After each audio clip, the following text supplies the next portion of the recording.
think won?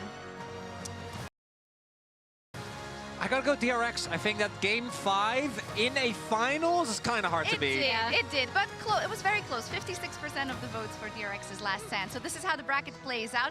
I love it. We've got some all-timers in the top 4, right? And I think I can envision a final, but we'll find out how it gets populated as we run through Worlds. But I love how the bracket with Faker's Azir shuffle and the moments he was involved in is leading us seamlessly into the quarterfinal today. T1 is up versus Anyone's Legend. And Anyone's Legend has kind of morphed into the hope of the LPL, Emily, over the time of the year. I think also because of how they burst onto the scene at MSI into the global consciousness. Yeah, I think going into MSI is really where a lot of people first heard about this team. I do want to call out when people first started getting hype for them was a little bit before this entire roster was put together, when Tabe joined from BLG, and obviously Tarzan joining as well. He has been a massive difference maker for this roster. I'm super curious to see because, like I said, we haven't seen AL in a while, right? And when they are able to punch up against teams that quote-unquote should be better than them, it is through really smart drafting. It's through Tabe's game plans for this team.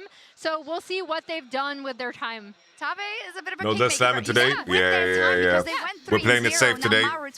We're really doing it, Red Band. In the quarterfinals after a run like that. Morgan. The funnest part to me is still that KG somehow has looked possibly the best out of any 3-0 team that we've seen since the introduction of Swiss, which I think is funny, but we've seen this with Genji last year when they looked quite rough coming out of the break. We've seen this with LNG in 2023, and in their case, they did lose to the eventual world champion, but still, I think that the level of gameplay and keeping that momentum up and basically qualifying in what kind of feels like a different meta. It's not completely shifted, but there are some big differences between when they qualified and where we are now. That's a very interesting point we can dive into a little as we talk about T1 as well, but now it's time for a new installment of Draw My Life with Emily. Yeah, and this one is going to feature Flandra, the top laner of Anyone's Legend. So Lee Flandra Swanjin was the founding top laner of Snake Esports. Snake was a really fun team to watch back in 2015. He made a name for himself there for his creativity and flashy plays. His in-game name, Flandra, actually comes from Toho Project's Flandra Scarlet, if you can remember back that far. But yeah, his little weeb game right there. Flandra was and remains an LPL and global top lane pioneer.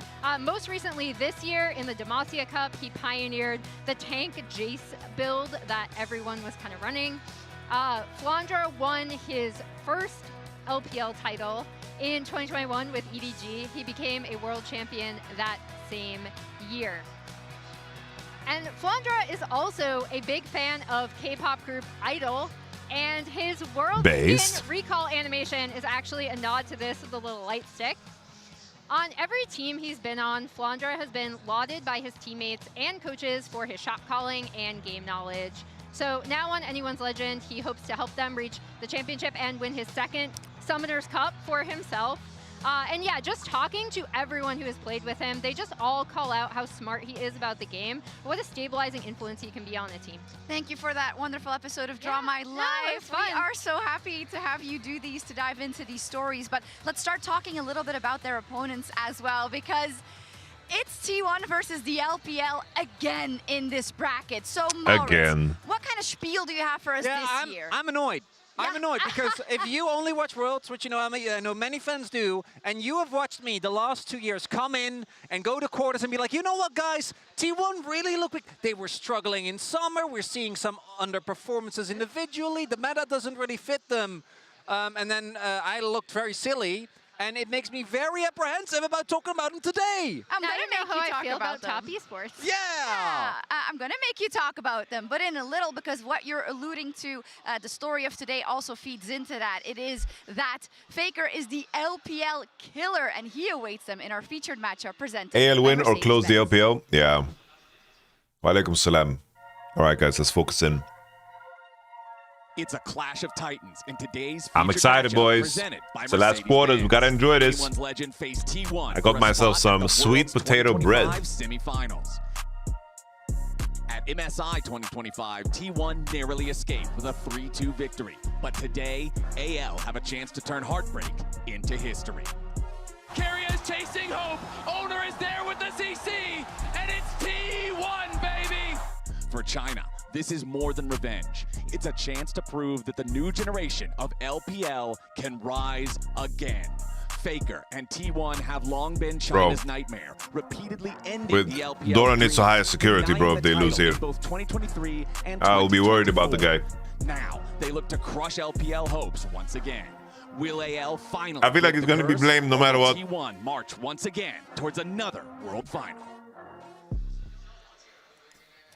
That is $1 million question today to see our final team that will lock into. This is the quarter that has the highest chance of 5 games. And Maritz, when you look well, at the other quarters are already played, so there's no chance of them going 5 games. They've been able to blow up. Do you not see the same scenario playing out? Well, there are a lot of parallels. Is AL a full Chinese team? No. Jungle support is Korean. Struggling in summer, individual underperformances, a meta read, and drafts that don't quite work out. But I do think we really need to be honest as well. The comparison to the last 2 years, to me, feels substantially different. I think that the level of play, when you look, has not just been subpar for T1, which is a very high barrier, but just not that great. This was a team that was the second best in the world at MSI, and those highs, they will honestly, have to stylistically, and thus far the tournament, T1 and AL are similar, but AL is more early game centric. I think in terms of the strength of their players lies in a similar way, in a similar category. This bot lane just was running absolutely demonic, pushing 2v2s. I do think that really caught everyone by surprise. Hope has a deeper range of champions outside of the Gumayushi pool, going to be coming into today, and if they can warp it to something that they're really comfortable on. It's one of the questions going into also, today. We know that Owner, I think that Doran plays more carries than Flandre does. And Lore was able to catch up with Owner in Beijing in the Verizon Game Day interview. Owner, thank you for joining me after Swiss stage. You just drew Anyone Legends. What was the reaction from the team? 방금 막 이제 스위스 모든 여정 마무리했고 대진이 끝났잖아요. 방금 AL 뽑혔는데 반응이 어땠나요? 첫 반응. 뭐 어떤 상대는 어쨌든 다 잘하는 상대라고 생각했기 때문에 그냥 AL이구나 라고 생각했고, 또 이제 반대편 조가 젠지 하나가 걸려가지고 그게 좀 재밌는 포인트였던 것 같습니다. Chad Owner. I mean, every team is really strong at this point, and after the draw we were like, okay, we got AL, and then we looked at the other side of the bracket and we got Hana, Life, Genji, so that was pretty interesting. Yeah, at least you don't get to face off against an LCK team again. Talking about T1, it has been a pretty rough Swiss stage for you guys.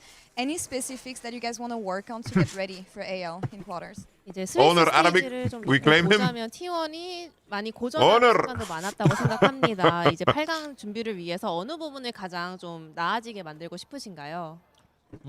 그래도 뭐 저희가 초반 뭐 설계부터 해서 나아지고 있다고 생각하지만 그래도 중간에서 집중력이 좀 더 올라오면 좋을 것 같다고 개인적으로 생각이 들어서 그런 점을 조금 더 보완해야 될 것 같고, 그리고 뭐 라인 수업 단계에서 더 발전할 수 있는 것들이 너무 많다고 생각하고 있기 때문에 그런 부분들을 좀 더 잘 고치면 guys, the whole 나오지 않을까 생각합니다. guys, the whole I think we have been the whole Anyone's Legends team is Arabic. I think we still need It's to focus on El Tarzan, El Hope, and how we play out the map, and also I think we still have a lot of room to improve when it comes to the lane swap meta. So yeah, El Flandre. Talking a bit more about you, something that we've been saying on the desk is that you've been pretty consistent the whole year. How do you reflect on your performance at Swiss stage, and what do you want to work on personally for quarters? 올한해 또 오너 선수 Durrani, 굉장히 Pakistani. 안정적인 경기력을 1년 Come on now. 유지하신 것 같거든요. 본인의 스위스 경기력을 놓고 봤을 때 어떻게 생각하시는지, 또 여기는 조금 더 내가 좀 정진하고 싶다 하는 요소가 있을까요? 뭐 그래도 제가 월즈를 꽤나 많이 온 걸로 아는데 이번 연도가 그래도 뭐 아픔 이슈도 살짝 있었고, 그렇다 보니까 폼이 왔다 갔다 한 적도 좀 있고, 그러다 보니까 이번 연도가 제일 아쉬운 것 같아요, 개인적으로 제 폼이. 그래서 이 부분을 8강에서는 좀 보완해서 좋은 모습을 좀 보여주고 싶은 마음입니다.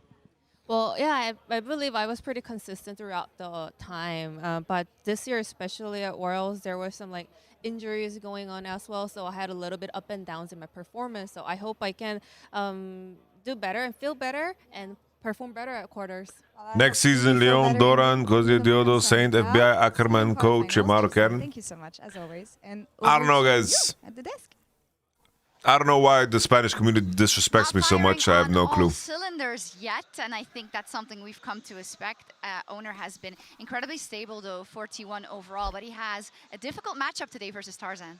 And he really does. And Tarzan, for me, thus far at the tournament, has been performing better than Owner, which for me comes as a surprise. Tarzan's been one of the best players at the whole tournament, bro. A really big deal for T1, but also Tarzan is just insane, bro. Years, right? I don't know. What a year Tarzan's had. In the conversation of being best performer next to Keen. To me, has been the consistency, and if he can keep up the level that we've seen him both domestically and at this international, he should be favored in his matchup going in. Yeah, the big thing is, can he show up like he has domestically, right? Because he's been such a huge part of this kind of AL glow up. I talked about how important it was for him to join this roster, and he and Kanavi have kind of been those top 2 junglers across the entire year. And now I'm really going to ask you to step up to the plate, because we've talked so much about Anyone's Legend and their strengths, because they should come in here solidly off that 3-0 with a T1 who had to beat FlyQuest, 100 Thieves, and Koi and didn't even look that good. Ain't no way. Is this history? This image. Of Faker versus the LPL, is it still prevalent today? Are you willing to say that AL should be the favorite? And this is the stuff of nightmares. When you look at this, I'm dodging your question, Abe. I'm putting it forward because I want to draw attention to the numbers here. Specifically, look at how many of these are starting at 2022. When the 4-man core of this T1 roster, that is still there obviously, only with Doran being the swap out, took place. So many of these are in the current era of League. And if you go beyond the current era, if you go to Faker, he has always made it to top 4, which is still to me one of the most ludicrous stats ever. So what's the answer? Okay, I'm gonna go. You're gonna go. Let me go first, Emily. I find it impossible, despite all the evidence in front of my eyes, to predict against T1. I just think that this team gets it done when it needs to. There it is. Let's see what the fans voted for, so they can bail out Emily for a second. In our MasterCard fan vote on the day, you can vote every day at MasterCard GG on X. And usually they do call the vote for T1 because the fan base is just so big, and it's the same today, 71.3%. Since that went relatively fast, Emily, who do you think is going to take it? I mean, I unfortunately agree with Chronicler because you want to go into a matchup being like, based on everything we've seen here and based on the analysis, right? It should be AL. I am wondering if they're able to overcome that 3-0 curse, right? And also this T1 curse.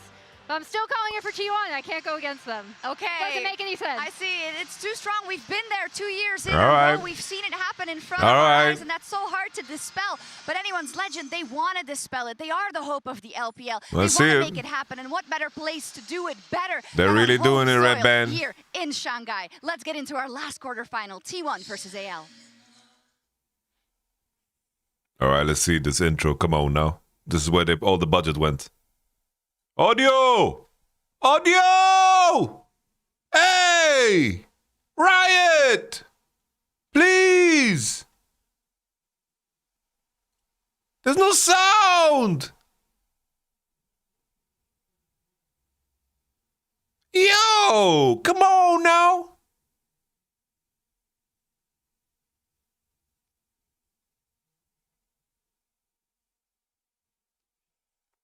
Nah, blood. No audio. Where is audio? But also how kind of weird the situation is with T1. 아무래도 올해 시즌 초에 좀 힘들었던 것 같은데 이제 교체 과정이 있으면서 좀 옛날로 돌아간 듯한 기분이 들었는데. Really for the first time since he and Teddy swapped positions back in 2021, we will be having T1 Gumayusi out. Damn. 저희가 스위스 스테이지에서 많은 고난을 겪으면서 올라왔는데 they will be pushed into that elimination situation, which is not a situation we've seen them in. 모든 것이 Someone just got fired, guys. 막다른 길처럼 보이기 시작했습니다. This T1 roster once more make it to the knockout stage of the World Championship.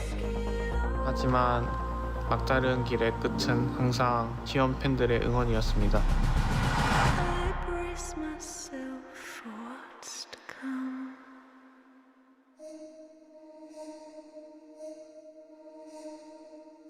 AL 刚组成的时候，我们当时想的 He was just 40 Cs ahead against Sion.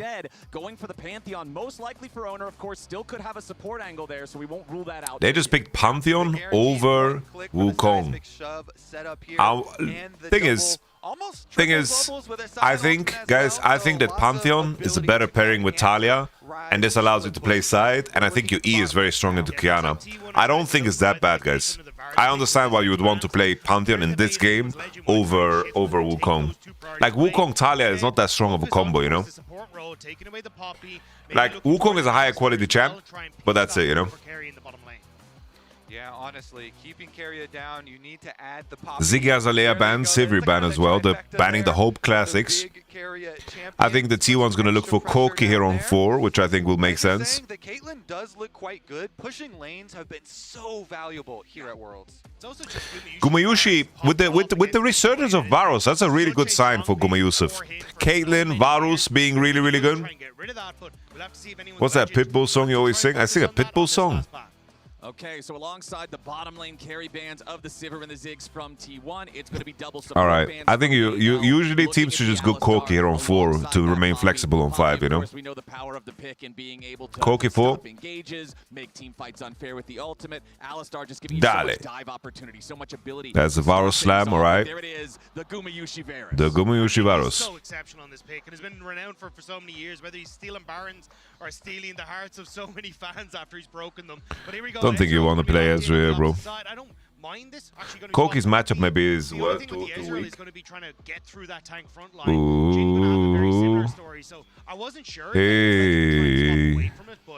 Hey. Try and get through this very beefy front. Yeah, it's something that can follow up on plays that are pretty far away from you. You know, if you're looking at Qiyana and Rex. All right, Braum is showing. Are they going Lucian, guys? Realm Warp side lane plays there as well. Gonna need something that can follow. Do we just prefer T1 already? Do we just prefer T1 already? Play in that realm, but I know we haven't really seen a huge amount of if they're picking like a weak tank killer against Sion. So this is why I liked the Trundle ban coming out from T1, kind of posing that question of, well, AL, what do you value? Let's see, Keria. How do you punish this? Maybe you do the Labrov, you just counterpick with Rel. I think Pyke is pretty good. I was already thinking about it into Braum showing. Kalista Varus. Holy, what a throwback. Hey, yo. Yeah, Rakan is a simple one. I don't know. I kind of like T1 here at the opening game, if I'm going to be honest, guys. Into the Braum, all the extra movement that Rakan does have here for that one. And honestly, the engage looks very, very heavy here for T1. The main detail here for me, though, is, yeah, I don't think AL is like that. Like, but they need to maybe leverage their like level 1 strength. Gumayusi can opt in towards the on-hit, as there's not a huge amount of threat in that back line apart from the Qiyana. But either way, you have a beefy front line, great engage for T1, and on AL side, no one who can really get through the likes. Yeah, let's see the form, guys. Let's see the form. I don't think the draft gap is that big that something screams as a victory. But if I had to pick, I would probably lean slightly towards red side. Even pre-level 6, they can go wild. They can put a lot of pressure there. So we'll see if Tarzan can track jungle, can keep Owner under. I think that the main detail here for Anyone's Legend, what I like about Anyone's Legend draft is I think that Ryze and Qiyana can definitely take over the game. They can definitely take over the game. Radamon's thank you very much at Prime. So it's like, yo, thank you very much for the gifted sub. And Jajon, thank you very much for tier 1, 12 months, T1 fighting. And then Zoltan for the gifted sub. Appreciate that. You fight, okay. Like the last time we saw Tarzan play this champion, he was diving. All right, let's see it. Can AL's topside snowball the early game and just win the game? They are very strong topside here, guys, with Ryze and Sion. To make sure that he does not fall prey to it. All right, we're on to the rift for game 1 in this quarterfinal, best of 5, AL versus T1 for the last spot in the semifinals and the opportunity to play top esports for a chance at the finals. Runes coming up on your screen right now. I think I will just take. On the Varus, means lethality and poke. Double summoner spellbooks here for our supports for the extra opportunities, utility, and playmaking. And they sweep out with the early Oracle's lens here to grab that ward, take down. I don't expect there to be a lot of kills in this game. It's going to be the regular reset. Sign back up to the normal lanes here. Remember, let's see the cooking. was exciting at MSI. Yeah, this is a solid Poke Virus game for sure. That full 5 games. Rakan we like into Braum, of course. Everyone's picking Braum, but I think if you can't leverage a level 1, it's definitely weaker. Hope not awake. Didn't find the Q on the poke. Where I think a lot of people were expecting these gold graphs to be just straight up and to the right. Yeah, we expected T1 to come out all guns blazing and being able to find those early pressure, find those kills, and suddenly skyrocket in towards their objective control where they like it the most. But when it came towards, especially that series against MKOI, there was a lot of picks going across. I like Flounder Rek'Sai. AL really needs to snowball with the stronger top side. Really. Let's see if Faker's feminist enough to win lane. Honestly, guys, I don't think we can make these jokes when T1's head sponsor is the Red Sea Saudi initiative. So let's refrain from doing it and let's focus on the games. And so it has made people a little bit worried here as to the form of T1 coming into this series. And of course, that does mean that T1 has had more time to practice. They've had more stage games, right? Like I said at the top of the day, anyone's legend, because of their success. Owner spotted Kiana's pathing into top lane. Early levels from Doran, quite solid into Rek'Sai. Rek'Sai begins to win after like level 3 is what we've seen. See the continuation. Owner the boneless, crossing into bottom side. It does mean that you haven't had as many games under the lights. And that's why I think this matchup in the top side is super interesting, because T1 off of that extra games played have thought, no, we're actually going to get rid of the Trundle and try and get this Sion for ourselves, which is Flounder only top lane allowed to play Rek'Sai. Guys, Zeus was good at it, and Keen was insane at it too. I think that's where, when it comes to these team fights, how both these top laners perform is going to be the focal point of who comes out on top. Yeah, 100%. Plus, we haven't had to show anything extra here from AL in the opening game. A lot of people looking forward to what AL have been able to cook, specifically Tabe, as far as the drafts, with all of the extra time that AL good trade time there from Shanks on the cannon because of the Q placement. They're not showing anything new at all. You know, Taz a little bit quicker on the clear. We didn't see the classy longsword base here for Tarzane. He just kept clearing and we'll look at the chicken. Whose draft you like, coach? I think like I'm like 52-48 red side is my thought process. Both junglers will pass through the mid lane. Tarzan going to see Owner, who was around maybe. They're just high-fiving each other. Very cute, very cute. Tarzan is protecting his chickens. Both of them having information, and as we were looking forward to from the draft, it was going to be. I'm not a super big fan of Braum blind. I like Rakan into Braum. I think that Sion is going to be very strong this game if it doesn't work out. But AL is a team that is very good at snowballing, so we'll have to see if AL can get like a first Drake going, can get a first Grub going, because they need to really leverage how strong their top side is in skirmishes in the early game, you know.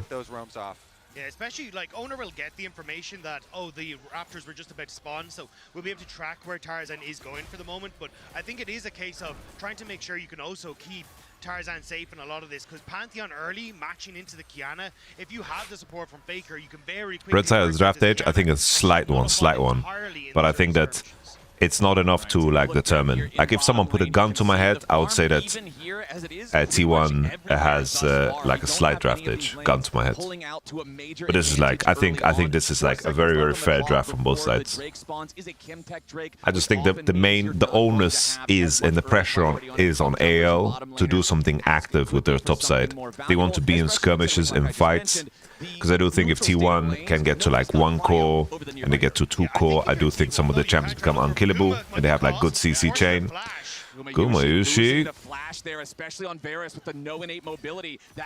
Gumayushi stood on business because AL didn't have info on, of course, Rakan, so he leveraged that. Flounder chipping away at the tower, really well done by Flounder. That's two fucking platings already almost done.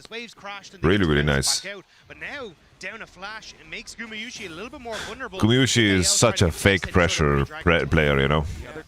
He ints on waves, but people that only see him inting, they also don't see all the waves he manages to steal and pressure on. But I think if you study Gumayushi, you realize that he does this. and like was coming out of base off of his reset. Like basically, I would like give my players memento cards. I would say, don't believe his lies. You know. Spotted by the warding here from AL, so good vision around mid lane. AL have known, yes, Shanks is going to be a target on this rise. We know that T1 want to be able to compound off of this Taliyah, but the other side is not warded. Ooh, damn. Crazy that Shanks got the flash off, bro. That's super important. Damn. Even saw Owner using his spear on nothing beforehand to charge the passive. Yeah, really good job by Shanks there with the preemptive flash. Because if that flick goes through, you're in a lot of trouble. But now Faker having to escape. She'll be able to walk out on towards this side. Did Panther do the chickens? Picking up the Raptors for himself. Yeah, interesting here because Tarzan's lucky because he got Crab on his side of the map. Did you guys see the spawn? Scuttle Crab, so Kiana very threatening with access to the ultimate, but nobody finding actual blood quite yet with all the focus towards mid lane. But Flowers, your #1 goal when you're trying to kill a mid laner is first step, blow their flash. Yes. So I heard first step, blow their... For Owner to just go in. Side the Virus better this game? I would say so, yeah. You're not auto-attacking shit this game, brother. My eyes are drifting towards 50 seconds until that next Void group, though. And if you actually look at the bot lane, Keria is already preemptively swapped towards Teleport, which means that then Keria can just stay on this bottom side and work alongside Gumayusi to keep this pressure and then TP to that next fight. So I'm curious if Kael is going to try and swap as well to keep himself in check and match alongside Keria. And we mentioned the leeching of EXP to get Tarzan to level 6 there on the Kiana. Owner now level 6 on his Pantheon. Whether they want to use that to try to make a play Rise is taking over bot. Make a play for the Void Grubs that you mentioned. As you're opening mid lane, they're setting up for, of course, Grubs. Gumayusi is going to recall after this. Get the serrated Dirk. Keria has TP here, so he's going to be able to TP into top side. What's nice is that Keria has TP, and also he has ward item ready, of course, which is like a very important benchmark you need to hit as support. So he'll have enough damage for Sion. Currently they do. We have to see if it gets to the point where it's like relevant, where Sion becomes too tanky, because Rek'Sai is getting quite strong. This is a dream type of fight for AL's composition. They are so damn strong in a potential skirmish at this point in the game. T1 is matching the lanes to make sure that you know, they don't get rushed at. I think the main hope for anything here for T1 is if they can create a circumstance where they dive Rise. But Rise is currently in fog of war. Like, Rise has no flash, keep in mind. But Keria is showing now on the mid wave. Faker's just pushing the wave dry. Shanks is chilling. He's not getting dove. Like that, you saw a ping right now from AL onto the Drake pit, expecting that T1 might be trying to make that counterpunch there. But 3 grubs for the side of AL. When you already have all of this pressure, particularly in the top lane with your... I feel like AL could potentially contest this. The main detail here is that Tarzan is on blue. And there's a 6 advantage on support. Kael match now. With the bot lane prio, they're just sending it. Still going to secure it without a fight, and that means it's 1-to-1 in Flandre proxying the wave. He got 2 platings already. Yeah, the Sion is getting like his much slower early game than I was expecting. When you very like there was so much annoying, let's say, mid lane matchup for Sion. Very annoying. But both teams now at the World Championship trying to scope things out and see where they can get that small little advantage in this game. It's just literally like you're just banging your head against the wall as Sion. You don't progress his Rek'Sai's HP at all. He bites your face. He can walk to your turret, proc demolish, just chipping and chipping and chipping away at your health. He can proxy. You have no threat. He can cancel your Q. True damage. Really enable you to stack What's up, Baku? Even quicker, so you can get your true damage bite. And it gives you massive wave clear. So again, what was it messed up this matchup on Rek'Sai's side? He's able to annihilate the minion wave, move into proxy again. Bin. You know, him plus Tarzan Bin was the one who died to Dokla. Now to make some plays. And those by proccing his Q under the tower and then getting his E cancelled. And that is Gumayusi on the Varus. He is the Bin. 1 point of power right now for T1. He's the 1 role with an individual gold lead, and Rek'Sai and Kiana want nothing more than to erase him at the very start. Disgusting, bro. And that's why both supports are doing a really good job of teetering through mid. This year started with Bin being like in a position to maybe like make arguments for him being the gold top laner. And then GG. GG, bro. And we know when AL the advantage isn't so dry, honestly. Tarzan got 2 crabs spawning on his side, which is a really big deal on his clear. And also Rek'Sai should get a lead in this matchup. I remember the interview that we had with Tabe. So it's like T1 are just hoping that with this Drake, they can stall the game enough, you know? As well, and how Tarzan really opened up Kyle's confidence with communication in game. Because Tarzan's Chinese is so good. He kind of came in and acted as this older brother figure for Kyle. You sit in the conversation, just had one Turbo Worlds. What are you talking about, Tenki? Handling the vision on the bottom half, while Tarzan by himself had been talk about handling the vision on the top half. But if you see them link up here with Braum and Kiana, that is so much CC and possibilities for big plays. Looks like they might be trying Are they really scaling that good? Their mid game is very strong. Mid game is very strong, I would say. And that's where like their team fighters can become really good. Like I think they will be ready for 15 minutes at Herald, you know? Right into the seismic shove. Doesn't take a whole ton of damage there. Going to back away. True Shot Barrage fires through. Back from all the way over in mid lane, but not going to find any targets. Owner also hanging around. Which Worlds was your favorite in the past 10 years? The previous one, 2024. I think the finals was the best finals of all time. Well, AL want to make sure that they're not falling vulnerable to Owner, but a little bit of the DRX one was also fucking fun, 2022. But that one hurts my soul a little bit more because I competed in that one, you know? If they don't want to go for the dive mid, they can always try and rotate into something happening on that mid wave. So now T1 investing everything onto this bottom side. Okay, Faker, Owner, and Carrier squared up here to try to. Like he Turbo ran it as well, but he's still in the conversation. Bro, he had a bad year. You don't get to have a bad year when the conversation is so close. Because Zeus still relatively had a decent year, you know? Keen by far had the best year. And Keen was amazing last year too. And he has like longevity. Holy, the wave. Doran let the wave get to the tower to make it softer. So good, so comfortable on this champion. Was the TES sweeper on you guys? No. Everybody's always really happy TES reverse sweeping Fnatic was 2020. As long as he's not significantly behind, we'll provide a lot of front line. I do think it's not that bad this year. I didn't watch enough. Rough tournament thus far. Been in spring and winter was insanely disappointing. I think his summer playoffs was really good. Summer playoffs was really good for Bin. But we're comparing to Keen and Zeus, you know, these are the guys that are making arguments for themselves, and I think Keen and Zeus has made better arguments, especially Keen. Like Keen's year has been fucking phenomenal. I don't know. Disrupt the opportunity for AL to hit these spikes and play for this dragon. I just think Bin will be back next year. Yeah, but that's... Yeah, I don't know. Through the control ward here, trying to go get some.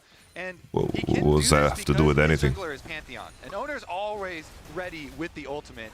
But Flandra, the Flandra attacks up here is almost an entire turret already. Now Faker under tower. I think he's gonna get murdered here, bro. Murder was the case. Faker...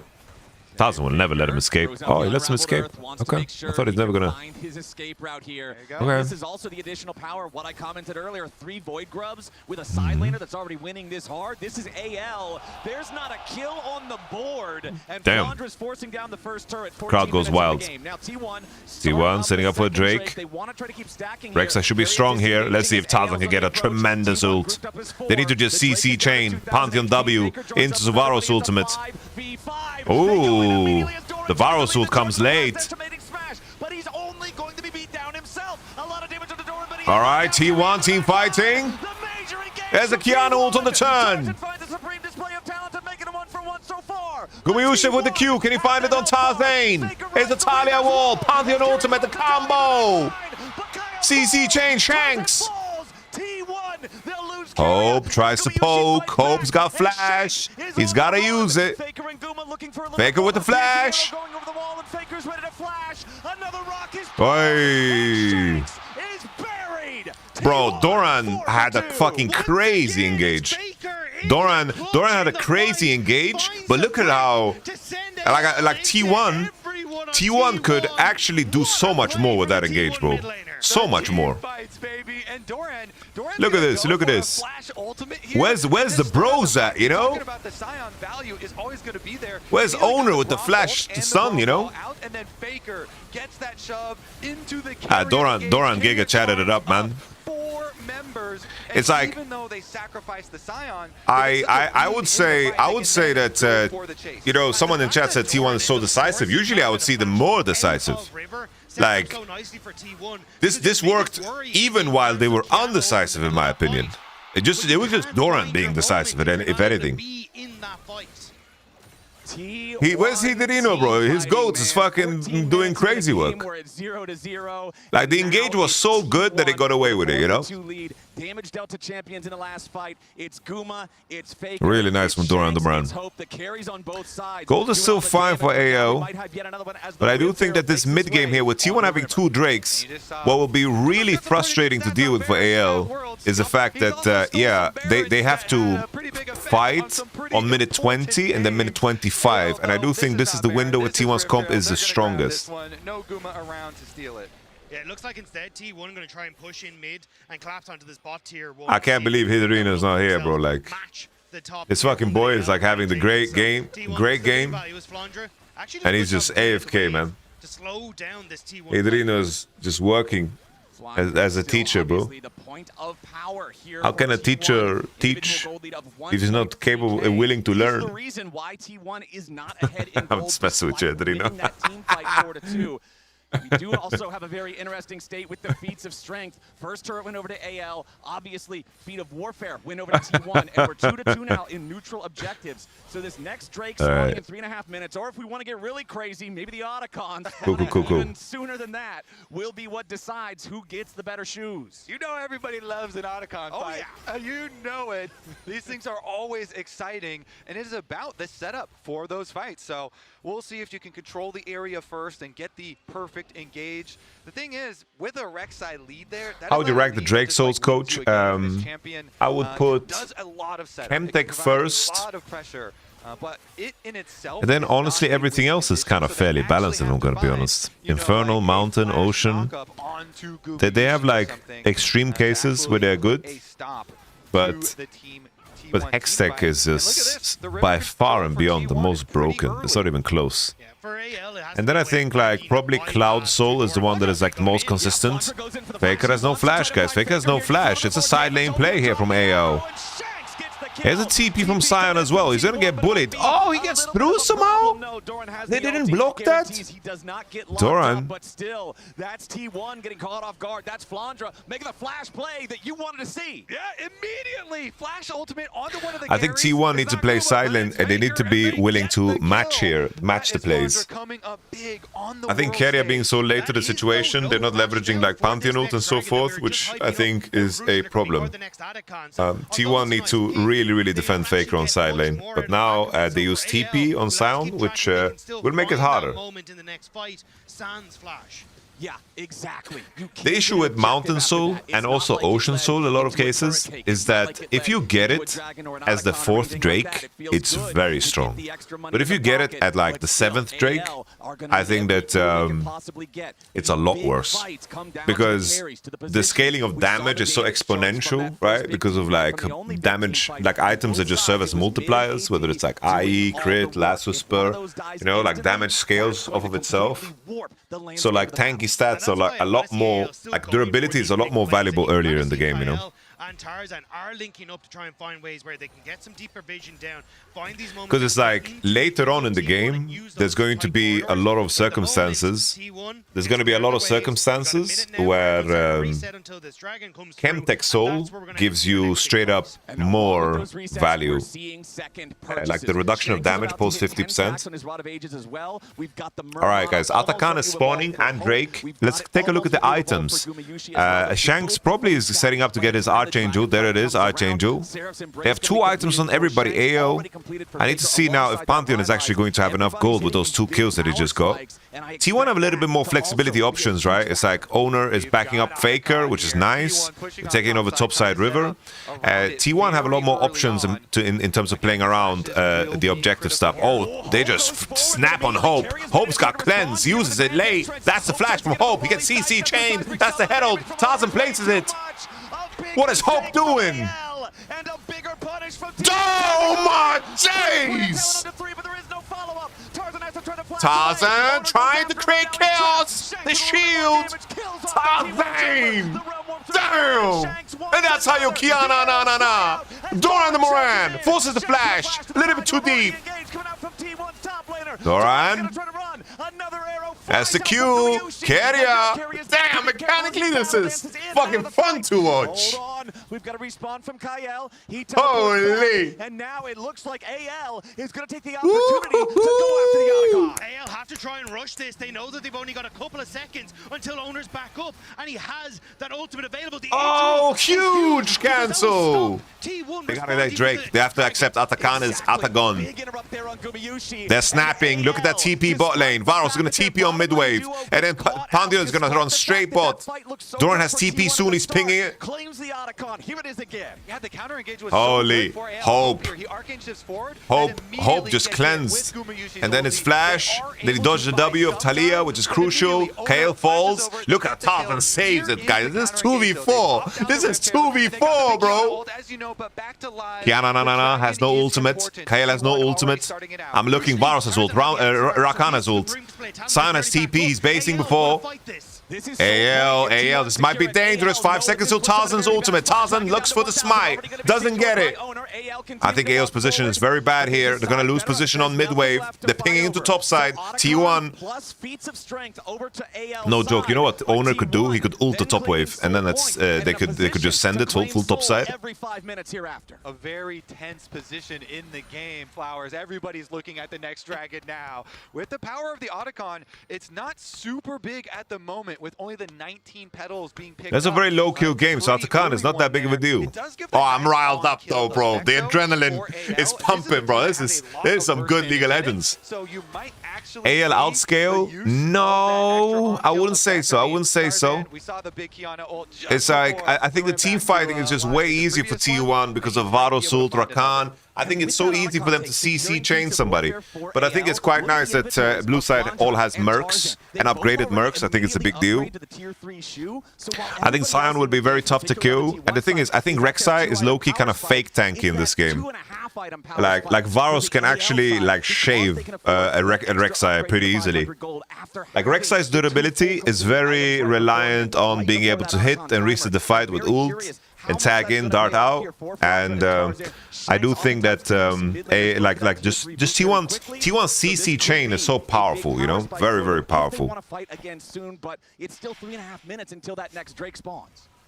For T1, though, it feels like the 2 tower power spike. The fact that you managed to get that mid lane tower down makes it very easy for you to abuse Gumayusi's wave clear and start shifting constantly down, putting pressure on towards this bottom side of the map. And once you get that last tower down, then it becomes much easier for T1. The shoe upgrade is quite nice, though, because obviously AL got the Atacon, so they got the objective bonus. Incredibly strong when they can play in these pockets of vision. Yeah, both of them have so many tools to make picks and quick. We gotta see how the economy pans out as well, because right now AL invested 500 gold into shoe upgrades. There's a world, guys, where them buying the shoe upgrade means they don't have the third item leading into the soul. Somebody from T1 will have to go answer, and looks like Faker elects to go pick. There is a world where Gumayusi finishes Cyril's Grudge and Deathcap on Faker, and they don't get third item because of 500 G's invested into shoes. And this could be the game decider. So while I hype the shoe, economically it might be a big problem. There's a big chance that decides the game. Bro, we are like, bro, this is economics class, bro. We're looking at the liquidity in the game, and you know, it's like the fucking T1 call options are gonna fucking pop off soon, guys. We got leap calls. Come on now. If you want to go for a sneaky T1 Baron. Right, Baron makes his way onto the Rift. I was doubting a little bit that we might get as early of an Otacon as we did. I was proved wrong. We'll see if we get an early Baron in this one as well. The gold lead still less than 1,000 gold for AL, despite the slight kill lead for T1. And neither one of the teams has really pulled away any further than that throughout this entire first game. Yeah, I love the way that you bring up the sneaky T1 Barons, because as the team with the sole points. 1 minute 30, guys. 1 minute 30.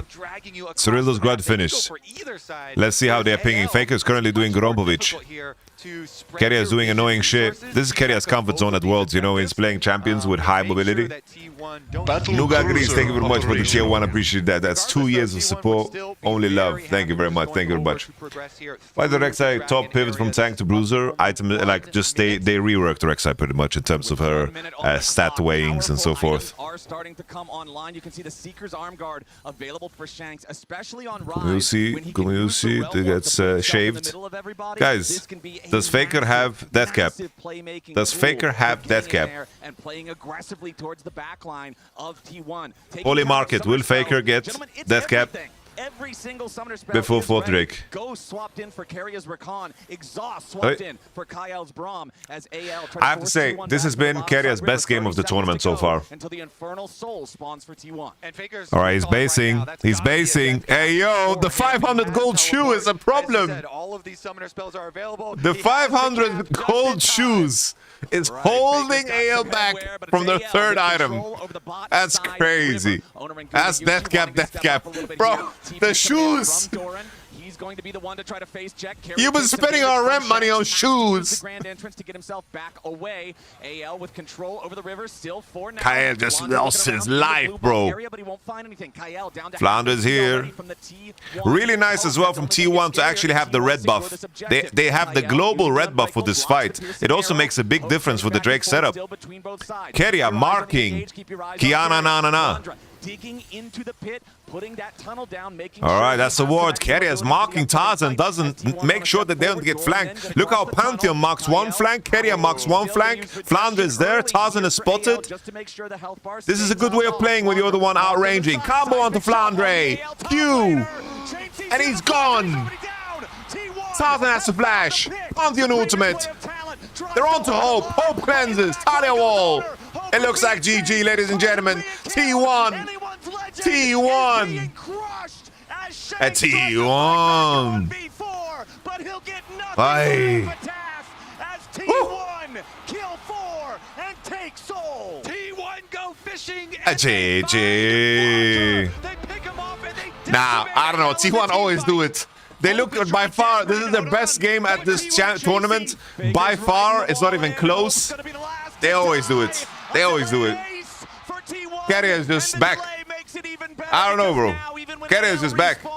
They are not going to have everyone all at once. They will not be full strength. T1 won't just take the soul. They're going to take the whole enemy team. They're going to take the top lane turret. They're going to take Baron. And they're going to take a hell of a hold on this game. And all of it is because Keria was doing such a good job of matching Tarzan that Tarzan tried to move. Damn. And they sent Flandre into his death as T1 finds Bro, look how Fake is squeezing that in the pit. Follow up with Keria, with Owner. They find Hope. They shut down AL's Hope as the rest of T1 clears up in the pit. Oh, Keria is back, baby. He camped on that control ward. He starts out the play onto Flandre, setting up the seismic shove, and then he continues the play, as you say, jumping over the wall, finding the rest of the members.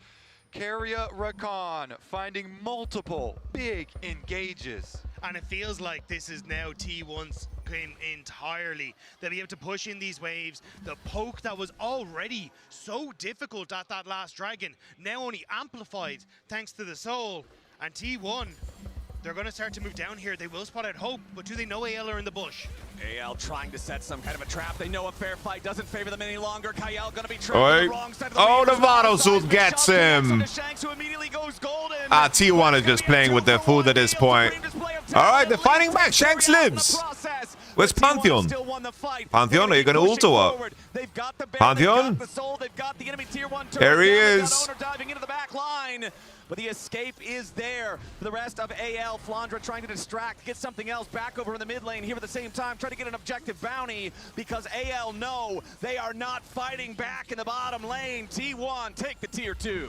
Gumayushi's chains of corruptions, locking down Shanks, making sure that neither him or KL could get out of there. T1, they are in. Who's killing this out? Guys, it's lights out. It's lights out, guys. Worlds versus the LPL.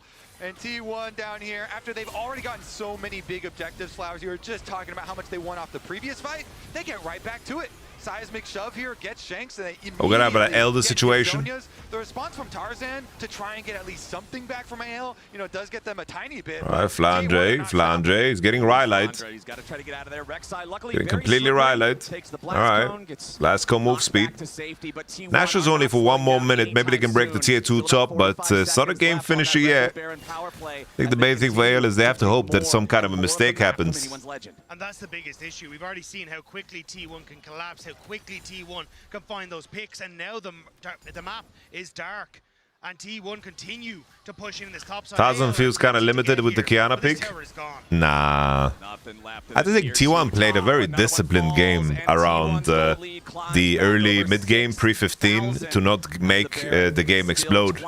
The fact that they got to secure Dragons is a really big deal, and I think a big problem is they picked Ezreal Braum, and it meant that T1 had full control over bot lane. And I think if you need to snowball, you need to have a bot lane that pushes. It's a really, really good break here as well. Shanks squeezes out. Shanks, just to make sure he's not caught on the wrong side of the Taliyah ulti, and that's T1 using every second of the Baron to grab their first inhibitor. How much is the gap? T1 Genji. Like, T1 is in form, and they are they're playing like champion. The issue that T1 runs into against Genji is they run out of steam. What's freaky about Genji is like, you want to list the champions that Ruler and Chovy and Keen are good at? The list is endless. They said it themselves. They play everything. What is a champion these 3 players don't play? There's nothing. There's literally nothing. It's insanely freaky. It's like Chovy doesn't play Syndra, but who cares? At the Dragon. They win it very heavily, but they get so many rewards. The Dragon Teemo, bro, if Teemo was useful, you don't think Keen would fucking spit on people? He would. He would, bro. Not a doubt. We're like, oh yeah, Keen is insane on Sion, Rek'Sai, Kesante. Oh yeah, he's insane Gwen. He's just the best on Bessa too. Why not? His Renekton is crazy. Oh, yes, Poppy top as well. What do you want him to play? Oh yeah, he can play Rumble. He can play Rise into Rumble. His cannon is crazy. Like, what are we doing? They have looked a lot better at MSI, but this ain't MSI. All right, T1. Let's see if they can finish the job here. Flowers again. This is his Aurora was insane. Yeah, it's like it's ridiculous, bro. T1 here. Mordekaiser. #1 have jumped out to a very sizable lead for themselves. Ruler is like, oh yeah, is Jinx, Zeri, Kaiser insane? Or is Ezreal too? Or is Varus is nuts too? Or is Azaya skin? Oh yeah, is Lucian GOAT? Like, yeah, it's just, this is so unfair, bro. It's unfair, literally, it's unfair. This Genji roster. Arnold really, really cooked. Like, in specific games, they could drop a game where T1 can be competitive with, like, or like AL can be competitive. But then it means it's a perfect draft for them, you know? That means, like, they are playing all their best champs, you know? In 5 seconds. This objective, for how powerful the buff is, dies very quick. And the money at this point in the game, it becomes really, really difficult to overcome because you get to purchase all of these, like, there comes the Elder. Power points. The Guardian Angel here on Owner. Here comes the Elder. This makes Pantheon a completely different weapon. You can just ult right into the back line. Let's see how AL maneuver around this. I think T1's not going to let them enter at all. They're going to win the fight ahead of the fight. I like how T1 line up the buffs. It's really nice how T1 line up. I don't know if it's intentional. Actually, no, it's fucking Elder. They don't even line up the buff. Do they have red? It looks like they have red and blue. Am I crazy? They have red and blue, right? This is red, Elder. I mean, red, Infernal Soul, blue. Looks like T1 don't know where Tarzan LPL Kiana was a dud. That skills right not to practice it. I think LPL Kiana shouldn't be first picked. That's the problem in my opinion. Bro, we just straight up gave them Sion, right? Sion, sorry. It's not fun to play Kiana against Sion. Alright, let's see the Faker wall here. Let's see how Faker walls this. Oh, here comes the Sion ultimate. They just send it. Braum is in trouble. Braum is in trouble. Big Pantheon E blocks a lot of damage. Rakan charms absolutely everybody. Penta, penta, penta, penta. Oh! That's game over, bros. That's game over, bros. Great force there from T1. They use their wallets and they destroy AL at the I really think that the Sion, I guess Sion Rek'Sai, it's not really the issue, right? We can't really blame that. Because Flandre did his job. I think the main issue is if AL play a draft that requires them to be high pace, they can't play a bot lane matchup like this. This is the problem, right? The issue is T1's bot lane prior secured them Drake 1, Drake 2, a swap. It really allowed them to breathe in the game. I think that's the biggest issue in my opinion. Fantastic game from Doran. I think he made the game-winning play there on the fight. And I have to say, if I have to pick an MVP though, Keria is going to be my MVP. I think the amount of information he squoze, he marked them perma, he marked everyone for the team fights, and then mechanically just fucking found beautiful, beautiful fucking snaps. Ezreal Braum is strong though. No, like Varus Rakan have full control over that lane. Ezreal Braum is only strong if you fight at the death level 1 in enemy jungle. They didn't do that. Well, Captain, it's that T1 magic all over again, but at least it was only one game, so we won't parlay it into something bigger than it is. The problem is, Mao, that we set up the entire pre-show. I gotta go visit Dom.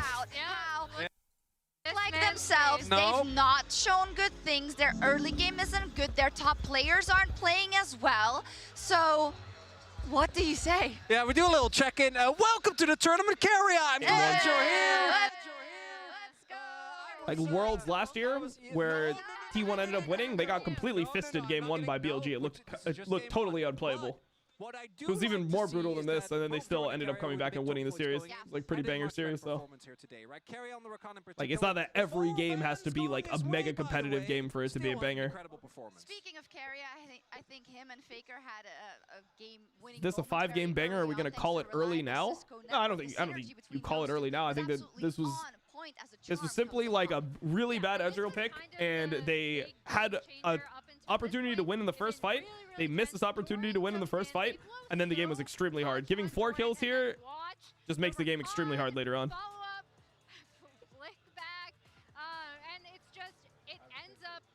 What? AL, and with this AL composition, I actually thought they did a really good job early playing around Flandra's pressure, setting up vision, getting that. Well, I think the Ezreal pick is just bad. I feel like this is the upset Ezreal pick, no? But once you fall behind, as we saw, A, they lack damage, and B, the only initiation really is Flandra. I just think Ezreal like went into Sion showing is just like trolling. I don't know, like I just feel like Ezreal Rise is never getting through the Sion. Flandra would have to look for these flanks. And when it comes to another fight that AL really should have won about 27 minutes in around that Drake, you see that really they're looking for a way to move a pincer move, right, in terms of AL's comp, because they can't engage. Yeah, this is obviously it's unfortunate for Flan, but this is his job. He is the one that needs to find the angle. Because I mean, to be honest, I don't like this tops. Like I don't like Kiana with these types of drafts. I like Kiana way more when you play it with like Rumble, Nautilus. Like you have like Rumble, Nautilus, Varus, Kiana plus Annie or some shit. Like that's like how I like Kiana. Like Kiana in games where you don't have like real engage, and you're just kind of like sitting there, and you're just like hoping that they like int. I just think it's bad. I think they have been lacking of when are we strong and when can we play. And Which fight?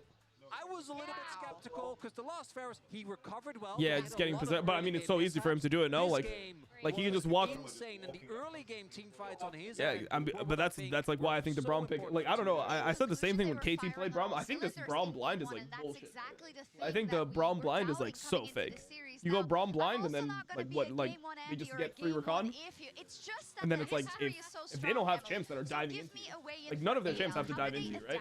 Like Braum doesn't even get any value in this game. He just gets poked out. No. They end up drafting, right? If they have more hard engage, you saw from that team fight, Flandre essentially has to find the flank to try to set this up. Yeah, I know. And more damage, because I did think they had what this comp needed to do in mind as they were playing, and their early game was still pretty good. So. Yeah, I just think it's like super easy for them to play this game. It's not a game where they feel good. They want to change it up, and if they want to beat T1 in this next game, we'll be right back. I think that it is possible to win with this draft on AL side if you just like I mean, you just have to win that first fight. Like, you just have to stomp them in the first Drake fight. Like, that's the one where you can win, where you're like, Rek'Sai comes in, like, up 1.5k with, like, Merc Treads and Titanic Hydra, and you just kill them. Like, I also feel like the way Doran played it was actually really fucking bad. Like, the flash ult by Doran, I think this was terrible. What? No, it's super bad. You lose the game here. No? Get that mid lane has to walk out from a person in particular, and that is the Taliyah. Dragon Flandre. Carrier even. I just don't think. Why would you ever want to compromise your position? There in the bottom thus far. Yeah, but I think you want to turn. Want to try to Drake is down to 2,000 HP. Faker joins up with every smash. I mean, Talia's over here. Like, Talia would have to flash insta. I don't know. I wouldn't want to flash it. I mean, he's in Viz. You flash. Like, Brom's blocking. You flash here. I think it's a pretty fucking good engage line, you know. The Drake is down to I think it's better if you fight here. I think they should have finished Drake number one. Like, I think they should just be hitting Drake here. They should just finish Drake. I think they should finish Drake, and then I think they should fight here. Like, I don't think that their comp is that good when they're running into the enemy and trying to kill them like this. The Drake is down to 2,000 HP. Faker joins up with everybody. All right, Talia's here. I mean, you're going on like, I mean, you're lucky you get Flandre, to be honest. You're going on Tarzan when Tarzan has already thrown Q. But like,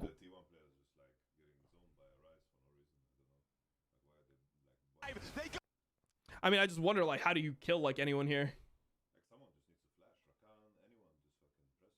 Flash. The Drake is down to 2,000 HP. Faker joins up with everybody. It's a 5v5. They go in immediately. Yeah, I mean, Guma can ult them. But well, I mean, he's only gonna ult the Braum here. T1 grouped up as 4. There's an exhaust. But I agree that they should just fucking finish the Drake. Like, it's 2k. Like, why are they walking away? Yeah. Yeah, I just don't even think you like really want to fight here. Like, I don't think you actually want to take this fight. Drake is down to 2,008. Faker joins up with everybody. I think if AO's good, they just like can win the game right here. If they just hit this guy slowly, and like they just don't like Flandre doesn't get like completely one shot in play here.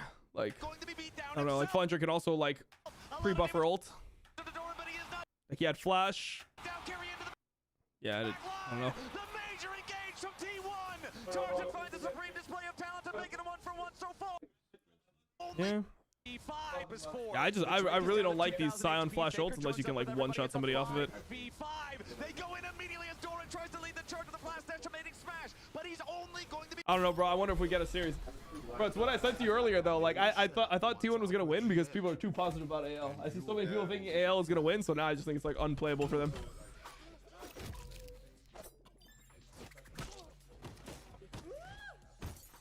Upgrade to the game browser. Download operagx. Yeah, I thought that was mega.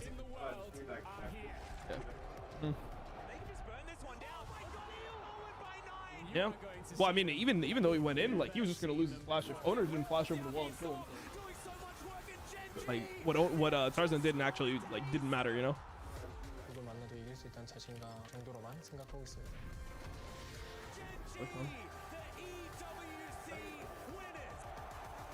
Yeah. Yeah, it could be a good series.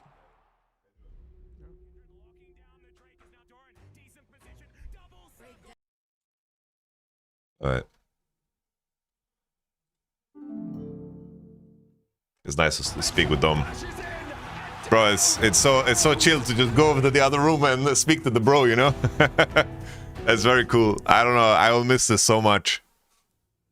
So slow. I told you I was done with basic browsers. Yeah, 369 is crazy. Vulcan Hawk with a tier 3 sub. Damn! Good morning, Yamato. Hope you're enjoying the world's bracket so far, Yamato 3. Bro, this is a crazy ad. Like, I'm sponsored by operagx. Use my link, guys. But this is a crazy ad. Why is the browser beating the shit out of him? What's happening? Landscapes. You like that we have no break before semis? No, I think like Riot needed to make changes and they did a bad one. Bro, like, let us breathe. Let us breathe, brother. Like, the whole problem is that the semis to finals break. Why are we slamming quarters next to semis? That shit's crazy. I got this old thing and the bill from the store where I got it. Figured you could beat it with a better deal on one of these big boys. Man, it doesn't work that way. Guess you're not as cool as Verizon. Bring in your AT&T or T-Mobile bill for a better deal. You don't know that?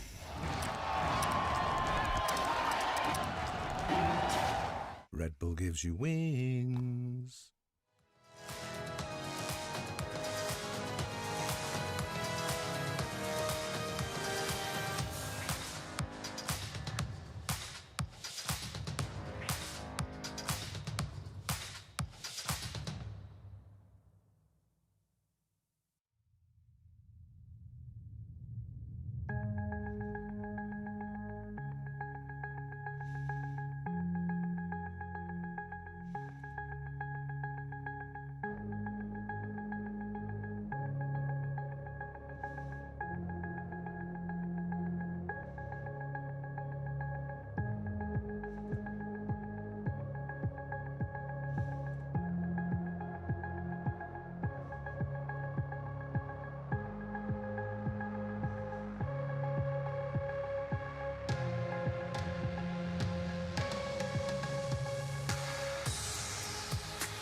If my name is anything to go live by, I have officially gotten every quarterfinals wrong in my pick'ems.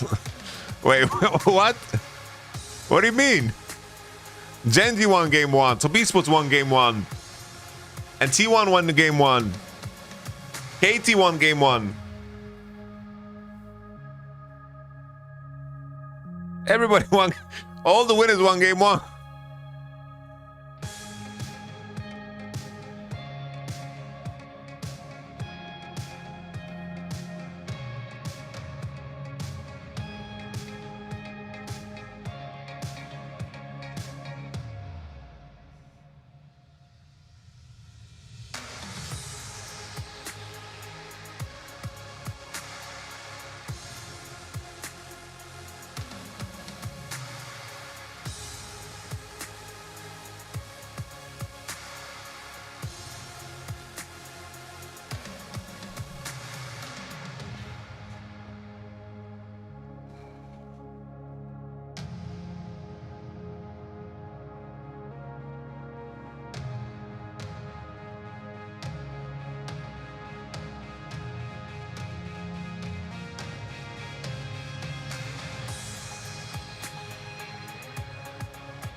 All right, let's begin, bro. I'm ready.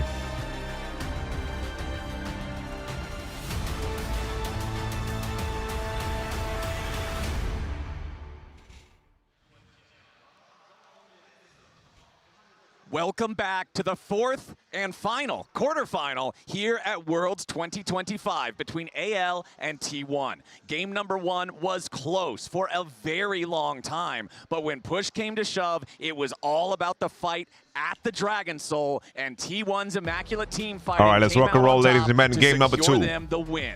Now we're back, jumping into Champ Select, powered by Omen and HyperX, to see if AL can all bullets are gonna hit from now on. Come on now. Game 1 defeat. AL's back on the blue side. They're going to continue banning Bard and Azir, while on the T1 side, it's Yunara and Orianna taken off the table. And I want to see Tarzan on something. All right, let's see the first big Wukong. Come on now. Game. It felt like it was a very, very first big quiet early Wukong game from him, and almost every time Tarzan kind of joins a team, he becomes the soul of that team in the early game. How aggressive he can be, how he can dictate how early kills are going.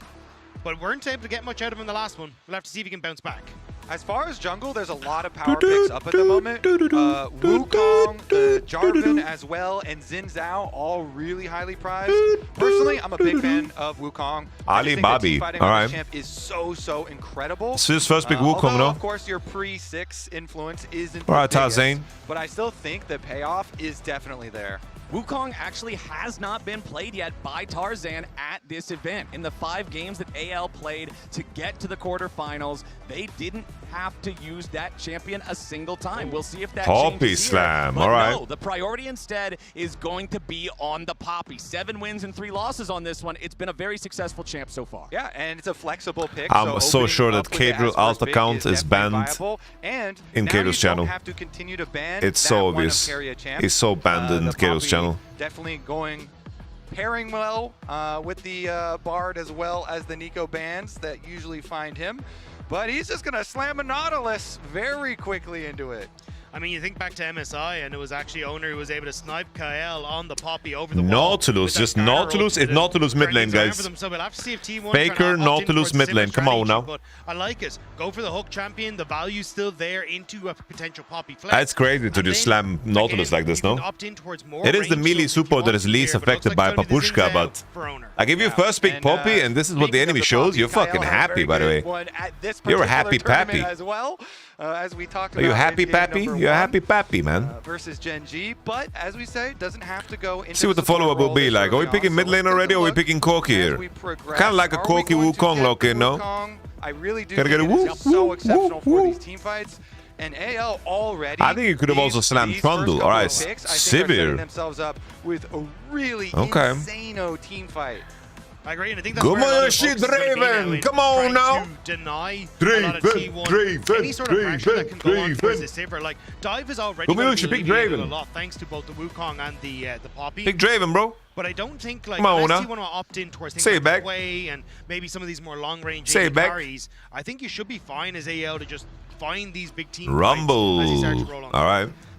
Okay, clock ticks down. Guys, I'm feeling the Gumayushi Draven, bro. Alongside that Xin and Nautilus, the Rumble pick is nice, guys. I think Rumble is really, really good. That's very good drafting from T1, I think. Side third pick Rumble, because then you can throw. I think Rumble is the most powerful third pick you can do because Rumble is really good against Sivir, Wukong, and Poppy like this. They're just insanely good against all 3. You can itemize Hourglass second, and the enemy has no mobility. Kind of blind, but blind plus protected. Also, the opportunity though to go towards Gwen, which we did see the other day. You're getting timed out because of your caps lock. 600 seconds. Come reformed. After those nerfs to his magic resist, but I imagine there will still be a lot of top lane focus as we move through these next bans. Yeah, I mean Flandre also likes York. He could go York into it. Aurora is available. Corki ban, all right. So definitely a lot of possibilities here still up for them to choose from. Galio ban, I think, T1? Or Corki ban coming out from the AL Aurora side, ban, okay. Protect that Sivir down there in the what do we think if Faker wants to play?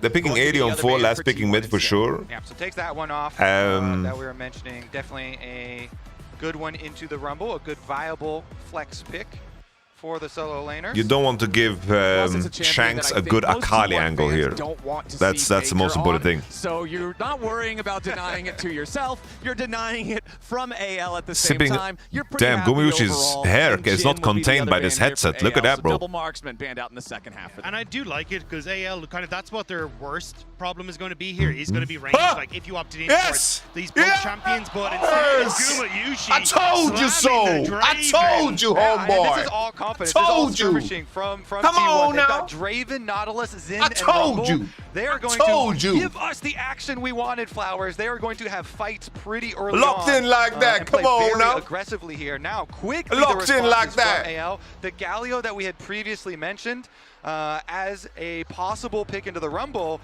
looking like this is a very hard Draven game. Bro, every game is a hard Draven game. Yeah, that's curious. Obviously, you expect the Galio into Rumble. It seems like one of those natural counters. But then, what do we got to get here?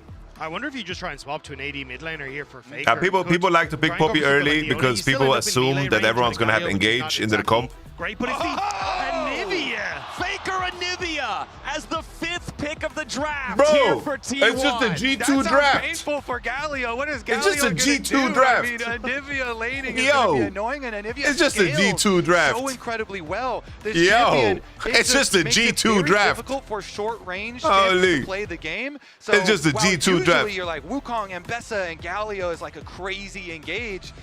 you know, maybe the Anivia can make that really difficult for them. Remember Frog and Anivia? You try to run away, the wall goes down, and you remember if the sky was blue? Time. So I love this adaptation from T1, and especially when you have a lane on this bot side to already try and play around and start to snowball, it gives you a very clear wing condition in through the rest of the game.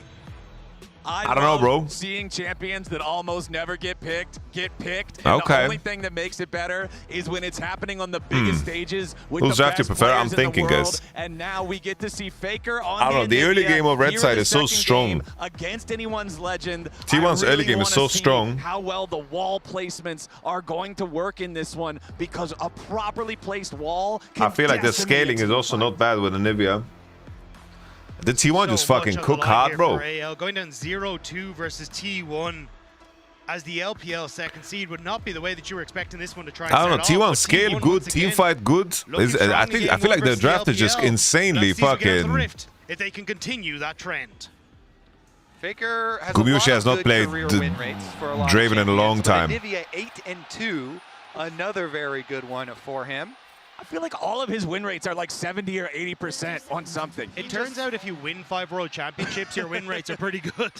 One thing I also want to point out here, okay. Now Gumayusi Draven should be good. It's a very hard Civic game, guys. Supports, but not this very, very hard Civic game. It's Keria going for the aftershock on the Whose draft you like, coach? I'm thinking, guys, there's a lot of unique nuance here, so I don't want to say right off the bat because I know people send bullets.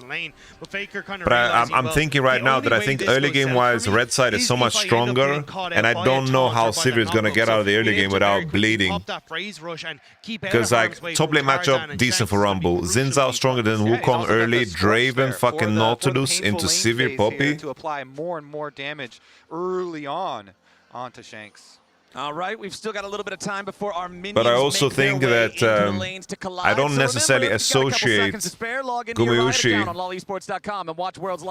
I think I will just send this bullet here. And capsules. Maybe you'll get an Anivia skin in one of those capsules, so you can play just like Faker does. We're looking at our junglers, both of them starting here in their red side quadrants. A little bit of a tongue twister here in the second game. Yeah, I mean, honestly, everybody's going to be thinking about. I feel like this is probably. Draven here. I feel like this is the best bullet I can send here. And already they are scrapping, getting some summoner spells really early. All right. Spinning axes. Wukong is pathing top, guys. Xin Zhao is pathing bot. Anyone's legend, trading actively is not good for you, bro. You gotta stay woke. You gotta stay healthy, bro. That bottom side means that there is a very high chance good morning. Make something happen in this bottom lane early. Yeah, 100%, because, you know, Xin versus Wukong early, you're going to have the extra advantage. So you want to play around this passive stacking Draven and see if they can get a cash in. Okay, Faker with that early push. All right, level 1, 2, 3 for, of course, Rumble is pretty weak because he doesn't have the passive. There in top, Flandra crashing the wave into Doran. Flandra was the point of strength. Level 3 L in that first game, but now ooh, this is interesting. Wukong pathing into top. Fake that he goes top side. Did he get brained? They just got brained. Come on! They got brained by Tarzan. They got brained. They got completely brained. Guys, he showed on Chicken Ward into fake into go top side into getting brained.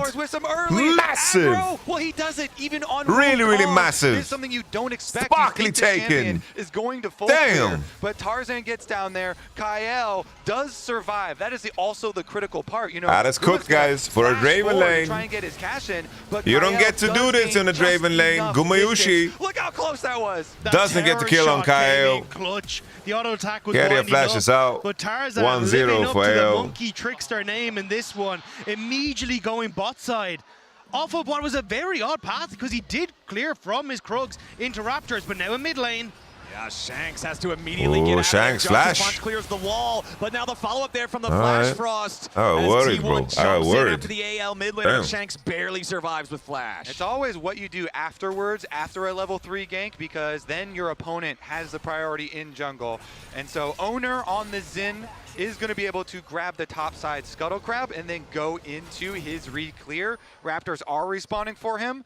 The visit towards mid, getting Shanks' flash here is quite nice, but I think that minion probably saw Tarzan traverse over to the bottom Scuttle Crab. So they will know that he's at least going to get that one. Honestly, I'm just happy when I see good League of Legends get the Chovy, honestly. I'm just hyped for good League of Legends. Like, for me, like, these two teams are, like, fucking great in their own right, you know? So I'm just happy if, like, if both teams play great, I couldn't care less about the outcome. Yeah, Vulcanhawk, once again, I got kind of distracted while I was thanking you, but thank you very much, Vulcanhawk, for the tier 3 sub, and I'm enjoying the Worlds brackets decently much. I feel like it's one of the softer worlds for sure, though. Looks like Owner with Flandre playing very aggressively on the top wave, wants to try and match a play. Draven eco base for BF. You got the homeless recall. The wave is ready to crash. They don't want to allow Flandre to try to clear this out. Cannon Minion going to absorb it here with the start. Wind becomes lightning. Flash away. Doran going to burn him down, but it needs a little bit more damage. The turret was so heated up, it makes it a 1-for-1. He could have bought Longsword. He couldn't. He was 10 CS, bro. Of T1 diving and Besta, he had 10 CS. He didn't afford it. Continue for a third time here at Worlds. Very, very critical for Flandre to get the counter kill there. As he turns around and the tower shot does deliver. He's got teleport. He's using his teleport to immediately go back to that wave since it is pushing away from him. Doesn't want to drop any more minions. Does mean that Doran will have the teleport advantage here. It's just we have fearless and we're playing BO1s, bro. The Rumble ultimate might have a big effect. What are we doing? This is a decent start here from AL.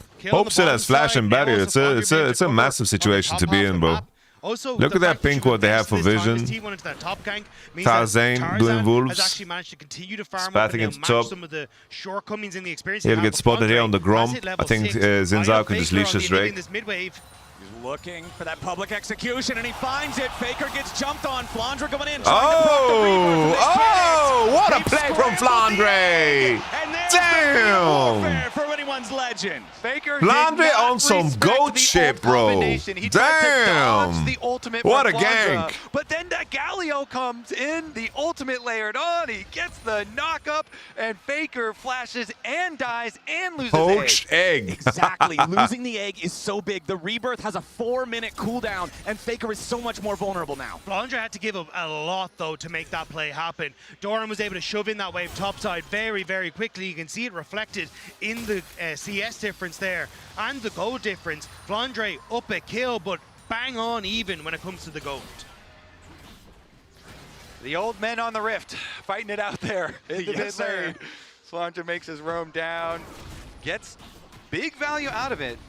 Let's see, though, Anivia does still scale well, but you have to worry about repeat ganks. When you don't have the safety of your flash or your egg, you are definitely a vulnerable target. Exactly. That passive is such a powerful defensive tool, just to dissuading plays being made against you, and to lose it alongside the flash, like you already said, Kobe. There's now this massive target on the back of the Anivia. 35 seconds until the Void Grubs spawn. The Infernal Drake already on the Rift. How's game one? Game one was like T1 won a decisive fight with a draft that scaled good, and AL had kind of like just a bad Ezreal Braum spot in my opinion. Very bad Ezreal Braum spot. Which is such a massive tool for these fights, and maybe they think they can actually take the scrap with their own ultimates up and available. It will be a very short window of time where those Void Grubs are up, but at least at the moment, with the push on top for Gumayusi and for Keria, looks like the next fight will be so decisive. As if Tarzan can like skate away with having no Trinity Force. Because AL can easily just take the approach of saying, yo, we're not gonna fight, we're gonna trade sides, take it easy. Doran has no flash, but we can collect a kill on him. Content to just trade objectives. Poppy to TP top to save the boy. Throw down the minions in mid wave and then very well done. Over the dragon. You know, we don't want this early confrontation since Shanks is matching into Rumble, is chilling. And so they will go for the Let's see now, Doran is playing such a risky game here. He has ward on Drake, I guess. He has a ward on Drake, I guess he sees, but this next wave he might have to Rumble ult it. Doran might have to Rumble ult this one. It drops it, and it's gonna press B here. Alright, next wave is Cannon. Even TPing up to make sure that Flandre could get that wave without having to worry about the T1 dive afterwards. And one of the nice things here for Shanks too is because you're up against double. It's gonna be a hard game to carry as Sivir, to be honest. It will come down to the Wukong, Ambessa, Galio combo, really. Or that Rumble. Realistically, he's going to get value either way out of that item, which is just great for the AL mid laner. Yeah, and we'll see about the control over the mid lane, because they're keeping Faker mid to match this Sivir. Both of them have extremely good wave clear, but one of them is getting ganked. Okay, Hope. All right. He's fine. He's Sivir. He's got a spell shield. He's okay. And during that time, where I think it's hard to answer that in general. Drakes in isolation don't do anything. Grubs in isolation usually get more value. But obviously, if Drake sets you up for delayed soul or for soul, then Drake is a ultimate being ready to go over the top. It's like buying lead calls, bro. A lot of very threatening engage The stats from Drake is like non-existent. And they have perfect information on While Grubs can really warp the way you play the game. You can see the way Kyle is playing though to match these roams from Carrier. That's a He's a hook. little late on this one though. Yeah, he's just holding R here for the Shanks forced to flash again, but the go my Not quite OTP status. And Kyle go was my trying to jump towards this bottom side of the map to cover this play exactly, but thought nothing of it when T1 didn't show Carrier on the bottom side. Starts to move towards mid instead, and that's when T1 pounce. Not even lethal? I think he had lethal with 200 stacks, guys. Now, because no flash on Draven, and we've got a Wukong Galio. Shanks, of course, did have to use his flash to get away and teleports back out to mid lane, but that is going to be some decent threat. Yeah, I mean, Shanks arrives. He takes a quick burst there from Faker, but luckily for Galio, he's pretty resistant to that magic damage, so not nearly as punishing as it might be if someone else would find I have some vague memory of Faker Anivia in like Season 3. Objectives to fight over here for quite a while. Still about 3 minutes until the Drake spawns, 4 minutes until the Rift Herald makes its way onto the Rift. We do have the first major Yes, he played Anivia 12 years ago. Sundering Sky here on his Xin Zhao, so I wouldn't be surprised to see him try to find a play. Faker Anivia stats. AL, though, I like what Kobe was talking about, trying to punish Gumayusi with no flash. One source shows a 2-0 win record. The old Tarzan his ult, try and use that to catch out Gumayusi on this bottom wave and still have that timer for it to cycle through before these next objective spawns. T1 though, starting to set up on this top half of the map. Looks like it's only to see if they can spot out some defensive vision, and they'll clear it out. Yep, Owner does get scouted. No, here. he's 8-2 on Anivia. Nah, fucking Game of Legends doesn't show stats from Anivia from ages ago. But some decent wards from I remember it was on the Anivia. bomb side. Also do see the I honestly, I've watched more than like fucking 1,000 games of Faker play. The map to actually try and keep Gumayusi safe. They have a ward. Gumayusi has no flash, which is kind of awkward. They have a ward that's just timed out of Raptors. Drake is spawning in 130. If AL want to fight it, it has to be balls to the walls, one-shot Gumayusi with Wukong, Galio, and Bessa. But I feel like AL have bought enough time with this Drake take, and I think they can chill until Trinity falls. No problem. 400 gold lead because of the first blood, and his call is about to cash in just 10 stacks. AL's AD carry is set up to be in a great spot for this next objective fight. Yeah, I mean, Sivir versus Draven starting out like this, where Draven has not gotten a cash in, had an early death, and Sivir has gotten a lot of free farm towards mid lane because of their assignments previously, is really, really good news for their side. We'll say though, you know, we are still looking towards the next big team fight.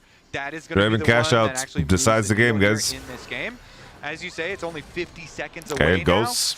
And, Movement. Already trying to get some setup work done. I've here. seen Kyle, Hope Sivir carry harder games. Trying to get a little bit deeper vision. Yeah, the first fight decides the whole game instantly. If AL go even or remotely win, I think T1's comp just kind of, it's a Nexus Exploder, you know? Try and stop them. But again, you're kind of in a position where Kyle Poppy is goated. I don't think it's goated. Bro, like the last time T1 played against AL, Kyle's Poppy like solo lost the game. At this tournament though, he had a really good Poppy game against Genji, of course. And you just saw it right there. Hope's boomerang blade. Who was it, H-Chili? I always forget which game it's which. Just a game at this tournament. From a ton of damage here with a Flandra. The public execution plus the flash to try to get away. Flash Electro Harpoon coming out from Doran. But no! It's Flandra with reinforcement from Shanks for the shield for the outplay to stop Doran in his tracks. Wait a second! Makes it a 1-for-1 Gumayusi from all the way across the map. Doran was like, all planned, all planned, It looks so all good planned. for AL, but Guma Sivir finds the Oh, plant. AL's getting so many platings, but bro, T1 invested so much into this. Yeah, AL's got to be careful here. Guys, this is a 3v4, AL. Relax. AL is a 3v4. Wants to go in after No, AL. Get out, get out, get out. Faker making his way forward, but T1's not. Oh, if they get out, it's massive for AL. Doran coming up behind him. False sense of security. Faker's got egg. Holy. Again, the rebirth is triggered. Holy. Made his way into the fight, and GG. AL. That's a win. That's a win. Come on, AL. Carry a dredge lines back to safety as Shanks dives in beside Kyle. A double kill for Tarzan. And GG. That's over. It's over, guys. This is a neck breaker. And they're at a 2,000 gold lead. Bro, T1. How can T1 not like completely fucking go in, bro? Why is T1 so hesitant? They're so hesitant, no? They're not even showing it in the replay, but they lost this fight way before because Sivir was outplaying them 4v3. By the way, here you full send it, by the way, when Galio ulted top, remember? Galio ulted top. Don't forget that. Galio ulted top. It's 4v3 and Nivea limping into the fight. Gets him against the wall, and they get the second kill for Tarzan's Wukong. Tabe celebrating as he always does when his teams do well, and I think he's going to be very happy with that. I think this is. I think it's like insanely GG already. Accelerating key carries like the Wukong and this Ambessa. Ambessa, Wukong, Galio, they are the carries, bro. Rift Herald now up and available. You can really start. We're gonna review that fight, but I don't know how T1 didn't go like all in, bro. Exactly, man. I don't know why I didn't go all in. Serious danger. He's got his Bloodthirster, so at least that's going to allow him to power through some of the chip damage. He's got his Serrated Dirk for a bit more power if he is not immediately bursted. But you know anyone's Legend is looking after him. They want to make sure they can pop this Draven any chance they get. Tarzan's Wukong with his Trinity Force, with his Flash. This guy's going to be a massive threat in any fight, and right now, he's starting up the Rift Herald. Shanks is on the opposite side of the map, though. His TP is available, but they will need to bring him in if they want to try and make a play. In T1 trying to scope out the area as that goes. Yeah, Carrier jumps in here with the dredge line, finds Tarzan, but to no avail. Kyle jumps in with a point-blank keeper's verdict. Shanks has arrived. They're looking at Gumayushi, and they find the taunt. Guma's already down. T1 are routed as they try to escape from the pit. Carrier now focused. Ayo. Back again by fuck, it's beautiful game. Beautiful game. Tier 1 turret. He might be able to take that, but it's 2 more beautiful kills game for anyone's Legend. It's Rift Herald to anyone's Legend. It's another fight for anyone's Legend. As soon as T1 step into the river, AL close the trap shut. All right, we have a damn series, guys. Shanks is able to lock him only up. 2K gold lead. Doesn't T1 scale better? No, of course not. He still moves in, finds what are you talking about? And they kill There's a Nautilus, Draven, fucking Zinzao. Excellent Rumble here, bro. Legend. The setup with these wards. T1's draft is supposed to be a lot stronger early. Perfect. And now even look at the top side, right? They should be stronger like early. Might be able to stick bro, Ambessa Wukong Galio is fucking. Nobody lives that. The TP was beautiful. Sets up with a double knockup. And even though Owner gets a nice massive. I'm so happy we have a series, guys. So happy we have a series. Owner does pick up one. That's all I care about, honestly. Just want a series. So many members of AL there. There's just no hope of escape. Yeah, beautiful engage. We're gonna review that fight, honestly. That 4v3. And maybe it could outscale. Nah, you're just coping. And like, with please. This Rift Herald, just shut up. They also are gonna have the extra tool to take down these outer defenses. Okay, if Anivia outscales this game, it's just the most broken champion in the game. It needs to be picked every game, no matter what. Against T1, this head-to-head of the LPL against a team that has never lost to them in a best-of-5 at Worlds before. I think you're looking at Tarzan and Kyle to have that synergy that they had back at the peak of this team at MSI. To be able to make plays. Yeah, like the fucking wrench in the wheels. The most important thing was that level 3 gank bot. Hope got so much breathing room. Draven died, and then like Draven used flash 2 moments to try to get a kill. Use it to cover midwave after they lost that last fight. So AL gonna have to be a little bit careful of keeping Flandre safe before they realize exactly where T1 are on the map. And Hope's got Infinity Edge, so that means this Sivir has scaled. This Didn't Sivir T1 drop a game against RNG in 2022? Have to be very careful in about 3-1 positioning. Faker himself a little worried about his positioning. Yeah, he's getting caught out here by Flandre. Public execution, though. All right. Not lined up TPs correctly. are Now Flandre has to Not flash like this, away. Flandre. T1 committing to look to find the kill onto the M-Bessa. Not like this, Owner goes Flandre. after it, needs the third talent strike.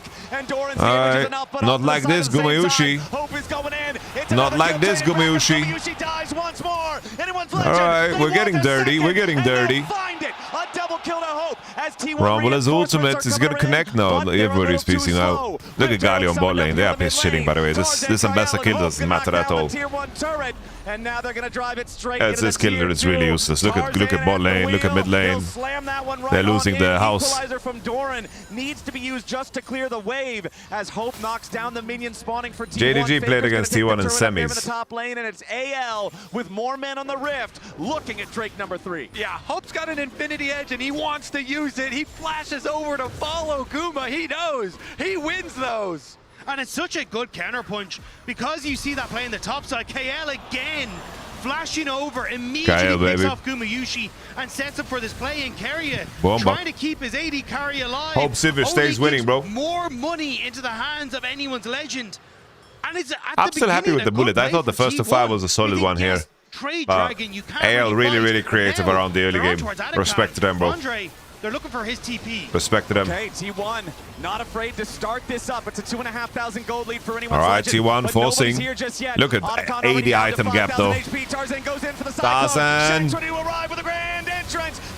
That's a huge taunt. Tarzan fell. Tarzan fell. Owner gets a smite. But at what cost? Owner down.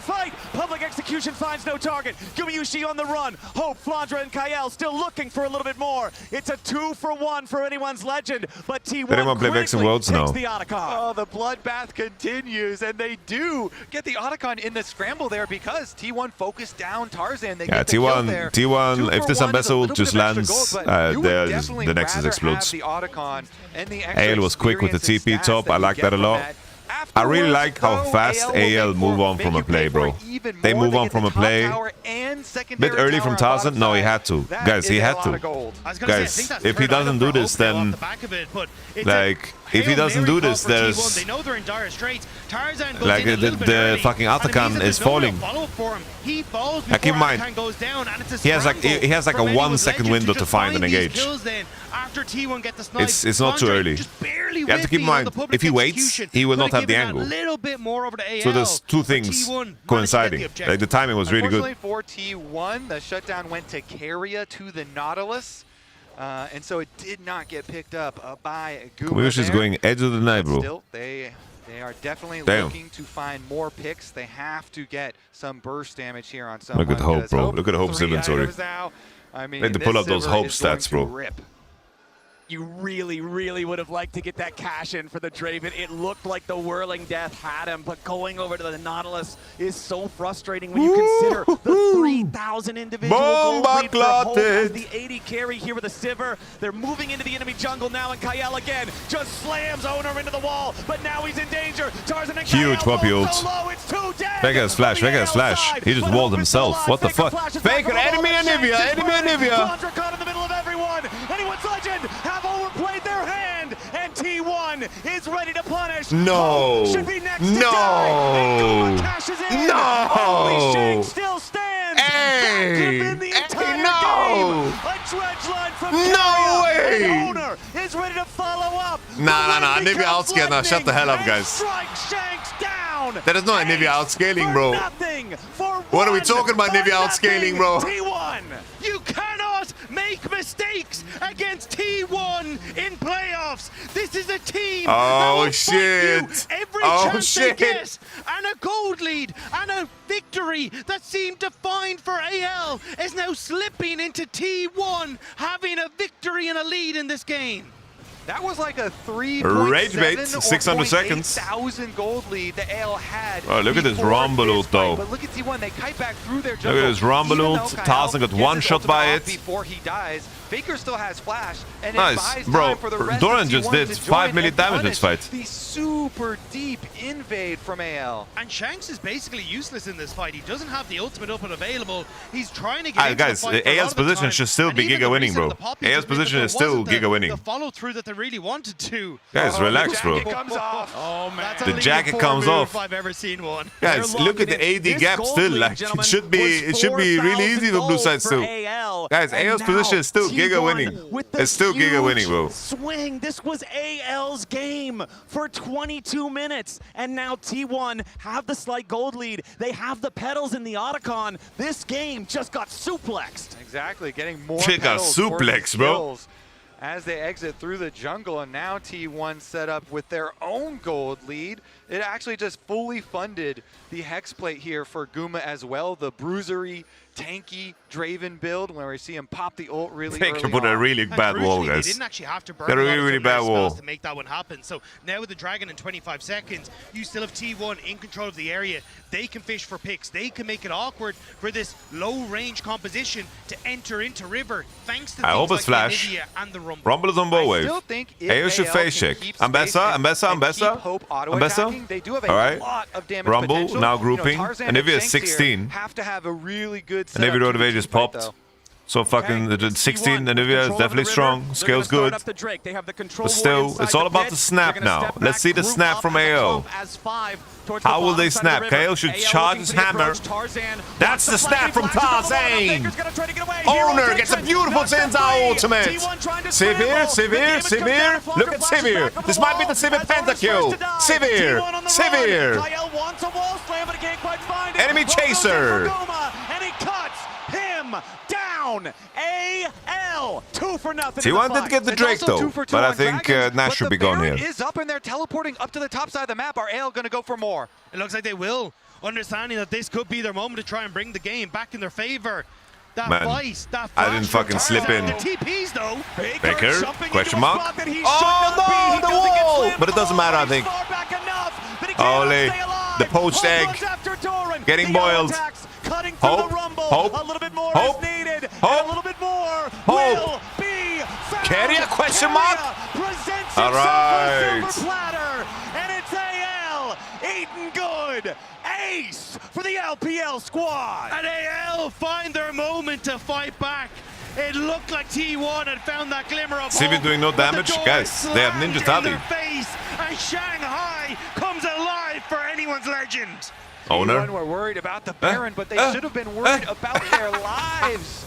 Teleporting in, AL will take All of from China them clenched. everything. The gold lead has ping-ponged right back. The gold lead returns Ain't to no where way. it once My stood bullet for didn't go through on anyone's AL legend. 2.0, by the way. 4,500 gold ahead again. As The we bookies take a were look like at the fight chat. that made it all T1 will happen. just No, win this is now. the teleport in from Faker. Bro, the game save was still was still really good for AL, guys. From Faker. Fucking Could have gone towards his own Sivir has 3 tower, items but against not Draven having any 2, sort of like. ability to get out of here. Wait, means we that need to be a AL little bit counts realistic, immediately. guys, about our And even Hope here, expectations. having the support of Kyle means that Doran can't really go aggressive on the play and hope that Yeah, he can yeah, trade yeah, something bro. back. And even Carrier trying to again support a dying teammate And ends up Nvidia is giving over scaled. his life on the back of it. Like, Nvidia is skilled, but bro, like, how the champ is skilled too, you know? Okay. Look at these guys. All right, AL with the gold lead. Back Yeah, in I think Hope flashing to kill Rumble might be a bad thing. That little dip there. The Nvidia win is just walls, a blink I mean, the in wall of radar Nvidia is still going to be now. annoying. AL looking to Nuisance. siege. AL with their Red Bull Baron power play want to get as much of a lead with it as they can. All This right, is the honestly, sixth turn T1 that they will fans, take this game, AL which needed to means win the this for this only tournament to be targets safe. left are Like, inside relax, the okay? enemy base. They're also a heavily Baron-reliant team. You are very short range, but they're looking for Doran. Immediately, though, it's T1 ready for their counterattack, but the counterattack doesn't hit hard. The Redemption's going to heal off pretty much everything from the Equalizer. Tarzan's clone's the only thing that took meaningful damage, so T1's going to clear the wave away, but but the cannon minion is still alive. The tier 3 turret's below half HP. Everybody on AL is feeling confident, and without the equalizer, that's a big team fight tool that T1 no longer has. And I feel like teams need to stop giving Ambessa in 4-5. I feel like Ambessa, like, just makes so many comps work, you know? And then people play like the so-called bad matchups of Ambessa, and she's just like useful every game. Always. That's why this Baron buff is so important for AL in their attack. Gumeyushi's build, honestly, is so ugly. It's one of the ugliest builds I've ever seen. Empowering those cannon minions, it's empowering both so lanes. ugly. All right, top lane about to be the next target. Flandra wants to crash the wave. Still 1/3 of the To be fair, they don't have 2 kills turn on bad dives to 0. Bro, that happens every fucking game, let's be honest. At this point, it's like a part of the champ. To a colossal smash from Shanks as AL has found their way into the enemy base. T1 scrambling, regrouping between the top and mid lanes as they do want to continue trying to defend the turret. AL's going to take their time, though. Now they focus on the top lane tier 3. I know I predicted the Gumeyushi Draven because it was a good spot for it, but man, this was an ugly Draven game. Continue to retreat. Anyone's Legend still playing it nice. Very, very and ugly slow. Draven game from Under Gumeyusuf. siege top side first. Hope plus the cannon minion, more than enough to take that one down. Mid lane's already down. Those two inhibitors within 10 seconds of one another, nearly perfectly synced up as Anyone's Legend take their exit. They look at that 40-second Drake timer and say, All right, right, we've got Froggen, enough pressure. base Mid and defense. top wave's going to be pushing in our favor. We can reset, pick up a completed item, a 4th item for Hope. Froggen base defense. Be able to carry Anivia. through this next engagement. I think for T1, maybe you just have to let it slip. A 3rd dragon buys some Finally, time. LDR Hope for Anivia Hope. can get to a position where she Healing can be reduction. a massive threat in fights. Yeah, AL here moving in 4. You know, I saw that game in Hope person. as well. I was at DreamHack watching that fucking bouncing back and forth. 70-minute Anivia game. And look at the footwear. And then they had to rework fucking Baron. It was against Moscow 5. Treads purchased. The ability for Or, the Anivia I don't know if maybe they were Gambit at that point. They're Moscow 5, I think. Is so restricted, and you can see T1 are making the call. We cannot go fight for this. I played at that DreamHack in my group. I had CLG and Moscow 5 in my group. Like, well, what am I supposed to do? I had both those teams in my group. Used to just try to maybe get the miracle What am I steal. supposed to do? That cooldown's going to be available again before the Baron would be a fight, and that fight is less than 2 minutes from now. And that's why you're seeing them just try and give as much gold towards Faker. He has the Seeker's Arm Guard for protection. Would love him to try and finish off his magic pen item, but unfortunately for them, you're not getting that time. Babushka ultimate. Tries to clear out the mid-wave, while the Gumeyushi with the cancellation. Yep, no more Baron, Kaz ult went on full CD because he didn't cancel it himself.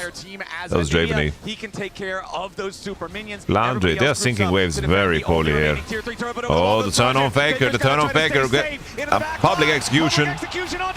GG. Huge taunt. Gumeyushi flashes. Landry has GA. Looking for Gumeyusuf. Doran and Keria will be next to die as T1 are wiped off of Summoner's Rift. Woo! A series. T1's Legend with a clean ace to win Game 2. Hey. The Panda Warriors are coming alive in Game 2 and showing that in Shanghai, this city will belong to them. Beautiful. Hope Sivir, bro. 11-0. In game number 2 to even Hope it Sivir. up 1-1. Analysts, how are we feeling now? Okay, let's take a look at that situation. Why on earth didn't they fight to the death? You remember when they dove top? What happened with T1? To try to get away. Yo, bro. Is this Anivia pick just bad? Like, I feel like Anivia is so bad. It's like Wukong, Galio, and It's kind of random, yeah. Like, I don't think it's good. Like, everyone thinks it's good because it's into melees, but like, are these melees? It's kind of. I think blue side, top side scales so fucking good. Yeah. And well, yeah, I just feel like you can't actually like control space that easily with Anivia versus these types of champs. Like someone's just gonna go over. It's the wall like the fights happen too fast. I think. Yeah, they like happen too fast. Like here, I didn't understand. I thought that AL was trolling when this was happening. From the opposite side of the map. I thought T1 is like, we have to fight to the death here no matter what because Galio just ulted top. Yeah. I don't know why they are so like scared. They're just fucking his pop builds too good. Verdict to make the fight unfair. Carries your first target as owner, wants to go in after Kyle now. Loses half his HP. Boomerang. But I think if you don't get this, I think the game is literally over. I think at this point. The Wukong gank was so clever, like showing on the fucking chicken ward and then faking and then going bot. Yeah.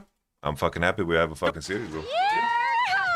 This Bro. was actually really huge for T1. I don't really They like ended it. up Like, I think getting, Drake and Nautilus Drake off can the win, back half of right? that as Obviously. well.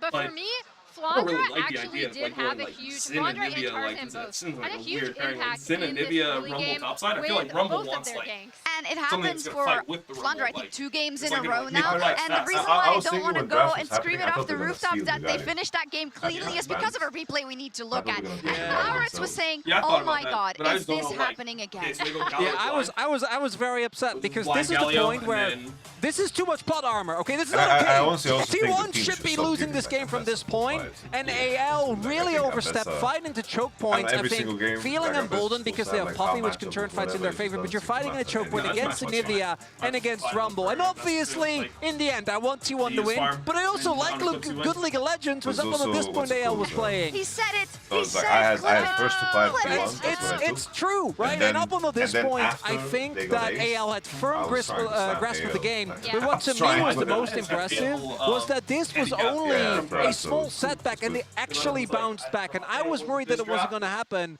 And I think that they deserve to win this game I for don't know how Draven and 95% of Nivea it. survived. So the fact that they're able to And close it that's out feels fitting. Yeah. Emily, talk about I wasn't so sure about how, like, talk about the early game would recovery pan because out, so as I you just- say, I thought right, first to in 5 such a T1 was, like, fight-heavy solid. region, which that it's Hulk's not, I know fucking people used to Manchester say, well, is they the don't goat just Scorpion fight. or what? That's not what I Yeah, said. bro, look at Obviously, they his- didn't look at because his they know how fucking to ace. I was get just the putting up a objectives city as well as fight, but summer. you do see Bro, you know a what I'll form do of here? resilience this often game, in these with back-and-forth with games this that they Fearless can out, put on the Rift. Yeah, in this I'm probably pre-Baron, well, because I'm assuming T1's gonna go blue side. I think it's AL. I think you 1-2 Quirky here for hope. Mhm. I think that's what you do. I think the only danger is like you. I guess I think then you should just red side ban Caitlyn. Caitlyn. Yeah. Red side ban Kate. But I think that Quirky. honestly, I think Caitlyn's not as scary if you 1-2 Quirky and you have counter pick support. Like if you have the ability to just slam a Karma if you need to, or like whatever. I don't think it's or like the Nami that fucking like CFO is slamming. Like I feel like it's hard to like. I mean, what I don't know. What are they gonna pick? What like Caitlyn? Like I assume Nico's gonna be banned. It's been banned. Yeah. So it's like they're gonna go what? Caitlyn Elise? Yeah, Kate Elise, or you just have to blind Kama. Well, it's like you invite Blitz. I remember Kale Blitz. It was good, no? I remember That's fine. Like one or two games. If you go Caitlyn, Karma, blind, I think that should theoretically be the Nami spot where you just like try to survive and you just drop some CS and then Quirky is fine later on. I don't know, like I'm not sure. I would just take Quirky early because I feel like both these teams are Because low. I think like we are at the point where like if T1 go blue, they will like first pick Javan.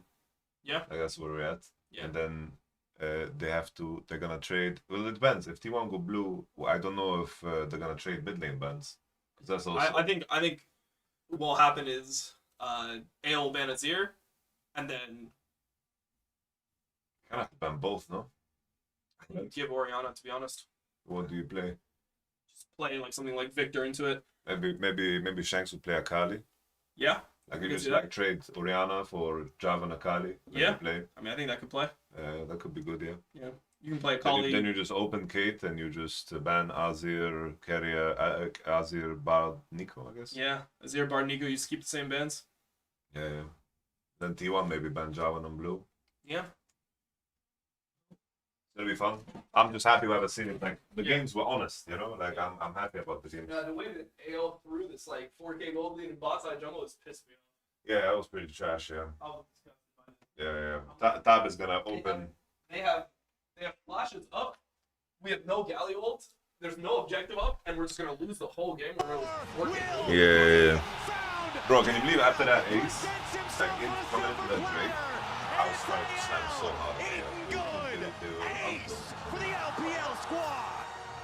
My whole chat was like, "Oh, it's so over with these."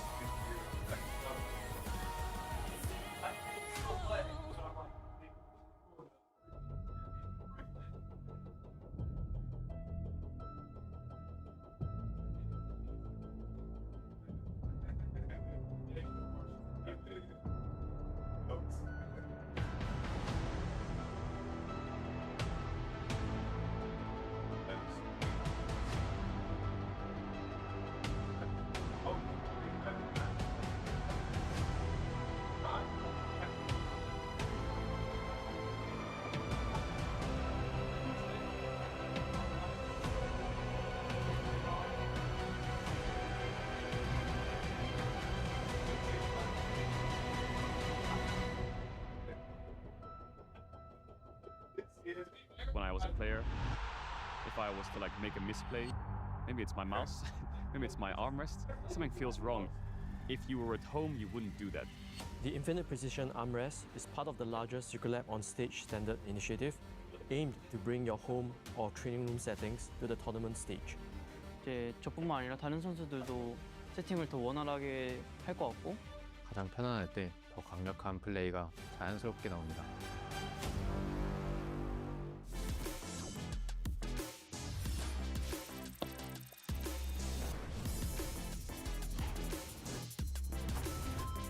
Imagine if Chovy put up a performance like this. What are we talking about? Yeah, in hindsight, like I was unsure mid-draft. The only thing I was certain about was T1 winning early. And obviously, AL had a really good game plan there.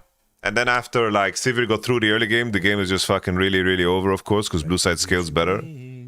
Like, the thing is, Anivia is too theoretical of a champ, if I'm going to be honest, guys. It's just Ambessa, Wukong, Galio is way too modern for Anivia, bro. Anivia is fucking... Anivia is like a chess piece.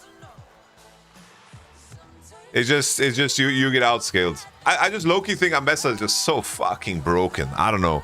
I feel like Ambessa has been broken the whole year.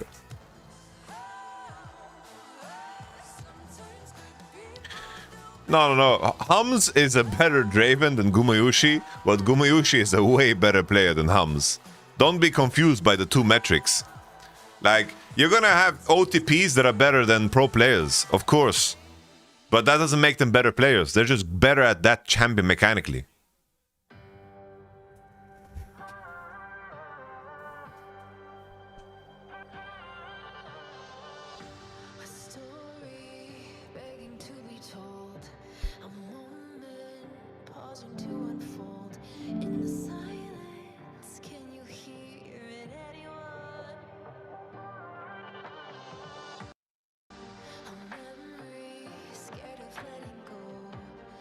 Oh, this is kind of a long read. I might save it for a different time.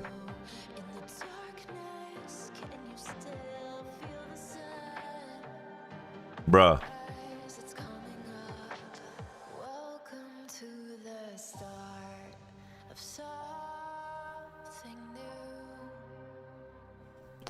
Yeah, obviously, Gumayusev. Like there's a difference in being a great player and a great, like, champion player. Yeah, like, if Gumayushi and Gumayusev played 1v1 Draven, then, like, the only thing you get tested on is the metric of your Draven skills, and that's different. Well, it's like League of Legends, bro. A very important metric in League of Legends is keeping track of fucking 20 things at the same time. Cooldowns, map movement, base timers, economy. Like a great league player requires a lot less bandwidth to do things that takes more bandwidth for other people. That's a very important metric, you know.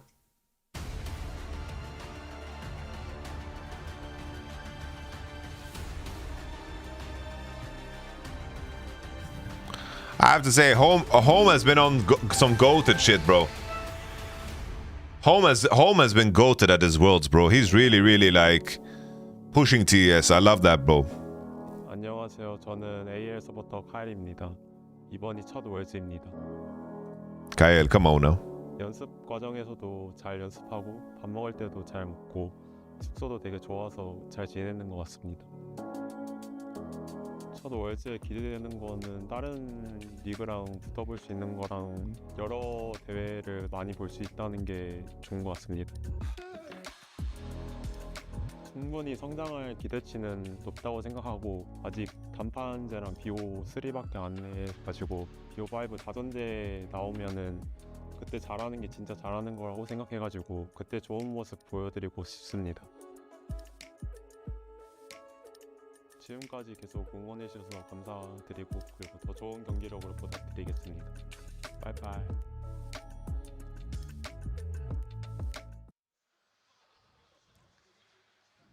Ladies and gentlemen, welcome back to Worlds 2025 here in the last quarterfinal before we head to the semifinal matchups. It's tied 1-1 between AL and T1. After the second game had some pretty bloody battles. AL was ahead for 20 minutes. It looked like they might have thrown the game, but then they worked their way right back into it. T1 throws it themselves, and after AL get the Baron, they are just pushing straight to the heart of the Korean Nexus. Friendly little game of cat Straight to the heart of the Korean Nexus. Come on now. Action-packed, though, is definitely fun. I will say there were marked improvements here for AL. I really liked how the bottom lane played. Kyle had a lot of very big poppy. Did you see JD Vance talk about Hassan's chocolate incident? I told you Hassan and Asma are really impactful politically. No, they're not, bro. Like, stop fucking trolling, bro. Just because JD Vance brought them up, like, bro, JD Vance is fucking not even politically impactful, bro. Like, JD Vance is a muppet. It was him. Let's be honest, bro. To Owner and Faker, big double cyclone, and putting out so much pressure. And that was the big focal point for us coming into game. What the fuck are we saying, bro? They're politically impactful. He had a great gank, level 3 on the Wukong to set up anyone's legend for success. And I think that's where now you're looking going, okay, T1 have to find some way to fight back because anyone's legend looked like in game number 2 they've woken up. And one thing that I noticed in particular in that second game, Faker on a Chove has never put up such a stinker on the world stage. Bro, who fucking hurt you, bro? Passive, out of punishing your opponents for not having a strong enough play when they try to go after you. I'm pretty sure that egg was served sunny side up every single time Faker was forced into it. So AL knew the job, and they passed the assignment with flying colors. Yeah, they certainly did. You know, props to Flandra as well. I think this guy thinks that Hassanabi's father is Shenk from the Young Turks. Trying to kill him under tower, but he also did that roam towards mid. When you're talking about Faker and the Nivea, getting not only the kill plus the flash plus the egg, that was a lot of cooldowns out of him very early into the game. All right, let's focus on the game, guys. Come on now, no politic here. Some more work up there as well for AL. So going into the rest of this series as we get deeper into Fearless. All right, so AL are banning Orianna, which means they're banning Azir as well. And then I think the T1 are just going to slam a Jarvan first pick. And then the question is, in this moment here, guys, Bard and Nico are both open. Let's see how AL is going to manage that. They're going into red side by not banning supports because they believe on red side, keeping the supports open is better, which makes sense because they can counter, right? Jarvan, Caitlyn, Corki. Jarvan, Caitlyn, Corki. Jarvan, Caitlyn, Corki. Corki ban. T1. Open Yunara. I'm very surprised by that. I'm not a big fan of Gomushu and Yunara, if I'm going to be honest with you guys. Because I think if T1 open with Yunara first pick, I think AL is just going to play Nico and fucking Kai'Sa, and they're so happy. Yunara ban. All right. Nico, Jarvan, Caitlyn. Nico, Jarvan, Caitlyn. Nico, Jarvan, Caitlyn. This is the 3 crucial picks that I'm looking at here too. We also have Bard, guys. We also have Bard. I honestly think that AL should have given Yunara. If I'm going to be honest with you guys, just give Yunara, play Kai'Sa, Nico, Jarvan, and be happy. That's my take. But let's see now what T1 do. Jarvan, Nico. K'Sante. I said it, boom, boom, boom. Let me hear you say K'Sante. Ew. I don't like it. I don't like it, guys. I'm not a big fan. We have Nico, Jarvan. Jarvan's a little bit weaker now with K'Sante showing. Trundle is already banned, so we don't have that counter angle. But it does leave the Bard still on the table. Bard is hard. This is what I'm saying. It is a big weapon for Kyle too. Everybody knows, yes, carry a Bard is amazing. What happens with jungle here, guys? Probably the best in the world, but Kyle, if you have to blind jungle, Jarvan does look like the most decent. Okay. It also challenges some of the champions that Faker really wants to play. You know what would be based? If Faker blinds Akali. But I doubt that he's going to do that. I doubt it. Well, what are the options that we have for it's too risky. Away from this Jarvan, where Ezreal's gone, Corki's banned, which means you have to go for Ziggy Azalea. I don't know, Gomushi 6. I've not been a fan, guys. I've not been a fan. But it is, you know, considering the answers you can do here on AD roll, Sivir out, Ezreal out, and Corki is banned, which means that the answers in the Ziggs aren't like super obvious. They're not super obvious here, guys. still as well. Because the long-range ADs are bad against Ziggs and the short-range too. You need to have like mobility, you know?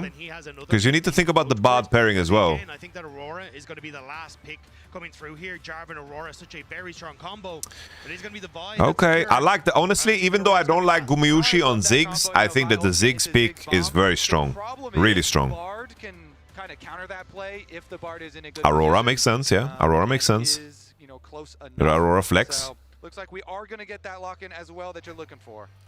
Lucian Brom, first and foremost, bro, Bard is already showing. Second, Brom was picked in game 1, brother. In the mid lane, and we'll see now what we want to ban. It's supports, it's mid laners that you're looking at on the anyone. Are you smoking crack? Ban away Leona first. I mean, it makes sense, right? Just try and make sure that you have a decent matchup on that bottom side. Vi is so ass. I think Vi is fine, guys. Vi is not ass. Would be, I think, the best answer. We're in game 3, guys. It's perfectly fine to play Vi like this with Ziggs. Ziggs Vi combo way more. What do they ban in the AD position, guys? Well, like, let's see. Something like that maybe. We have, for Hope. I think, Jhin. I really disagree with Kobe. We don't want Jhin here. I don't know, guys. I am thinking, do you just fucking do the Reckless Classic? You just go Kaiser Bard, guys. T1 not convinced that this Aurora is going to be going towards the mid lane to Shanks. I think it might be going in towards that top side. Was LS right all along? Bro, Jarvan got buffed and Vi got nerfed. Don't do that. Don't do that, bro. That's bad rage bait. Pike ban. Okay. Do we just fucking play Kaiser Bard? I swear, we just pick Kaiser Bard, no? Won't show up in this game. What's it going to be the last It's time for Kaiser Bard. I swear.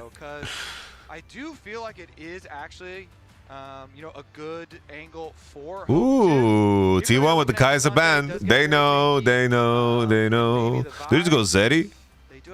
Ooh, Zaya's ugly. Jhin is ugly. You just have to go Zeri, no? Zeri the carry? Don't pick a homeless MF. Oh, no! No! It's hard. It's really hard. It's not easy to pick AD at all, guys. It's not easy.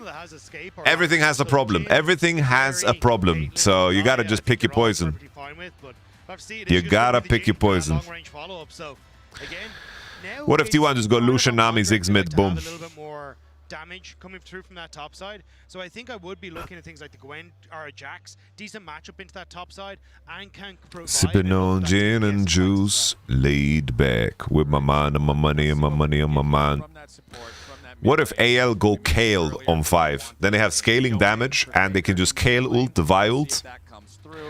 And then you lane into K'Sante and you have a good time. Ooh, carry a Blitzcrank. Okay, the blitz, the Silas, Lila. Holy. Is Janko's gonna fucking go crazy and like start punching his bed? This Silas pick is better than the one we saw from G2 at least. The Aurora pivot into top lane into Akali. Up in the side lane, and it is gonna be one of those melee carries. I really like this adaptation here if they go to Leona. It gives you a really strong matchup in the mid lane that you can look to bully through, and you end up honestly, I don't like the Silas looking at all, guys.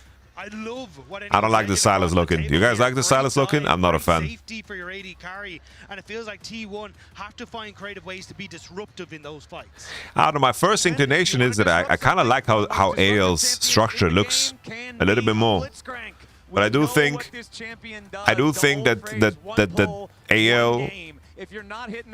AL their draft is like very, very good, I think, but you need like everyone needs to play good, bro. Yeah, and I think they're going to have to in this I think you gotta play insanely good. Guess Flounder doesn't want to play Aatrox but the thing is, like, I think a Renekton 5-pick with Aurora mid would have been insane, no? Am I crazy? Like Renekton into full melee? Renekton into K'Sante, Silas, Vi? Like, I feel like Renekton just fucking... Continue to, keep that pressure and push up. Suddenly the opportunities for Blitzcrank to try and find those hooks. I can fast forward a bit to see if I'm... Let's do it, man. So far the series has delivered. We're tied up 1-1, game number 3 as we head on the rift to see who moves on to match. point on these Renekton is fake pick. All right. 600 seconds. Momentum can be so very powerful as we head out onto the river now. I always want to look out for level 1 shenanigans when Blitzcrank is in the game. Standard opening so far, so no. I just think this game is going to be bloody as all hell, no? But we're just getting started here. Carry is spotted on the ward though, so this is going to be a bloody fucking game. Which definitely alleviates a lot of the pressure. Yeah, I don't know. Sweeper once again as well. Okay. Ooh, nice little quick trade there from Faker as he sidesteps, but Shanks gets pulled. Nice move there from Keria, but now they got to be a little bit careful. Are we getting some sums out? Gumayushi gets healed by Keria. So both sides. It's the only sum that drops. And T1 bottom lane actually pays for that with their heal cost. Yeah, honestly, now, after post-deliberation, I kind of like AL's draft more, post-deliberation. Shanks gets to start in a very awkward spot, though, HP-wise. Alright, Faker. Already put it up for Shanks. Point-blank range to hit the abduct for the early quick trade. Yeah, that's exactly how you want to try and get ahead in this mid lane, but I think again, as you were saying, like anyone's legend, hoping to try and abuse on this bottom side of the map, especially as Kael has the range advantage. If he can get some auto attacks onto Gumayushi, that's where he can start to put the Gumayushi. But we'll have to see if it's going to be possible. Gumayushi just went no pots. Reloading. Yeah, nice pull there from Keria. Did Guma just go no pots? Bro, whoever is going to coach, Los Ratones next split, they are cooked, bro. If Baus is watching Worlds, he used them. He double potted. Pretty early on, had to use those. No way. Okay, it's just okay. Then he's just a pig. It is what it is. There's a deep ward up on top side too. Okay. You know, up in the middle brush, so we can look for some lane assignments later on. They decide to alter them very quickly. Oh no. Oh, Long Johnson. Keria is no longer ill, guys. He's ill in a different way. He's ill in a different way, lads. He's in it to win it now. I prefer AL's draft here. Let's see what they can cook up. Is the flash, is the heal from Kael maybe a little bit more vulnerable? He's got his jungler pathing down towards bottom side though, so AL's bottom lane should feel fairly comfortable. They've got Tarzan here to grab the bottom side Scuttle Crab. Hey, hope is over 3. This wave is going to push out. Looks like it will be pushing back in slowly towards Gumayushi. Oh no, Doran. Come on now. Bottom side, still considering, but a nice ward spots him out moving towards mid here. Shanks continuing to lose out in these short trades with Faker, but it's not really affecting the... Java should go lethality here. Not gonna lie, brother. This is like the worst lethality game you can play. Javan and bot is coming. Shanks can bait this, bro. Shanks can bait this. Kael has no sums, guys. Well, Shanks had no E. Like, why doesn't he like move around a little bit, you know? A nice gank timing here from Owner. He goes for the gank before the Scuttle Crab. Flash pull from Keria, but not tight. Quite close enough to get the lollipop on the hook. It's a tight squeeze. Just able to step away from that one, and now that flash tight squeeze. Oh, all right. They swapped into top. Plan is still has TP. Like they're piss cheating. I was gonna say with Kael should be able to have that help to pick up a lot of this wave underneath the tower. Jin opened bot. Is Jin trolling? That swap that we're looking for towards the early stages here, where Guma uses teleport, goes up to the top side. They want to get this Aurora away from Cassante. That lane is a little bit painful. And what are we doing? Why are we? I really don't like the lane assignment of AL. Like, what are we doing? I hate it. Here. You don't want to be too inefficient. So get those camps respawned. How do we do this? Again, Tarzan just clear on down to the bottom. All right, let's just get Drake then. Let's get Drake AO. Really the level 6 minimum. Where I want to see AL come alive. Like Jarvan having 6, Shanks being able to use his ultimate alongside Flandre. Those skirmishes become incredibly potent. So I'm curious how T1 want to. It sounds like he's happy. Like he's so happy. Go for these early dragons and keep that pressure up. Doran's like saying, "Give me freedom, give me fire, give me reason, take me higher." He's just like celebrating. He's just celebrating, guys. Still fishing. Celebrating doesn't need to lane against Aurora. His thick bunny is not beating the shit out of him. More value out of the level 1 chunk damage onto Shanks. Shanks though knocked up. Ooh. No flash They run out of gas. They don't have enough damage No to kill him, steam. but with only 300 Guess we're playing heal on support. He has to drink the potion, and Shanks is not in good shape. It truly is providing a lot of value there. It's causing a response from AL. They've got control woods all the way through the river. I don't know. This guy is matched here. And what did you really get here from your lane? Faker? Faker still on the run. Chill! T1 QUARTERFINALS! They're trolling! T1 have put so much pressure onto Shanks, but the valve just popped in favor of AL. Oh my lord! Is the one killed, so it turns T1. Yeah, I mean, Faker is the one who wanders into the darkness of river, but that's crazy, bro. The price for it, and that is huge. What the hell? T1. Leading into this river, Faker just went in there with his face. Provides a ton of value here. Also, just great timing from anyone's legend to understand the spike Shanks had hit. Hit level 6 off the wave that was in the nice lane matchup. To open up for the follow-up play. Doran. All right. Little dicey I like that Jarvan doesn't even try. He's like, bro, we are not killing this guy in a million years. Hey, Mario, can I only reach you through mail? Naros, you can DM me on Discord, bro. Just DM me on Discord. I'm easy to find. My Discord's your Marcan. Everything's small. Waiting around for that little roam and any issues? Thank you for watching Tier 1. Appreciate that. Thank you. Very powerful then, trying to draw them into the next team fights. Regardless, Shanks will be moved down to the bottom side of the map to try and pick up the side. What's the bullet this game? Nah, I don't have one. Not a public one anyway. Early game from Tarzan compared to game number 1, and we got the level 3 Wukong gang. This time around, it's not a surprise to see Jarvan wanting to make plays earlier on in the game, and Tarzan leading the way is exactly the recipe for success you want to see from AL. And that's why at least, like, look at Doran's itemization, you know, he has to buy MR into Flandre, which is going to be very helpful because of the Jhin damage. What's cool about Yone is that he actually has really good tank damage on side. Restabilizes this lane in favor of anyone's legend, and they're even shifting Shanks now. Yeah, the more and more I think about it, the more and more I love AL draft. They want to really hammer home. More and more I look at it, I'm just in the AL camp. Back by Flandre here at the same time, chunking the Ziggs below half HP. AL still with total control over the grub pit. They brought everyone Starting to get some plating bots, but these grubs can be very nice. Try to get some plates out of that one. We'll be able to secure the first, maybe even the second down here, but all 3 grubs. I think Koma needs to go. Koma is not doing the drafts, bro. It's fucking player driven, bro. Big power move again. AL, I like what I'm seeing. You know, Shanks, no, I think AL's draft actually scales good. Isn't gonna have too many problems.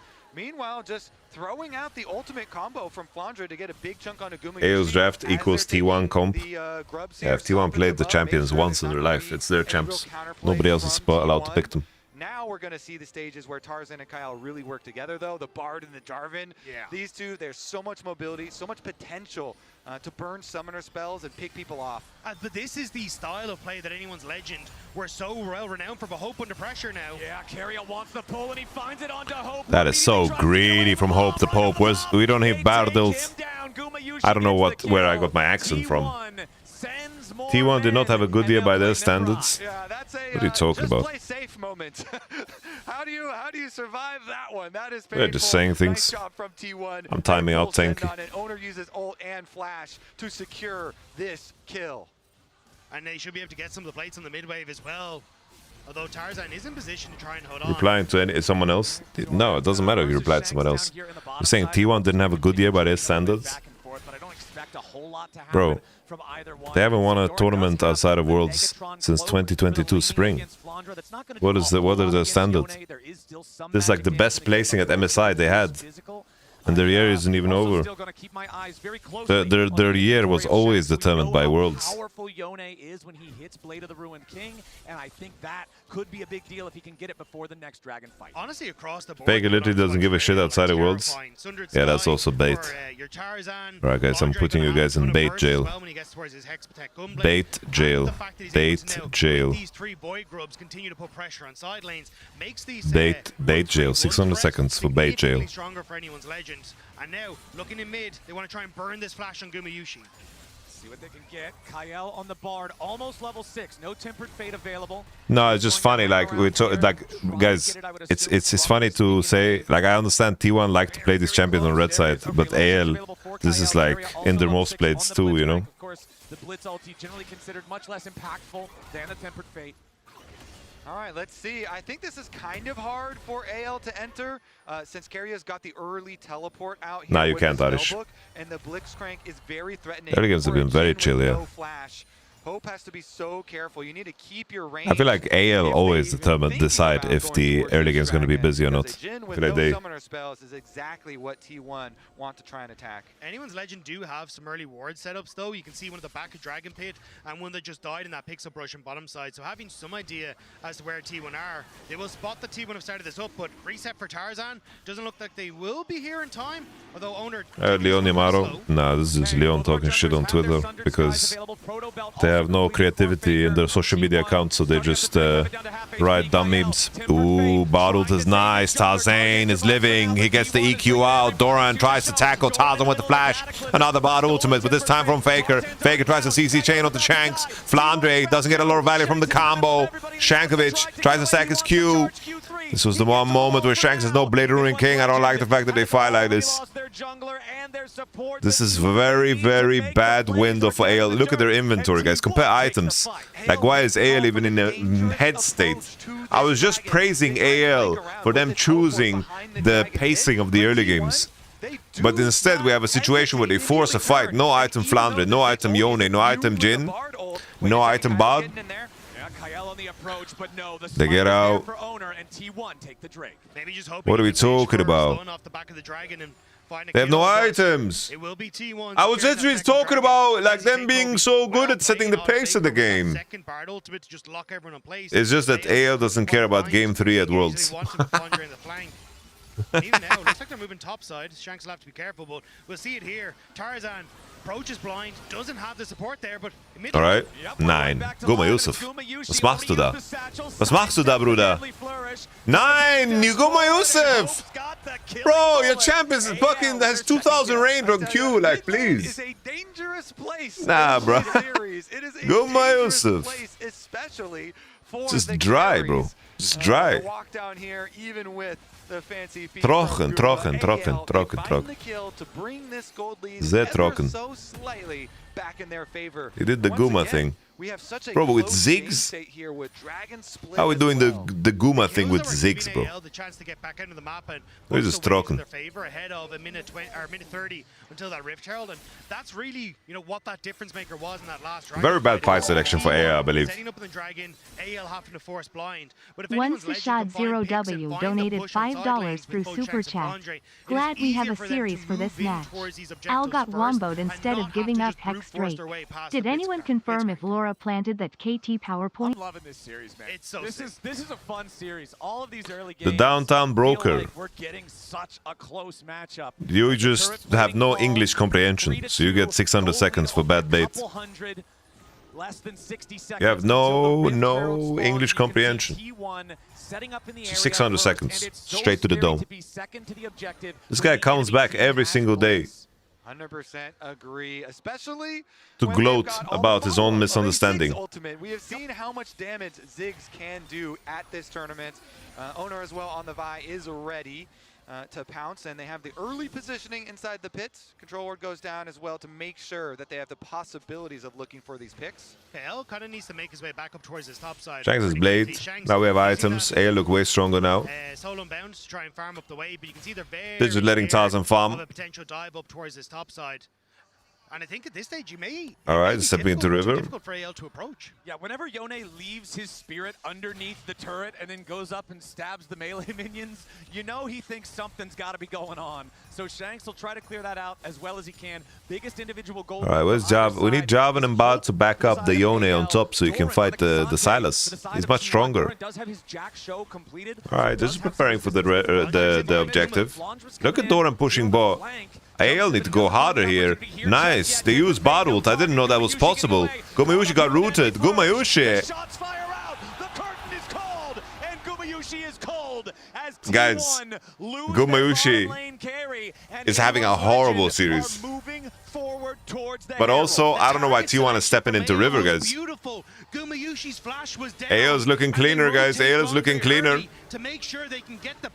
AL is looking better. Huge win, huge win. Big up Tim Westwood, big up Tim Westwood. K'Sante got a tower on bot lane at least. That's the Cristiano Ronaldo. AL secured the shoes. It's feats earned for anyone's legend as well. The pressure out of Kyle's Bard is huge. The ultimate forces Guma to dodge backwards into the rest of the team, and AL... Because yeah, AL gave up bot to be on mid-wave, so it's like, just wait, no? Just wait for Doran TP, let the enemy leash. Because like T1, why are they contesting river there when K'Sante committed to hitting bot? Can Doran actually do something? Like, this game is very strong, yeah. It's like very useful in the fight. But T1 losing Herald is really, really bad. That is so difficult to come by. It is, and Flandre has it in heaps and bounds. But yeah, to that chat's credit, right? Like, we were nitpicking what he said, but this game does hurt a lot of the champions, like that T1 have left in their pool, you know. Game 4-5 is going to be really fucking interesting, draft-wise. But it does look like T1 will once more be first to the area. As you can see Doran moving around, trying to make sure they maintain control. You can see all the vision set up by T1 in this enemy blue side. Yeah, this Aurora build is very freaky. I've never seen this shit before. To see wherever AL is going to approach from. Yeah, trying to attack the side lane at the moment. Owner kind of trailing here. But Shanks is playing fairly cautiously, has a control ward there by the Gromp, and just backs up as the minion wave coming to him. So nobody exposed just quite yet. All right, Rift goes down in mid, and we get the teleports. T1 is in river. Items are dead even, guys. AL is using Cristiano Ronaldo to get position. EQ through on Doran.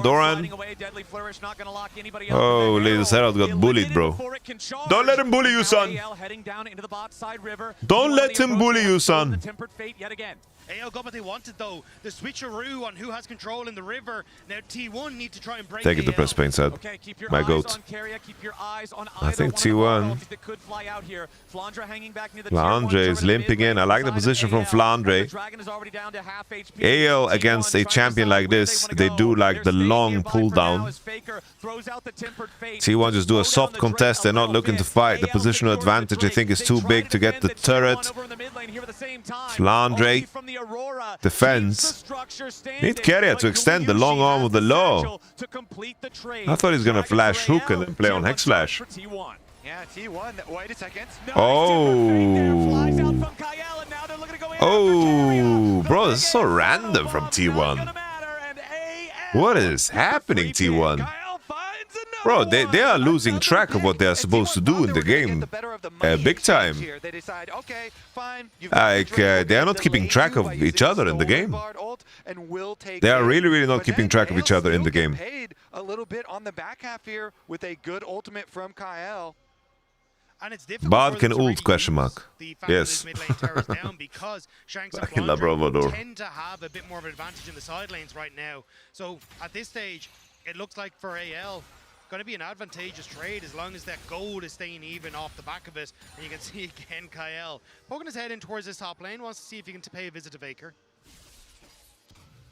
All right, let's see if Guma can stay safe here in mid lane as we see so much. Yeah, Yon scales like a beast this game. Honestly, Yon scales like a beast in most games. Work to try and create at least one side of that mid lane where you can lean to, where you can stay safe. Yon is held back by Yon players refusing to buy mercs when it's really insane to buy mercs. either Tarzan or Kyle move in, and it feels like they're clearing out a lot of this vision, opening up avenues for AL to try and create these picks. And we're getting closer to those second item power. No, if Genji don't win Worlds, just retire the tournament, no?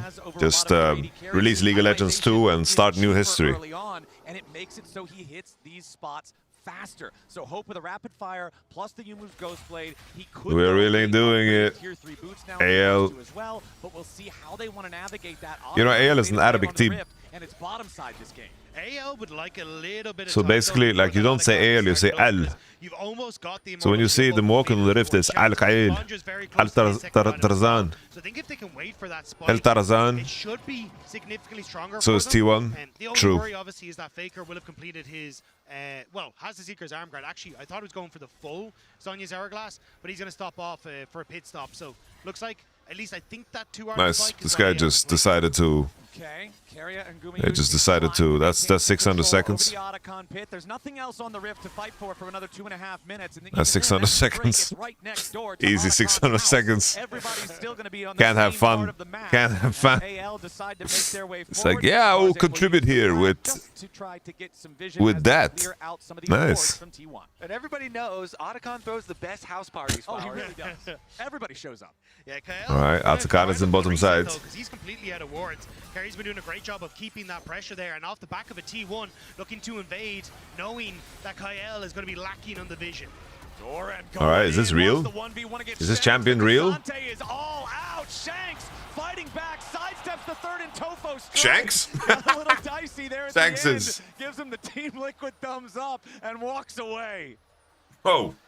Shanks This was some barely surviving there. El Shanks. Still, though, putting on Like, this extra yes, pressure, relax, El Shanks. Shanks is now going to have ultimate advantage because he just used his flash and his E to survive. He gave the like. And so if AL can actually create a fight where Cassante has no ult, maybe they Bro, can just actually watch set the up a screen. Yone Kesante ult versus Yone. And imagine that Anivia is in the game. As you see, though, She's lot just a of vision bird. over towards Otacon's house is Whoa. T1 Blue. So Whoa. they're the ones with the setup over towards the big objective. Hi, Shadow, thank you for the $5. Did anyone confirm Low planted the KT PowerPoint? Didn't happen. I don't know what happened. I still, to this day, don't know what happened. Is this a conspiracy, bro? If KT beat Genji, we know it's rigged. And also that ult advantage. Yeah, it's the 2-item power spike on everybody that's not a support, for everybody except for Faker. Wow. Tempered Fate, no target connection there. But Wow, here comes the gang. Ned Flanders misses the Q. Yone ultimate is kind of ugly. Here comes Owner. Shanks has no flash. Remember, he did the ugly one. AO. Gumyushi's burning. Hope is gonna only got 4 bullets. DPS on objective is not that high for T1. That's the flash. Can he get the EE? EE? The Q flash? Flounder with the buffer on EE. And that's the EE. Ooh, big team fight win for T1. Big team fight win for T1. I have to say, the issue here, Shanks burning his flash is a very big problem. From Owner to secure this last kill to chase down the Aurora, and Santa's a bit of a beast, bro. will claim the objectives in the aftermath. Here's a look at how it started. Kyle uses that ultimate but doesn't actually catch Carry. Because I don't know, this looks good for AL. No, am I crazy?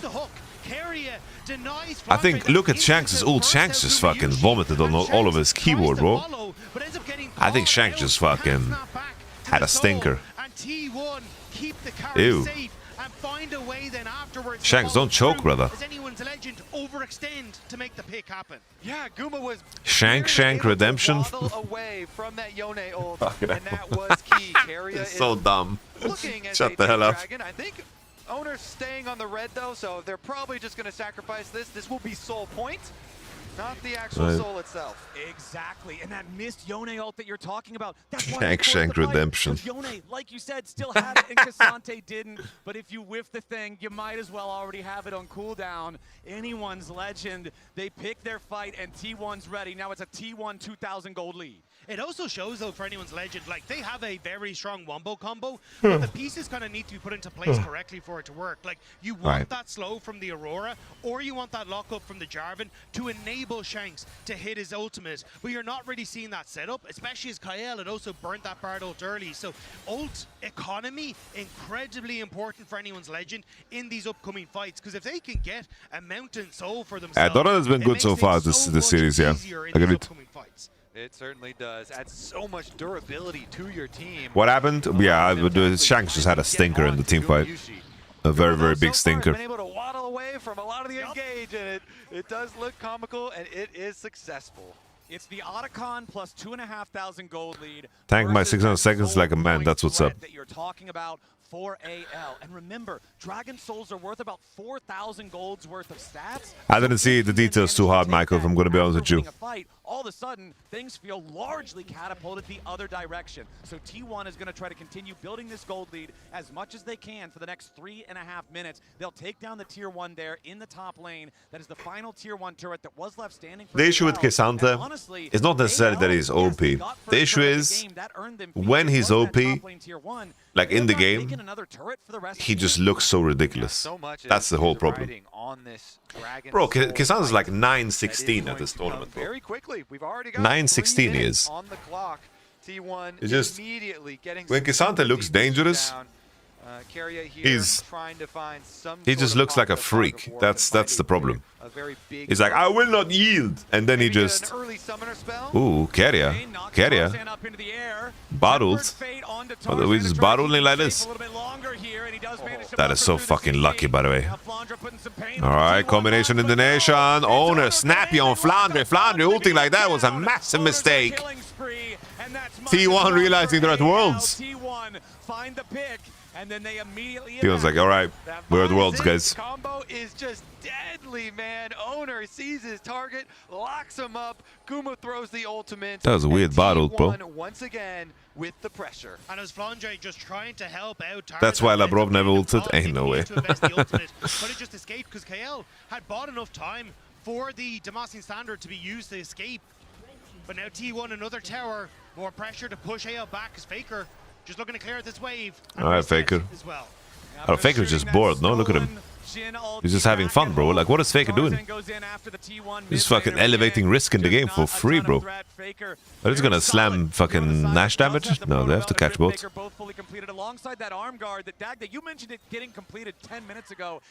I think we're going to game 4, guys. Nice. I'm getting DDoS. He's had no need to. There has been little pressure towards him. I wasn't sure if you were just going to commit the Cataclysm there with the flash to Silas, where we get to see this play again. I feel like this is how you got to play Blitzcrank. You got to go just create plays out of very little. You know, Tarzan is on his wolves, and Keria gets in there. Yeah, he gets away, but as you say, since Owner just ulted, nice snap from Owen in the boneless. You know, he gets caught. Owner says, "You're not getting away from me," and they immediately turn it into way more than it really should have been. Philip La Shadow Flam for Gumeyushi. And again, I think, coming back to the play, limited MR on enemy teams, so I think it works really well in this game. Because you can see the TP from Shanks to come in as well. They wanted that pick to turn in towards Baron, and then you'd have that opportunity. What do you think about Aurora, champ? Oh, she got hit by a lot of item nerfs. I think Aurora's still strong though. Less than a minute until the next objective. Flandre just needs to, I don't know, I don't know what to think about this itemization, because the itemization is looking kind of nasty, no? AL really need IE, but they can choose to skip. Well, you know what's cool about AL's comp against T1? Is that currently they have 3 Drakes, so they can stall the game. Because currently I think they cannot win a fight. Over there on the side of AL, and it means that getting this Dragon Soul is starting to feel pretty far away. And that's why we see so little variation in jungler builds, Flowers, because this spike of a Guardian Angel... You should stick to handing out Pokeballs. Giant objectives, as Faker now has to run, does provide a lot of value when the soul fight is coming, but if Faker can't get away, this could be... Well, your mom misses my balls. Alright, this is a fucking banana combo. Faker, Hourglass. Faker can buy a lot of time. Tarzan, fucking Faker gets it, bro. Everyone, bro, what are these golden ass showers, brother? Flandre, K'Sante, Doran gets a Q3 stack. The EQ goes through. Tarzan is smurfing. Tarzan's buying so much time. Gumeyushi, EQ, oh, EQ, hey! There it is. There it is. Oh, Flandre! Flandre! Oh, damn! Oh! Wow. That's Drake, guys. That's Soul. They're really doing it. They're really doing it, Red Band. Faker getting caught on side. He bought so much time, but it didn't matter, bro. I have to say, Tarzan did some Jedi mind tricks. He stole the bottles, then he went into Hourglass, and then he flashed out with the E, and then he bottles it himself. Didn't land the E, and then the Zigzult completely did nothing. And then Faker dies. Yon damage is so high, no? And then Doran just manhandles the Jin. And then look at how much Tarzan does with his Sundered Sky. Bonk, bonk. Collects, collects. Gumiushi gets a W over the wall, which is quite nice. And then the Q, E, and then boom. Gets him out of range. Alright, Gumiushi. It's worlds, baby. QR combination in the nation. QR combination. Oh. Alright. That's Soul, baby. That's Soul. As Mountain Soul is fuck, bro. If you're playing a comp without fucking consistent DPS, this Soul is a neck breaker, bro. It's a neck breaker. Mountain Soul is tremendous. It's a neck breaker. We'd have to review this one and take a look at what happened to Drake number 4 there. Like after the winning fight, T1 got Atakan, but not Drake. I feel like that's the one that really, really hurt him the most. Now the Shadow Flame doesn't look good. Yeah. It doesn't. We have Ion, Yone, Trombone as well. That gives them soul. Now, though, have to take a look what T1 could have done differently for Drake 3. I mean Drake 4 with the game. Yeah, honestly, even earlier, like Drake 4, Drake 3, Drake 2, like they got one Drake. For the side of T1 compared to the Mountain Soul of AL. Doran is the only person AL could try to attack right now. They know that that is not the way you start a fight, so they will not continue their chase. When you were talking about those spikes, though, for T1, look at it for a similar for AL. T1. The ability to actually burst you out, which is what T1 want to do, is significantly more difficult. Ned Flanders pieces the fuck out. On towards Kyle, which makes it even more difficult to focus down just one member. For anyone's legends, they now have this. Silas pick is not it. Yeah. It's not so interesting. Like he doesn't have any interesting ults. But he just gone golden, bro. We got Prestige Edition Faker. Bad ult used. Doran the Moran has no flash, but he's got dashes for days, no problem. Doran's half HP. We're fighting over bot side river, but you know, T1 have no Nash damage. It's so terrible. Doran has lost half his HP, but he's still like, they just have no Nash damage. Look how greedy AL can be. There's no Nash damage. They're like, yo, we can chill, bro. They can't do Nash. Can't do Nash at all. Move in towards this Baron. Looks like they don't Being want chilling. to fully commit. Just seeing what they can do is Flandre, at least pushing on the side now, going to be able to get finally another tower for anyone's legend of the game for AL. 33 we have Tarzan, Shankovic, and what else on AL? We have Ned Flandre. Used them thus far. Flandre has his teleport to join the rest of the team whenever he needs to. I would have to think Hope and Kyle, their names are too short. Here as well, and you can see he recalls to base now and purchases the Crypt Bloom. And honestly, the longer this game goes, I feel like it is good for AL. They've got this permanent power of the Dragon Soul that they will retain, and they have so many damage sources that they can scale. Hope the Pope, yeah, actually Hope the Pope. I forgot. Hope the Pope. Yeah. Hope the Pope. That one is a classic, actually. Probably once the Bard has enough money, he'll be upgrading those as well, but a little bit hard to do that with a support budget right now. T1 starting up the Baron. Bunny Fofo is a classic. By the Scryer trinket from anyone's legend. Gumiushi just trying to play defense. It's a bit of a fake bluff though, because nice Nash damage, guys. Kesant and Silas are killing this in no time. I mean, Vi and Kesant are killing this in no time. Bad ult. Whoa! That was important. That was importante. That's all three out Muy importante. T1 side. AL going to be happy about that as they continue. Wait, not that third. That one in the bottom lane didn't actually die. Flandra had to back off before it could. Owner looking for an opportunity. Shanks jumps in, finds the Q3, immediately resets. Here come the bullets. Oh, Faker! What the hell? Holy Faker's just fucking... He's the scap man. He's just scapping and bopping and beeping all over the rift. I thought he entered, but he was just buying time. He was chilling. They then get the mid tower, and now they're gonna force T1 to come to them. Keria, long arm of the law. Let's find the hooks. He's walking forward. Tries to find one. That's the engage. Keria no flash. Remember, huge combo. The bottles. Guma. Hey, get him. Come on, AL. Come on, AL. This is your game. This is your game. That's Nasher. Hey, T1's draft completely outscaled, outflanked. Yeah, the more and more we look at this T1 draft, the uglier it looks, no? The more and more we look at this T1 draft, the more unplayable it looks, no? And Nivea scaling is still scaling. And Nivea is still scaling us. They've got the Dragon Soul, the Elder spawning in less than 1 minute. The binding into the wall does not connect. Oh, it's all a bait. It's all a bait. Beautiful bait from Kael. Whoa. Net Flandres. Alright, Owner the boneless. That's Nasher. Bottled on Doran, but he gets the W off. Unstoppable, baby. Even works against that shit. Crazy talk. But one team doesn't have a jungler. And one team doesn't have the GA. Tarzan just bought his off the reset. Is Gumayushi being a shit Ziggs part of your draft evaluation? It's not a super fun Ziggs game, no? Jhin, Bar, the own Aurora. But your life for the junglers with Elder Not the most fun Ziggs game. Is huge. It certainly is. AL. Holy bro. Holding all of the cards in this game. Fucking Tabe, like, bro, his whole family is in there, bro. Look how many fucking people it was in there, bro. Up for Shanks. AL, such an advantage. T1 trying to approach. Is Doran Elo held, guys? Oh, no. Owner's dead, guys. There's nobody to steal. Wait, what? Hey, yo! Hey, yo!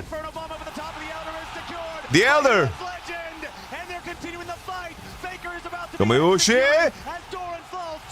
Guma! Bullet! Oh! A bullet! Damn, the cameraman was on some smoke. Can we look up for end? We have Nash and Elder. Here we end, no? Laila.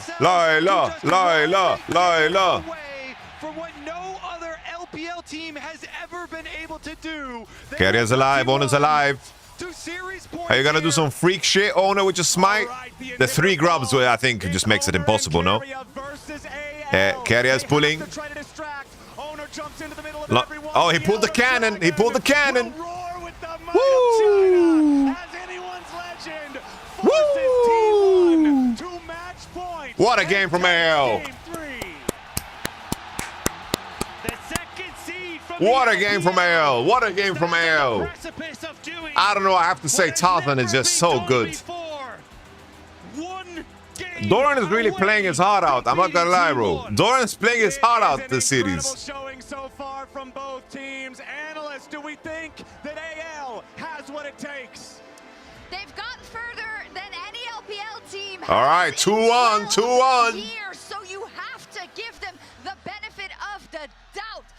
Absolutely monstrous play out of AL to try and push aside this T1 legacy in front of our eyes. And we gotta talk to Dom. Tabe masterclass, because we're gonna talk a lot about that game, but I want to highlight which champions have just been taken away from T1. This T1 legacy in front of our eyes. And it's another Tabe masterclass, because we're gonna talk a lot about that game, but I want to highlight which champions have just been taken away from T1. Jhin, Bard, and Jarvan, all champions which, if you it's actually good. It's really good for Fearless. Make you go, whoo. It's going to be a tough game for the opponents. Winning with those champs, taking all of them out of the pool, sets you up perfectly. It did, and then we got to talk about those fights. If you remember Battle of the Bands, actually our viewers won't, but this is Battle of the Telestrators. Let's start, Maritz, by a good fight by T1. For the coaches? Yeah. Bro. I will score. Yeah, I mean, Let's start it off here. But honestly, like I thought the T1 was gonna win because they played those. Like, normally T1, even when they play like drafts that are trash like that, I mean maybe Guma Ziggs, like, that could be a lost con. But I thought that they would be able to win this game. But I didn't have it, bro. I've been cooking. All three. I'm drawing. Bang, bang, bang. Are gonna take a look here. This setup from T1 looks very dire, right? Obviously, we have two teleports coming in over here. Bro, I'm gonna go to the. Already on its way, trying to cut off Guma and Carrier. So as we roll the clip, I want to show how T1, in an ideal scenario for them, stalls the game out. Guma is able to actually make it out, and while Carrier gets taken down, look at the actual damage dealers of T1. Guma's completely fine. Flandre, unfortunately, is unable to really make an impact, and because both Owner and Doran are continuously pushing towards the backline of AL. She said it's the furthest an LPL team has gone against T1 in 12 years. What are we talking about? That's crazy talk, bro. That is crazy talk. Yeah, and that's why I guess we give them a little bit of the benefit of the doubt in that. But when you look at kind of the state of the game and the way AL was playing and the way they were getting objectives, right? You need to be able to repeat that over and over and over. And Emily, can you now explain why it becomes AL, the LCK killers. repeat that against this AL comp? They beat them at EWC. Come on now. On the top side where they're looking to get a pick onto Faker, right? And you I have the red one. I don't know about this.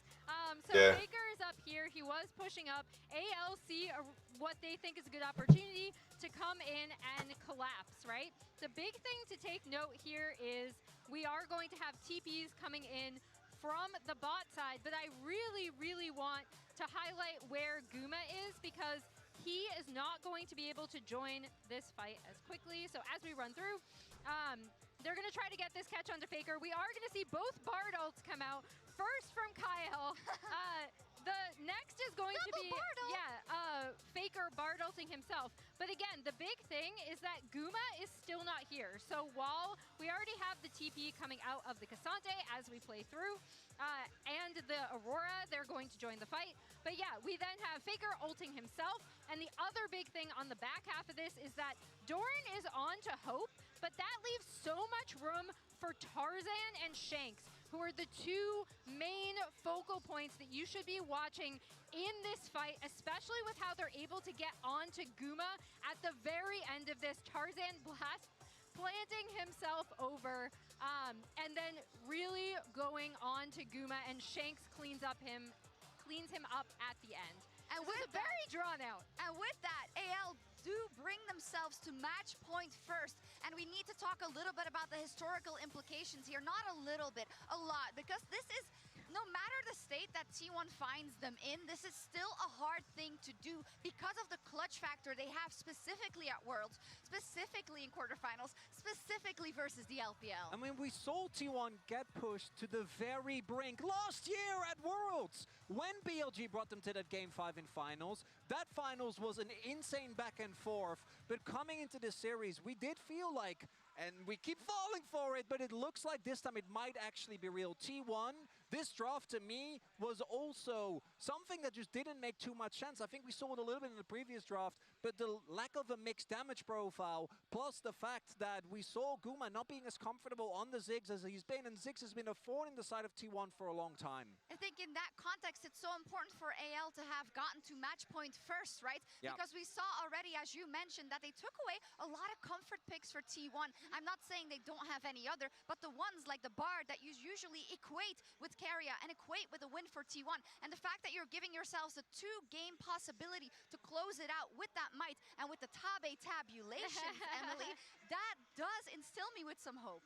Yeah, I mean, the big thing to me is what is Tabe going to prepare going forward, right? I do think he's done a really good job, and this is the depth of AL. When they were able to punch up against teams that you'd think maybe they have better players, it's their drafting and their coordination that would bring them on top. And it's not just a draft prep, it's they know T1 in and out. You can see it in the way they catch them in these side lane plays. They don't seem as burdened as the other LPL teams that have been taking on T1 in that long storied history. They get to match point first. And wouldn't it be so beautiful to do it right here in Shanghai in front of the home crowd? But T1 might have something to say about it. Please get us to Silver Scrapes.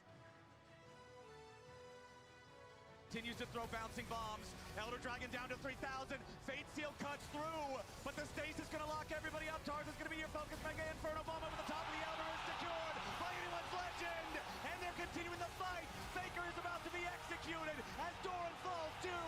Anyone's legend is murdering T1. Curtain call fires out.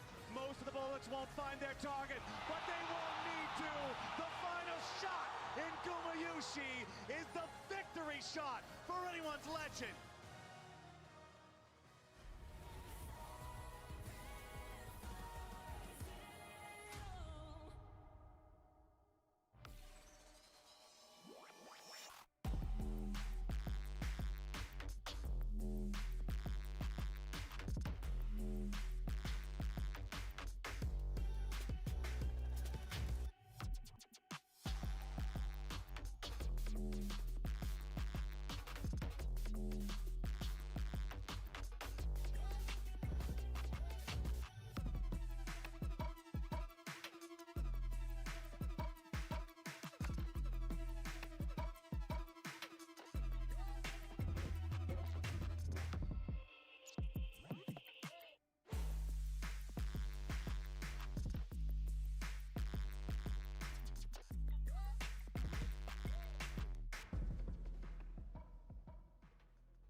Players in the world are here. They can just burn this one down. Oh my god, he'll win by 9. You are going to see them like you've never seen them before. Yeah.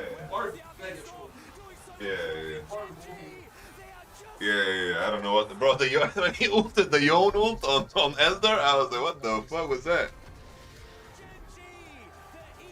Bro, I'm gonna miss like streaming and then coming over to the other room to talk some shit, you know?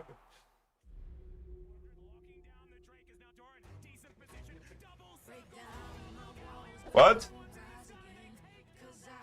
Yeah. Yeah.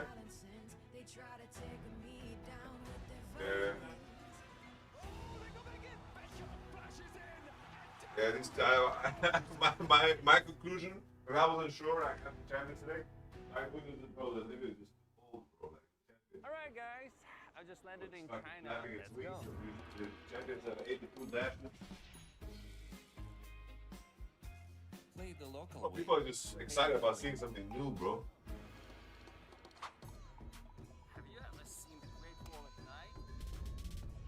Play the local way. Play your way.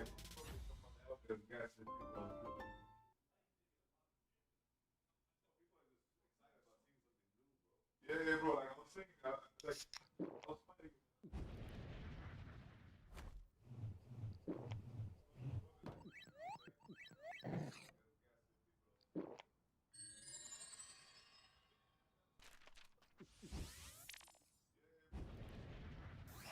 Red Bull gives you wings. Oh, Rumble Nibia, not the combo Rumble.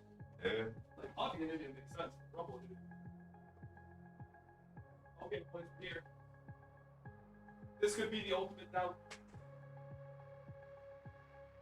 Alright, guys.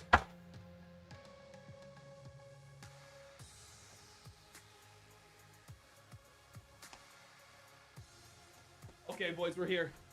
Guys, I'm gonna be honest with you guys. There's actually like just no cope. I think Gumayushi is just playing fucking bad, bro. Straight up. I don't think there's any cope about champions or champion boosts. I think Gumyushi is just having a shit fucking series.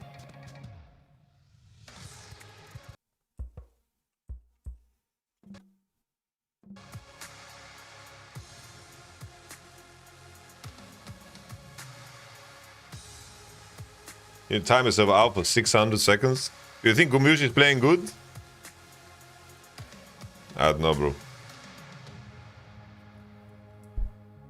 That is crazy, bro. How little do you think of fucking Gumyushi if you think this is good by any standard, bro?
Ladies and gentlemen, welcome back to Worlds 2025 here in the quarterfinals. It's a best of 5 between AL and T1 to determine who gets that last coveted semi-final spot.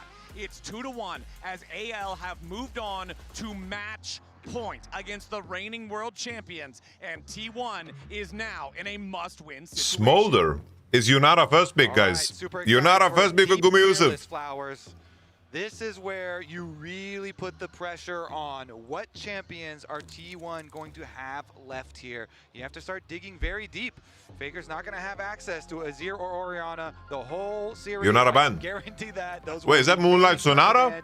No Probably munching a T1 fucking onigiri, bro. And so we're looking, once again, it's down to like... Just pick Nico, bro. Kera, please, pick Nico, I beg you, bro.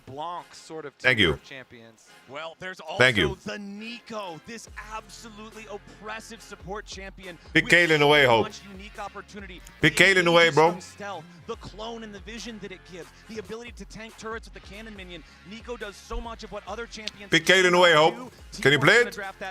They ban out Koki. and Smolder. Yunara banned out next to those two mid. All right, guys. I think Kaylin's coming through. Drafted by AL. Caitlin Sejuani, come on now. Making sure that you have that safety tool for your AD carry when it comes to these fights. Caitlin Sejuani, come on now. Neutralize a strong bot lane. And with this Skarner already taken, T1 hovering the Nocturne. I don't know if you like going further into dive is exactly what you want to do here. Yeah? I mean, better than no! I feel like no! No! Looking like some full dive here. Yeah, they lock it in. They're going to get the Kai'Sa. So I would assume they want to get Nocturne before the next round of bans come in. No! Because Nocturne just pairs so well with a Nico. The engage just becomes insane. Yeah, Corki does have Valkyrie, but if you turn out the lights and you allow Nico an easier time to get in Wait, is that Smash? Smash is walking on the stage! That combo is a nasty one. The Nico ulti can already be so hard to react to from stealth, but when that vision is so restricted... Damn, the Leona pivot is easy with Kai'Sa showing. Looks like the final pick of the first half of the draft is going to be some engage in the bottom lane. Leona for Kael. Yeah, I'm curious now what they want to try and finish things out with, because when you know the T1 are already going to be playing heavily in towards this dive, things like the Renekton for Flandre, things that are enabled when you play into them, suddenly become very strong, which is why the Skarner, I think, is already in a fairly strong spot coming into this. We'll have to see, though, as the bans start to come through, what is the... Lady, your team just picked Kai'Sa for Gumyushi. Really wondering what the mid lane is going to look like between the two, because it is getting fairly shallow there, and you know that you need something that's going to be able to survive some of this onslaught, because both sides have pretty good engages. You know, obviously T1's going deep dive, but Waarom Teams Flex Nico mid? as well is going to put a lot of Nico mid is there. complete ass, bro. I like the Cassiopeia brought up early though. Like that could definitely be something for Shanks in the mid lane, but T1 taken away. does too. Yeah, I was gonna say also the pick he kind of made his name on coming up from the LDL, but now going to be taken Nah, away. I don't think so, Cavalier boy. Away. Still a very strong pick that we haven't really seen come up too much in this draft phase, but also something that is very susceptible to the dive. Okay, so Cassio, Twisted Fate, mid lane, the focus for both teams, but two very different types of mid laners. Obviously, the Twisted Fate can work well with things like the Nocturne, catching you by surprise, and the Hwei is exactly the type of read that AL has, but not for themselves. They're looking at it from the other side, just removing one of those strong, stalling control mages. Exactly. AL is just picking Victor, no? The big AoE. What's going to be the response here? Victor with Roa on 4 pick. That mid lane is into GG. actually going to be the one getting the counter pick.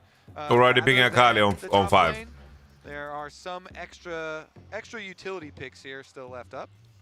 I was wondering if they're going to try and ban the Victor, something that can kind of play off that zone of control and opt in towards an early Zhonya's and try and keep yourself safe, but not. I think it's Road of Ages Victor on 4, guys. Instead, which to me says they would like to try and bait Akali blind, okay. Renekton pick, but you still have things like Doran that can go back towards the Gnar, so I think they'd rather keep that Or5. LeBlanc is cool.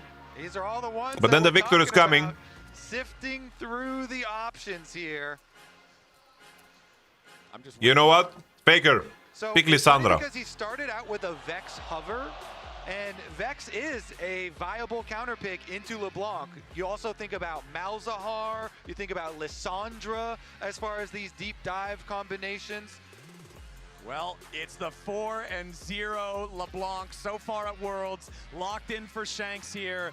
And instead, they're just going to pick a very standard control mage of Victor into this.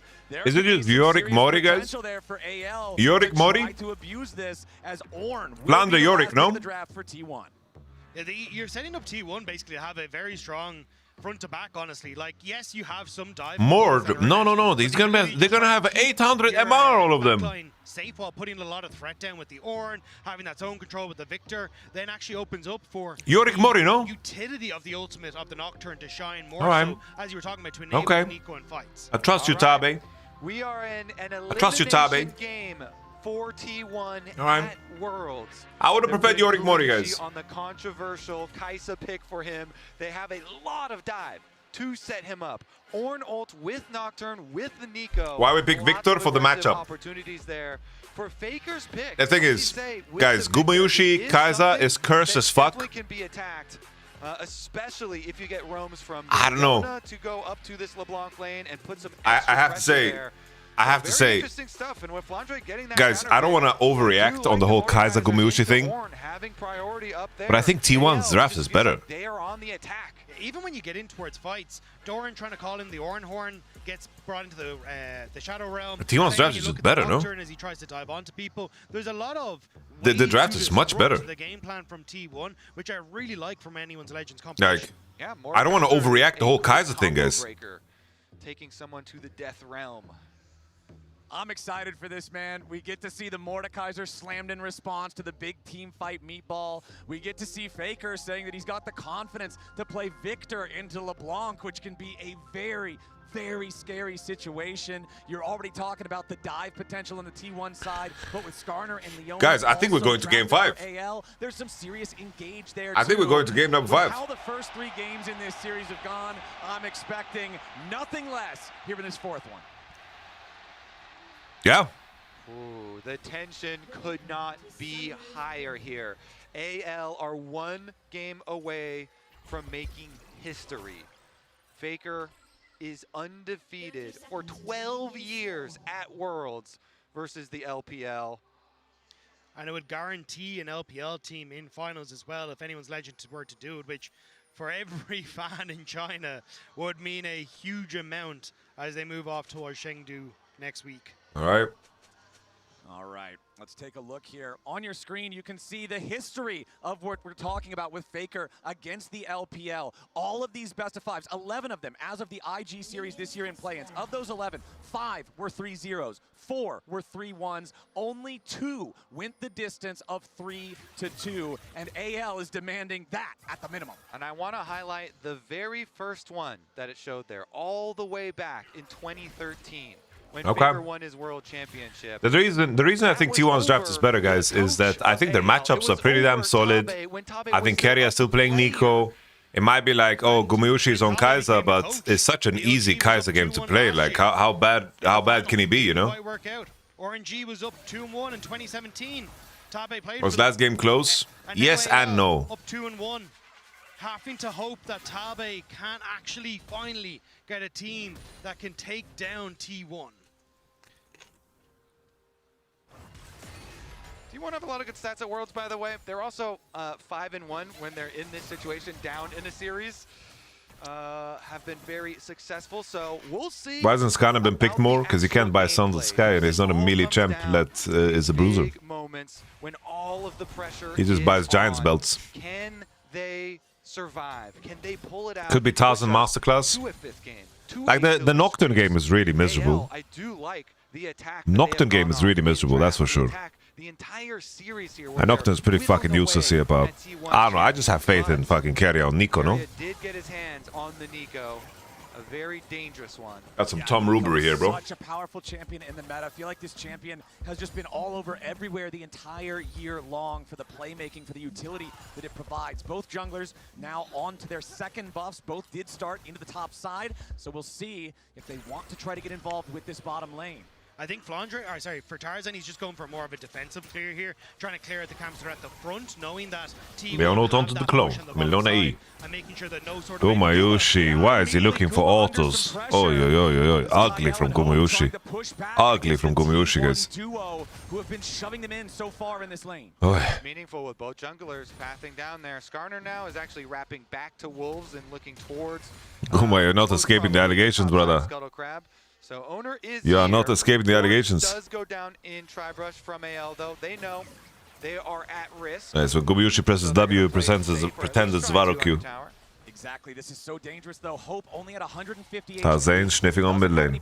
Is crossing to top. Owner is also following through. They want to do double crab maybe with the mid gap here that Faker's created through the matchup. Tarzan might look for tackle. Alright. Shanks too low HP to look for QE. It would be too costly. Gets it, but Shanks needs to look to recall here. Can you explain why they trust Guma with Kai'Sa when he's been playing pretty poorly today? Bro, in Fearless, you gotta do what you gotta do, you know? Well, Tarzan with a cheeky move, but... Alright. I don't think Faker, bro, with bomb plating, they're not gonna kill you, bro. What are you doing, brother? We talked about how vulnerable it's okay. Victor can be. Now no flash. Faker's choking, guys. No, I'm kidding. I'm joking. It's okay. It's just a lot of pressure, guys. It's a lot of pressure. I'm joking. Some extra vision. You have to call your support sometimes or your jungler to come get you at least one side to ward. Maybe Owner's going to have to go find this Skarner. Can you justify the LB for me? I hate it so much. Yeah, I don't like the LB. Not there, because neither T1 I have Victor as my most lose on pick'ems, and I'm very sad. Honestly, the I think Victor's gonna win here. Really good for T1, despite losing those flashes on the carries. Bottom lane, it's been pressure all lane long for Gumayushi and Keria because of the advantage that you have with nice Doran Ornn gold, guys. Top side, Doran's been doing great with the Ornn into the Mordekaiser pick, and he's got a CS lead for himself as well. So for AL, you're feeling the pressure to want to maybe Faker just wants to save a BF sword base, guys. He's going Yuntal. Inspired by Hans Sama. You've got an opportunity to take really good fights, and you've got set up. I know something just looks off about Gumayushi, you know? The way he moves on Kai'Sa, it just looks stiff. It just looks stiff. Safety of his turret and try and set up plays there. Even on the bottom side as well, you've got the setup from Kael, and Cleanse will be back up shortly, but you've got so many different. I think really this was Yorick game. Like this was such a Yorick game. Why? and make sure his bot lane doesn't get caught out. And look at the EXP difference between Owner and Tarzan. Look at the farm difference between Owner and Tarzan. Owner only needs 1, maybe 2 more camps to get level 6 on the Nocturne and have that massive playmaking of the Paranoia. Tarzan, a lot longer to go. And even though the AL bottom lane, with their attempt at Guma's life, they got both of those summoner spells, Guma still kept up his farm. Good farm for the Kai'Sa, especially with that Nocturne providing the jungle pressure and securing the bottom Owner side double spell crab. grab. And He's so close to 6. Just pushing the lobster out. It's the Owner's job is to make sure that Faker can play the lane. But Faker CSing is just bad. That's what has happened. Was teetering down towards the mid lane in case anything kicked off, but Do you think Keria, Rune Choice, Comet of spells really well for lane pressure? They're tanks as fuck. What do you mean? Which was the big focal point for the You think Spellbook is good against tanks? Like, Comet does, I don't know, Comet like through a lane phase does like fucking... Focus fire and deny one of them. Comet does like 500 damage in this lane phase, you know? Going for the swap first into the top side. Flandra with his level 6 on Mordekaiser. Like, you're not taking Comet to kill tanks later, you know? Like, does not have the chance to try to or do burst damage. So Tarzan's going to claim that one. And now the EXP advantage that Owner Holy, look at how many Tom Ruberies. Owner, Tom Rubery. Doran, Tom Rubery. Triple Tom Rubery, Tarzan. They got a Tom Rubery, Corki, Tom Rubery, Leona. Double Tom Rubery for Faker. Tom Rubery. Tom Rubery.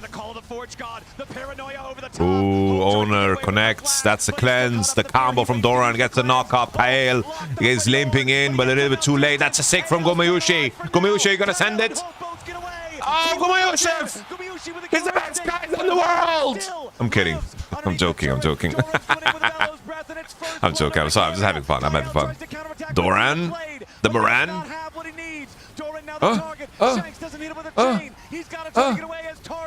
What's happening? Hey! Oh! Oh! Get on my stingaroo! That's the Q! That's a 4-2. Flandre at least is getting some, is plating some ball lane. And the only thing they have to pay for it is the Holy. Mordekaiser did get left alone with this tower, but it is so good for T1. It is Guma that does not give up on the play. Even though Hope was able to escape from the Ornn ultimate. Flandre is just punching bot turret, guys. He ults in, he continues Hail with the tempo deaths. Get the last little grub. Tom Grubbery. Tom Grubbery. Can someone make a Tom Grubbery icon? To stick around to find this pick. Owner and managing to get the lockdown as well. And Kael gets hit by Keria, so can't actually. Gumayushi just got 6 here of the minion, and then he sent it. Yeah! Shotguns himself into the back line, make sure that they finish off his kills. And Tarzan tries his best with Shanks to bring back this play, but there's just not enough consistent DPS. Tarzan doesn't have it. Shanks has to wait on his distortion cooldown, and despite the great ultimate, again, you only manage to get barely enough back on the end of it. Yeah, Tarzan is able to set up for the 2 kills back for AL. I don't know, bro. I just jinxed. I just jinxed Tabe, bro. Get a bunch of extra gold, and Home and Tabe, hope of LPL, drafting with fears obviously made it a way bigger point that they have had very good reads on how drafts evolve. And then you just rolled out this abomination. So Keria will stay safe for now. Also did still have the flash. No, it's 2-1 in grubs. 2-1 in grubs. Majority of the gold lead. It's almost a 2,000 gold lead for T1, but 1.3 thousand of that is on Gumayushi. Fucking Tabe abomination. 1 and 2. It's a Tabe-nation. Great spot here in game number 4. It truly is.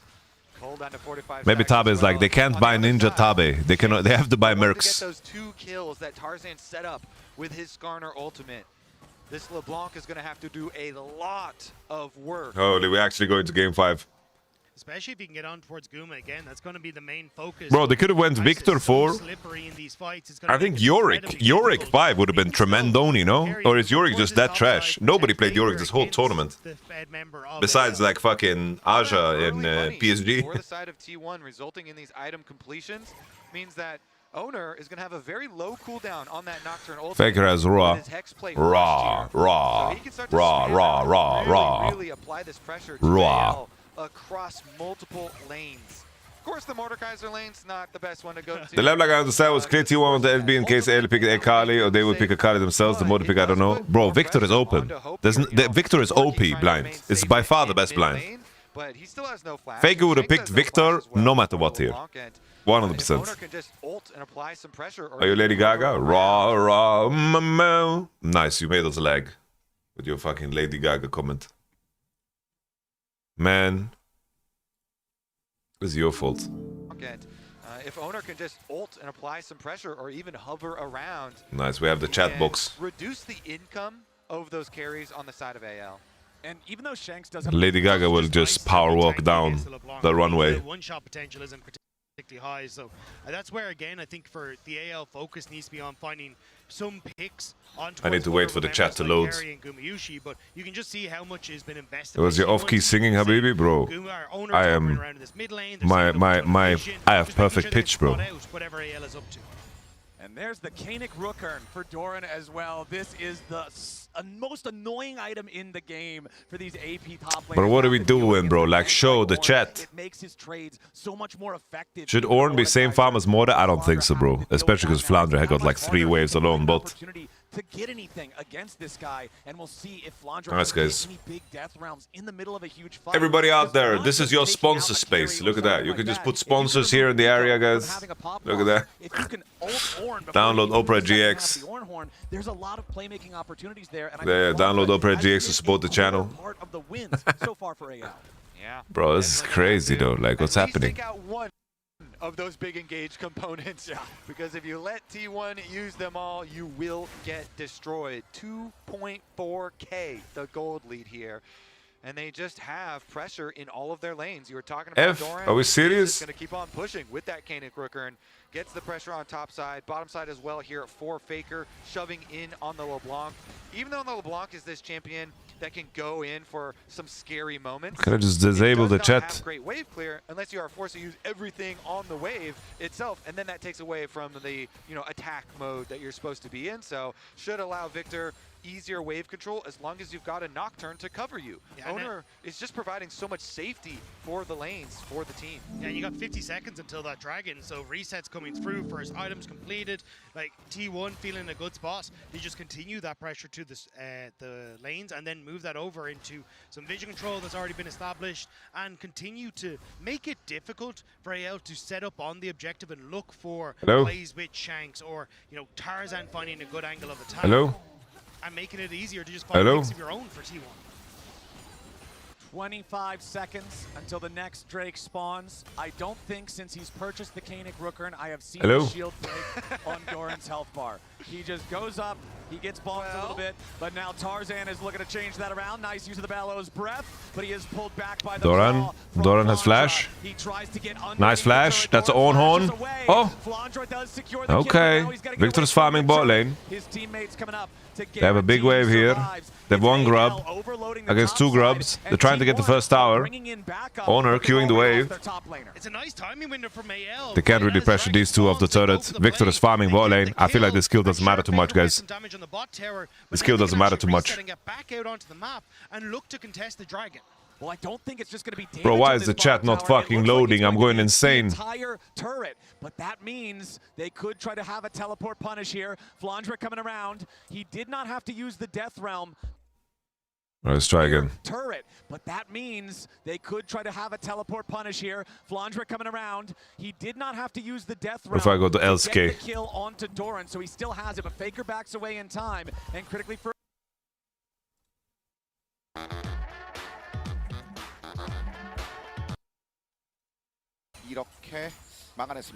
Oh, nice. Goated. Goated. 서로 정글은 궁이 없지만 Alright. 탑에 궁 차이 있는 게 은근 클 수도 있거든요. I can't click the chat icon, guys. 그렇게 되고 Nice. 물론 가고는 있거든요. 네. 지금 바로 버스트하면 애니원 드래전도 뭐 당장 싸울 생각은 없는 것 같고요. 그렇습니다. 그렇죠. 그 변수를 다 활용하기에는 좀 리스크가 있다고 생각을 한 것 같습니다. 매일. 확실하게 데려가지 못했을 Alright. 때는 T1 getting Drake too. 지금 뭐 당장 차이가 나고 있는 곳이 I don't know. I feel like Faker's is going to be unkillable, no? 에서도 지금 벨트가 나와 있으니까요.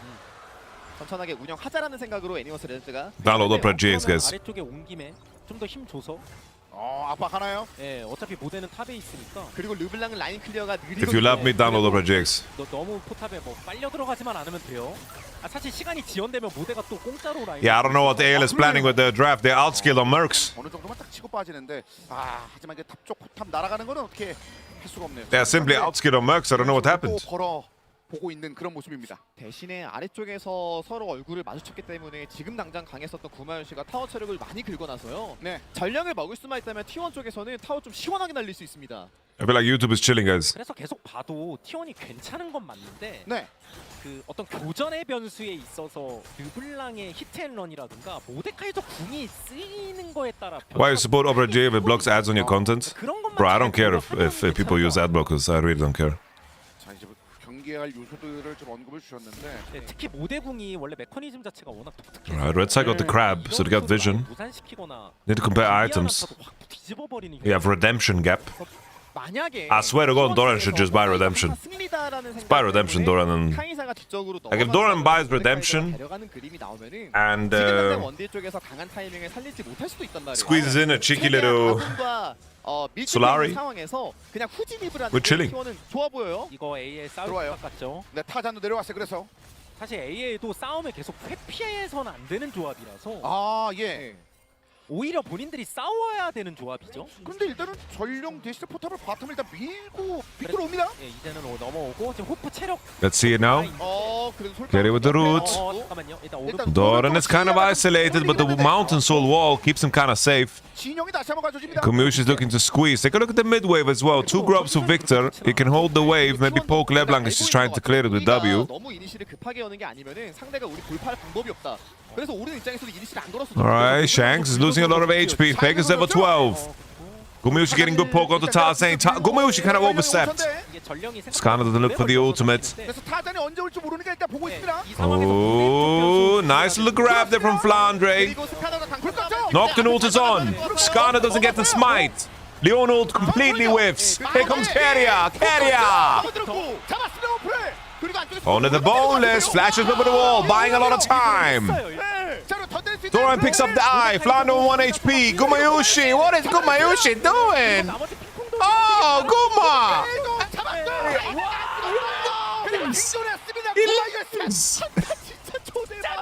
Yo! Hey, what did Keria turn into? Was he a ward? 야, 상대가 Was Keria a ward? 르블랑과 모데카이저가 있기 때문에 하나 정도 데려갈 수 있단 말이에요. 근데 I didn't see the Keria mechanic. Give me the replay.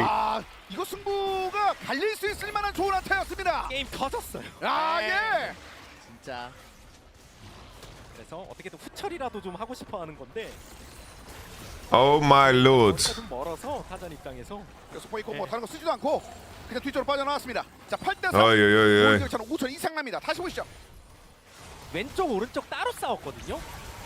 근데 왼쪽에서도 전령도 먹고 오른 녹턴이 드리블을 하면서도 오른쪽을 재 뚫었죠. 네. 올라가서 이거 일단 제압을 했고 녹턴이 방 안에 들어갔었는데 처음에 공포도 잘 쓰고 전멸도 잘 써서 모데카이저가 그냥 붕 떴어요. 맞습니다. 그리고 AL도 녹턴 잡으면 어차피 방이 끝났을 때 한타가 좀 어렵다 생각해서 오른쪽을 보고자 했던 모습이었지만 그래서 더 망했죠. 그래서 결과적으로는 5등. I don't know. Tabe, I just complimented you. How could you draft like this? Holy, bro, Keria is the best actor on earth. Bro, look at Nocturne's build. Imagine building this and being correct. Tabe!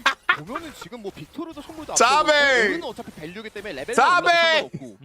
How did you let this happen, Tabe?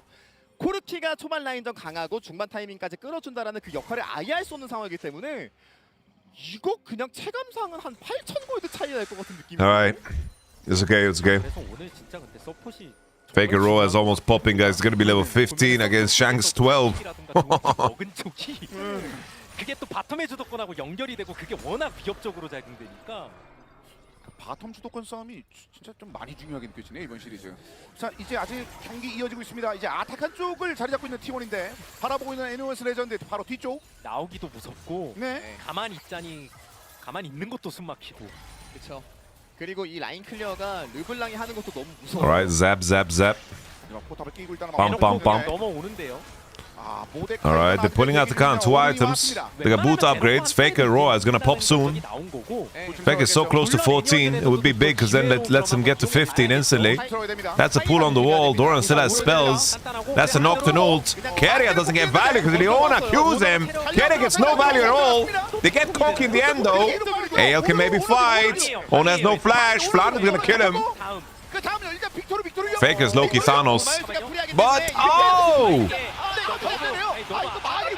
They're winning! The casters are speechless! Hey, yo!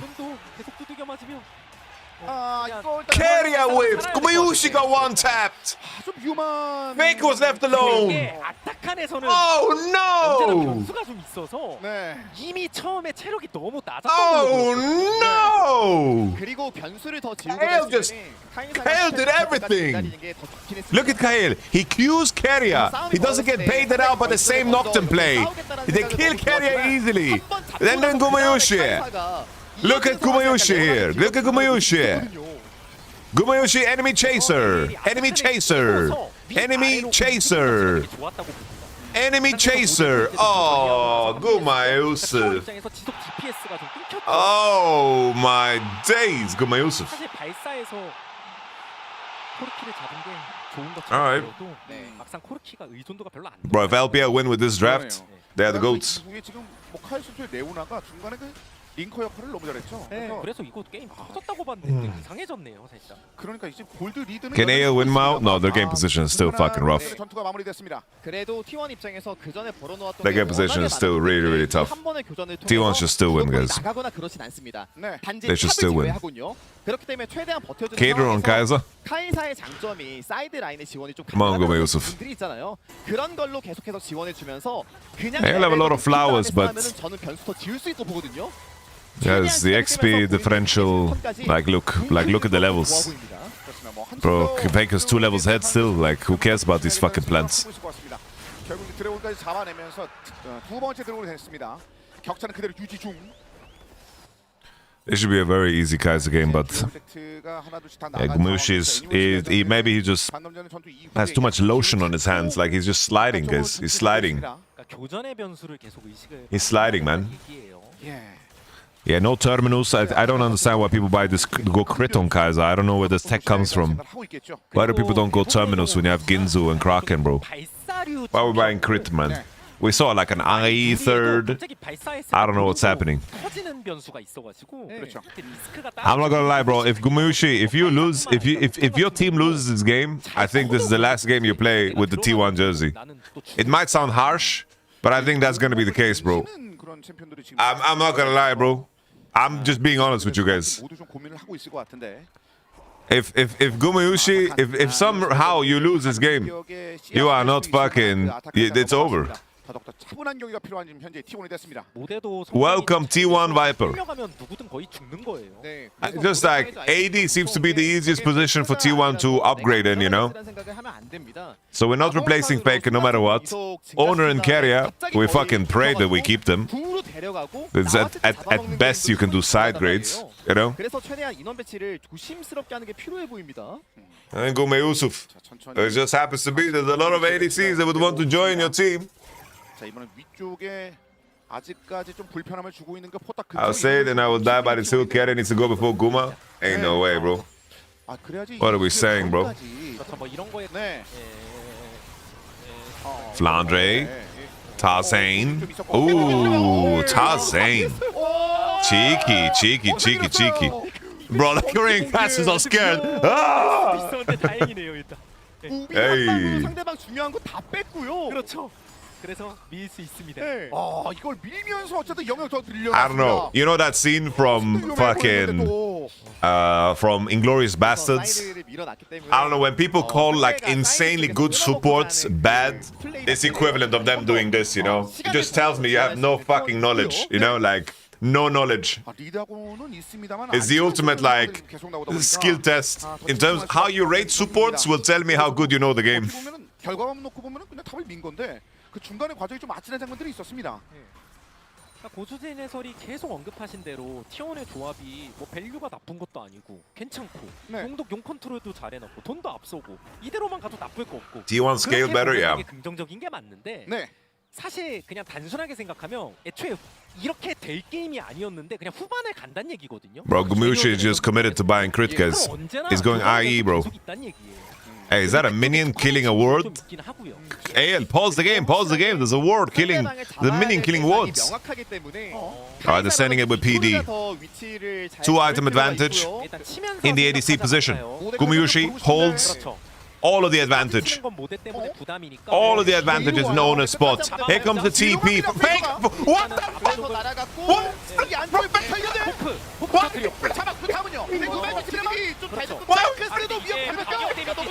모데카이저도 세서 방해예요. 그나마 드리블이 Why are we flanking? What? 모데 DPS를 끝까지 싸우며 이 플랑들의 DPS를 어떻게 할 수 없는데. 순간 이동으로 상태 출은 좋았고 그리고 방 안에서 구마요시가 No idea. 방금도 나왔던 장면이 발사에서 콤프 잡은 거? 원대에 잡은 거? 좋아 보일 수 있잖아요. 그게 다가 아니라는 거예요. Look at this TP. Look at this TP. What is that? What the fuck is that? 때문에 카이사가 주목을 많이 휘두르는 걸 좀 봐야 되거든요. 그런 상황 속에서 모데카이저가 카이사를 마무리할 수 있는 것도 있는 거기 때문에 앞라인을 쓰는 게 꽤 중요해 보입니다. 스카너와 공격기를 He's like Nocturne will hide me? Bro, he's like Nocturne. I'm TPing on the flank. I'm gonna dive deep with you, brother.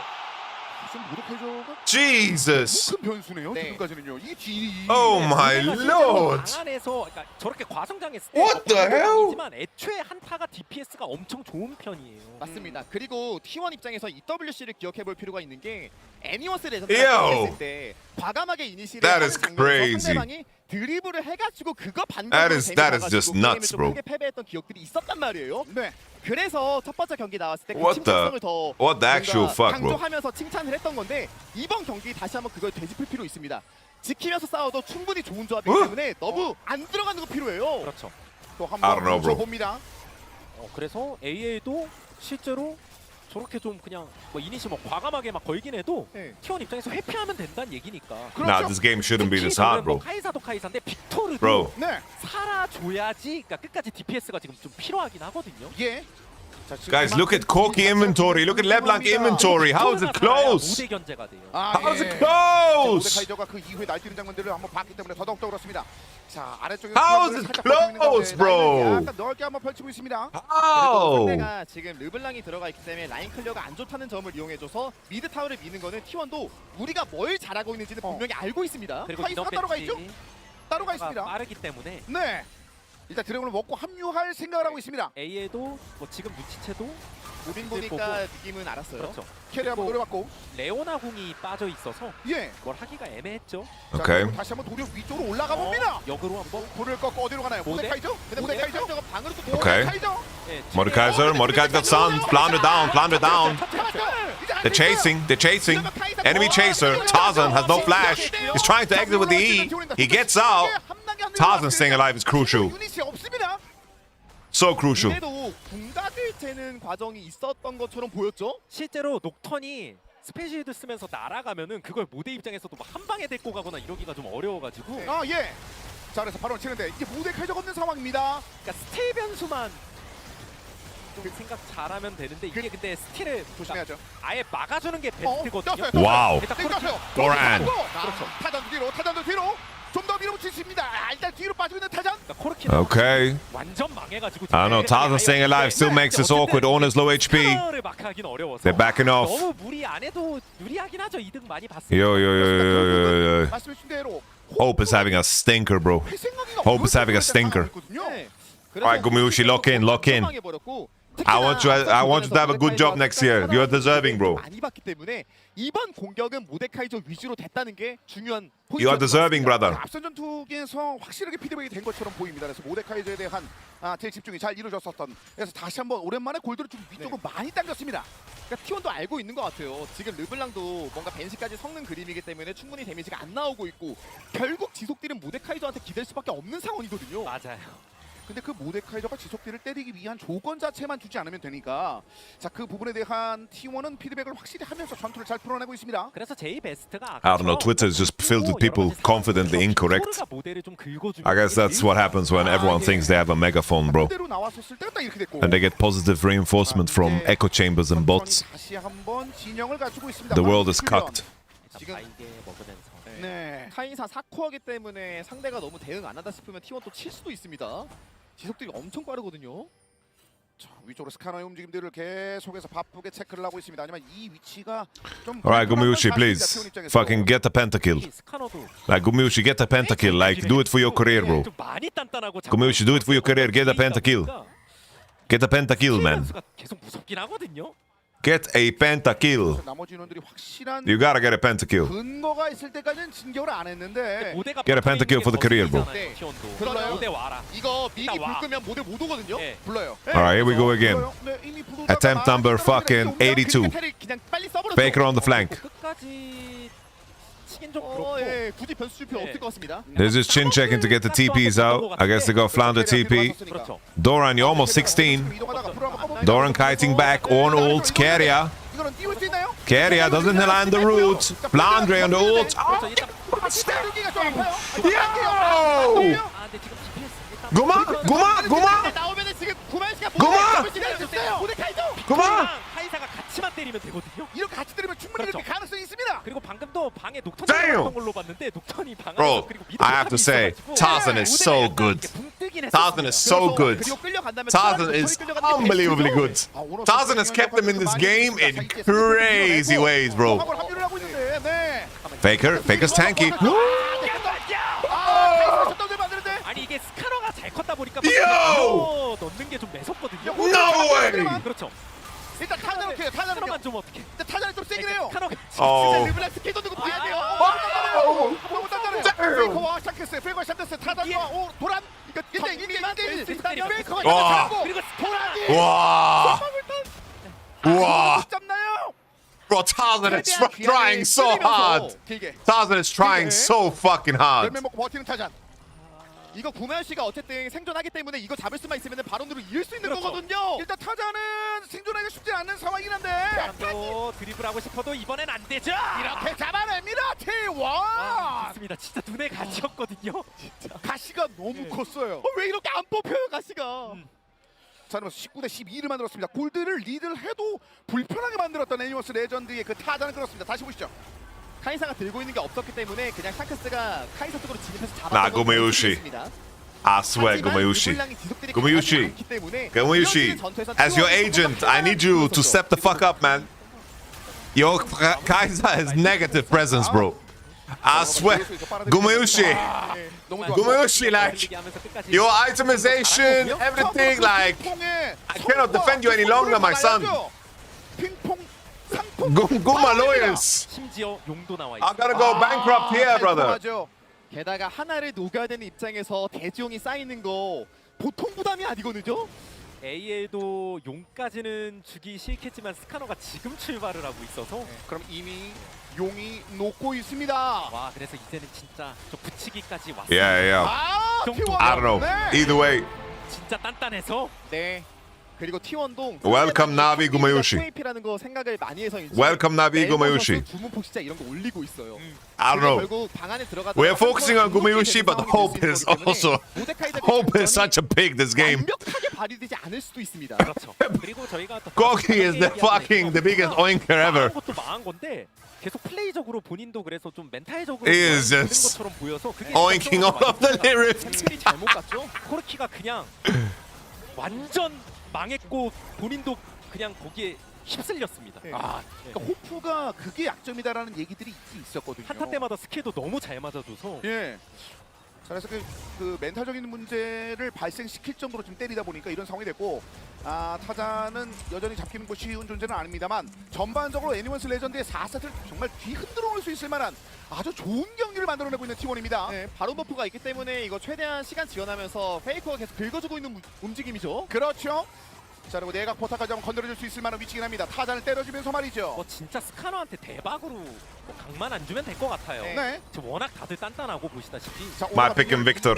넣고 있습니다. 오른도 그냥 뭐 체력이 아예 안 My pick and Victor, bro. 그리고 도단 쪽에 너무 신경 쓰면 샹크스가 스킬 없기 때문에 이거 미드 못 My pick and Victor. 자, 그 상황 속에서 이리저리 수비에 나서고 있는데 미드의 내각도 한 절반 정도 체력이 사라졌고요. 하지만 더 무리하지 않고 잠깐 뒤로 빼면서 미니언을 또 한번 끌고 올라갈 준비를 하고 있습니다. 옆구리 카일이 대기 중. 자, 오너는 미드 쪽에서 바라보고 있습니다. 바텀도 웨이브 조절을 하면서 미드랑 같이 들어가고 있기 때문에 지금 턴에 타워 깰 생각입니다, T1. Crazy that the underkill didn't hit this game, bro. Like, I can't believe what T1 did to make this game so spicy, bro. 그렇죠. 거의 왔으니까. 그렇습니다. How is Guma not going Bork here is so criminal. 자, 이런 거 한번 견뎌주면서 도란이 That's rage bait. Blade Ruin King, Kaiser. 긁었어요. 그래서 요격하는 식으로 때리는 거. 어디로 날아갈지 모르니까 애니원 파워 다 내주고 있는 거죠. Guma.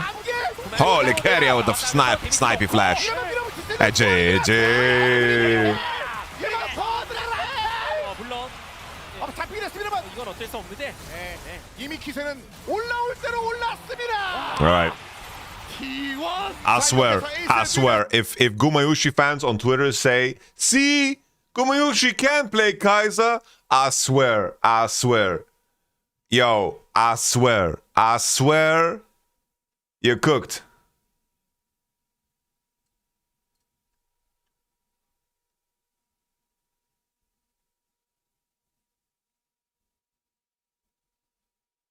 있었기 때문에 약간 뒤로 미루는 듯한 느낌이 있었거든요. 근데 정말 중요한 순간에 가져와서 이걸 완성시키니까 위기를 넘기는 그 기질을 보여주었네요. 그렇죠. 특히 하드 피어리스 특성상 피할 수 없는 순간 같은 게 있거든요. 네. 거기에 있어서 니코를 가져간 상황에서 이제 여러 가지 조합적으로 좋은 완성도를 보여줬고 역시나 서로 진짜 잘하는 팀들답게 그리고 서로 진짜 져선 안 되는 이유 그리고 이겨야 되면 뭐 되는 이유 막 여러 가지 서사도 많고 경기력 절정이잖아요. Alright. Does the European stream work?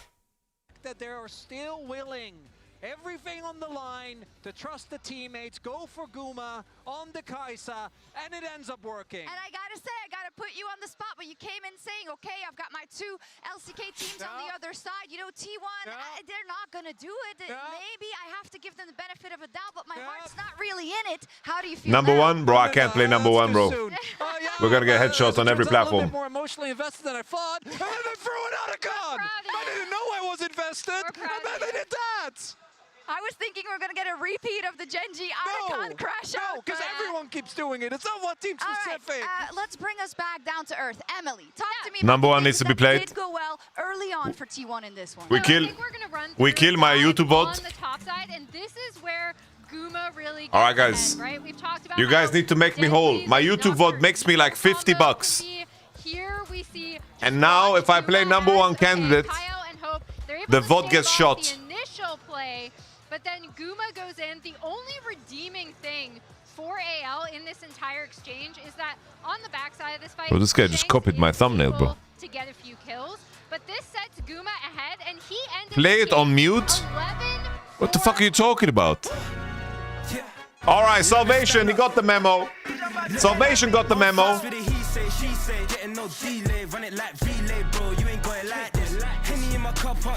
Big fur jacket from eBay, looking timeless. I gotta let my skin fade marinate. We gotta toast up, celebrate. Everyone screen next up, but I'm the number one candidate. Captain's armband, I'm making key plays. When I'm doing shows, gotta get all prepaid. Fortune flavors, I'm on a tea break. No side, know about these ways. I gotta let my skin fade marinate. We gotta toast up, celebrate. Everyone screen next up, but I'm the number one candidate. Starboy excellence. Them other guys irrelevant. They all on my dick, I'm celibate. Zoe Kravitz half white, half melanin. 600 seconds. Baby face and a white gold tooth cap. I treat the waiter nice, she love that. I mix the blueberry pie with cognac. It's not what I wear, it's how I rock that. If I can buy that twice, I'll cop that. Sweet 110, spot that, chop that. Tryna lock me at the tell her it's not that. Yes, brother, you alright? Yes, brother, you alright? I'm here for the spare room. I'm here for the spare room.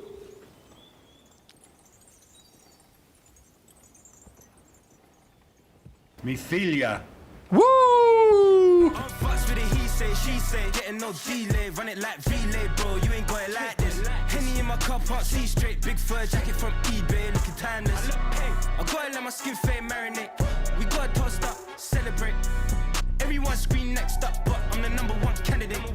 I'm a #1 like you say. Set page. Used to kick boot on the estate back then. T90s with the Levi's matching. Rips in the denim, that's classic. These beats get wrapped like Futamaki, that's a sushi roll. I'm a young CEO, gotta do as you're told. Gotta act your stat, gotta play your role. I was OT, all shutting down shows from A to B, long way to go. About time they know about me. Hello, the booty jiggling, clap, jello. I've been on top, where they at? Below, presidential flow, Marilyn Monroe. I got pounds, got euros, stacking them both. Who's the best player in this series? It's Tarzan and Doran. I gotta let my skin fade marinate. We gotta toast up, celebrate. Everyone scream next up, but I'm the #1 candidate. Captain's armband, I'm making key plays. When I'm doing shows, gotta get all prepaid. 42 flavors, I'm on a tea break. No side, know about these ways. I gotta let my skin fade marinate. We gotta toast up, celebrate. Everyone scream next up, but I'm the #1 candidate. Lovely, lovely, lovely, lovely. All right, guys, let's think about draft. Let's think about draft. I need to make my own page, but I need to make my own page. I don't want to use LS's page. I need to make my own page. I need to make one with Fearless, bro. I need to make... Bro, I think that's Switzerland or Austria, I think. I think it's Austria, actually.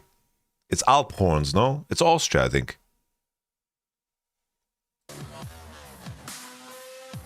All right.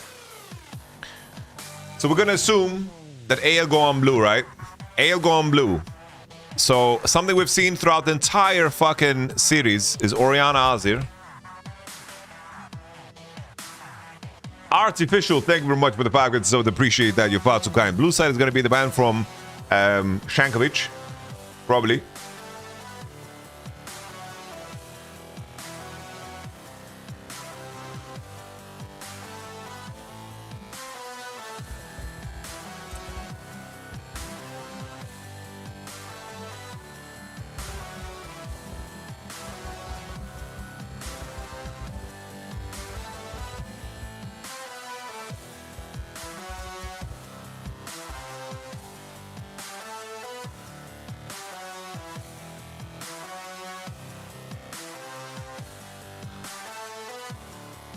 Got Trundle. Alistar is strong. Alistar is OP at this point. Because, like, supports are left. Like, think about it. We have Rel, Renata. Maybe Renata is just a ban, bro. Is Renata just a ban?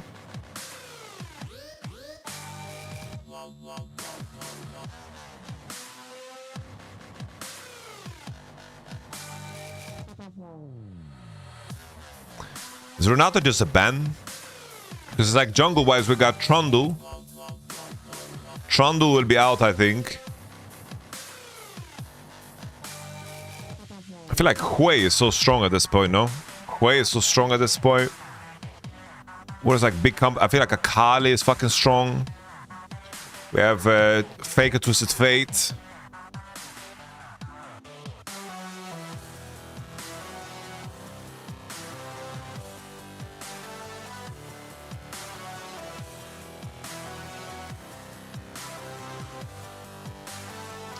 I think Ari is a fake champ. I feel like these champs are just better. Top lane is like Renekton. Renekton is pretty damn strong.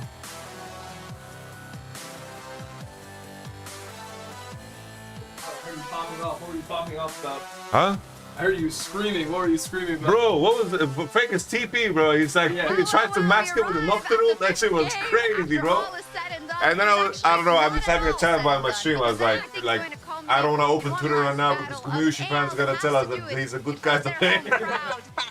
He's going to be deluded, bro. Versus T1 and T1 who just say, you can't count us out, ever. And as we talked about, the Nico. All right, easy ban, see you. They ran Fucking well, something they're super clown comes here to complain about shit. I want to take a look at the support picks throughout. You can find a different stream. Like we talked going into this about Carrier's performance, how he has really. He's like fucking telling me. Tell him now. He's in the room. Tell him. Tell him. The supports each of these guys have Fucking hell. I am curious to see if we might start seeing maybe hyper carries, maybe like an Aphelios Lulu angle, something like that coming Bro, out. the chat just doesn't disappear, bro. We have to watch Korean stream. Korean stream. It's Korean stream Insta show chat. 급한 타이밍에 도란 선수를 물어봤지만 도란 선수가 잘 흡수를 했고 여기서 캐리아 선수의 니코가 와 진짜 저는 Dom is not happy. What are you talking about? 식으로 이니시를 거는지 Why would Dom not be happy? 사실 이게 딜러 라인에 니코 만개가 꽂히느냐 안 꽂히느냐에 따라서 전투 구도가 정말 크게 상이하게 바뀔 수 있는 구도였는데 여기서 자세히 보시면 니코의 W를 쓰고 일부러 연기를 하면서 만개를 우리 팀이 호응이 될 때까지 기다려요. I have to say, 자신의 체력을 내어주면서까지도요. 맞습니다. 그리고 원딜이 또 카이사다 보니까 호응이 가능했던 거고요. 이거는 다 속을 수밖에 없어요. 포크랑 샹크스가 긴가민가 했어요. 이거 진짠가? 가짠가 하면서 때렸는데 진짜였으니까 그냥 한타 구도가 이루어질 수가 없었습니다. 그러니까 저희가 말씀드렸잖아요. 캐리아 티어픽 줘야 된다. 좋은 거 줘야 돼. 바텀 주도권 잡아야 된다. 해주잖아요. 그럼이 웬 말이냐? 해주잖아요. 그래서 르블랑과 모데카이저가 사이드 주도권을 잡고 교전을 이뤄냈어야 되는데 저런 데서 다 손해보고 카이사 엄청 잘 크니까 사이드 통제력을 완벽히 잃어버려버린 AL이었네요. 맞습니다. 그래서 밸런스 조합 자체가 후반 가면은 저 빅토르 카이사를 뚫어낼 수가 없다 보니까 T1 입장에서 시간은 우리 편이었죠. 맞습니다. Apps don't stop coming. They won't stop coming and it won't stop coming and it won't stop coming and it won't stop coming. 두게 됐습니다. 저희도 여러분도 지금 뭔가를 준비하느라고 굉장히 손이 분주한데요. Did you see Reddit hype thinking Guma Smurf Game 4? 불빛을 켜주시고 상해까지 저의 응원하는 목소리가 닿을 수 있도록 크게 노래 같이 따라 불러주시면 좋겠습니다. 자, 실버 스크랩스 틀어! Wait, is this the LCK arena? Bro, they don't care about the Chinese like live viewership or like live thing? Bro, they're gassed about this.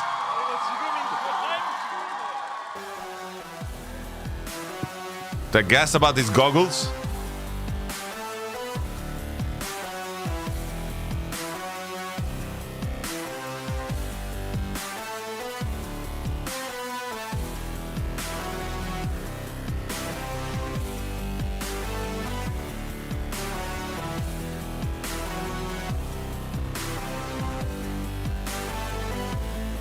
Da-da-da.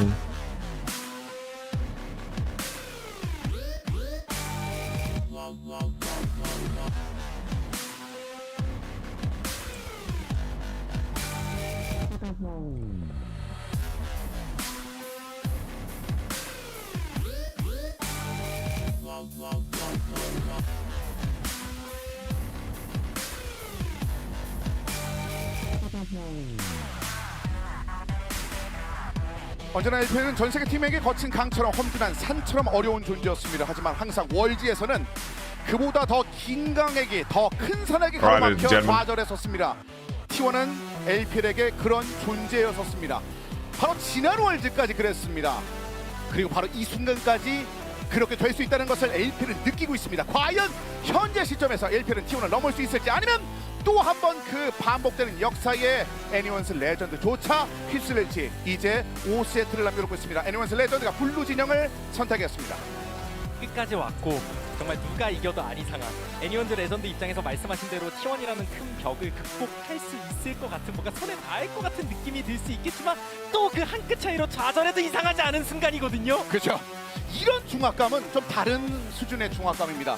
지금 강팀이 돼가는 과정에서 너무나도 필요한 순간이고 이 중압감을 견뎌야지 진정한 강팀이 된다는 걸 애니원스 레전드도 압니다. 다만 그 상대의 이런 중압감을 그 누구보다도 많이 겪어왔던 T1이 있다는 것이 가장 큰 불편한 요소겠죠. 그렇죠. 월제에서 가장 큰 무게를 견뎌본 팀은 바로 T1일 것입니다. Come on 그런 now. 부분에서 애니원스 레전드는 분명 T1에게 있어서 그 갖고 있는 경험치라는 부분에서는 좀 아쉬운 부분이 있단 말이에요. 그런 것들이 이런 상황에선 있는 게 필요할 것이고 T1은 왜 본인이 T1이라는 이름으로 제대로 불릴 수 있었는지를 이번 경기에서 보여주는 게 필요하겠죠. 그렇습니다. 지금 스트레스가 너무나 많습니다. 지금 머리가 아플 지경입니다. 애니원스 레전드는 이런 상황이에요. 맞습니다. 이제는 챔피언도 계속해서 또 고민도 해야 되고 하드 피어리스의 꽃이라고 볼 수 있는 백미가 결국 이 마지막 세트거든요. 그렇죠.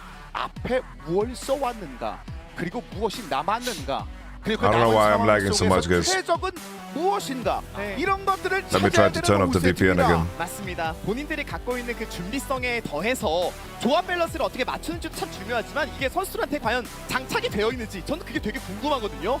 분명히 뱀픽 단계에서 뭐 서로 풀어주지 않는 라인이 있을 거고 어떤 라인에서 영웅이 될 수 있을지 그게 참 기대가 됩니다. 그렇습니다. 이 경기 지금 결승전 경기는 아닙니다. 8강 경기입니다. 다만 애니원스 레전드는 결승전급의 그 중압감을 받고 있을 겁니다. 사실 T1이 대 LPL전 승리를 계속 이어나간다는 말씀을 드렸던 그 시작인 탑의 서포터에 있었습니다. 탑에는 그 시작에 서포터로 함께했고 이제 그걸 풀기 위해서 감독으로 이 순간을 함께합니다. 그래서 다 같이 함께 싸운다는 얘기고 확실히 월즈에 또 이렇게 좋은 분위기 속에서 실버 스크랩스와 함께하니까 I'm getting completely stunlocked by the stupidity of this fucking tweet, bro. 여기까지 온 것도 I'm 대단하고 getting completely stunlocked by this the stupidity of this tweet. 얼마나 강하게 됐는지를 얼마나 What the hell is that, bro? 여러 경기를 통해서 지금 이미 증명하고 나왔습니다. 5 years of streaming. 맞습니다. 그래서 TS가 Bro, my stream is bro. Did I say anything bad about T1, bro? The home and top at the home of LPL, bro. 용병술이 어떻게 나올지 너무 궁금하고요. 맞습니다. 오늘 경기 양상만 놓고 봤을 때는 Alright, it's fine. It is what it is, guys. 게임 내용도 그렇고 It is what it is, man. 진짜 많이 가 있긴 한데 맞죠. 이쯤 되면 진짜 의외의 곳에서 여러 가지 뭐 변수라든가 사건 사고가 나와도 이상하진 않거든요.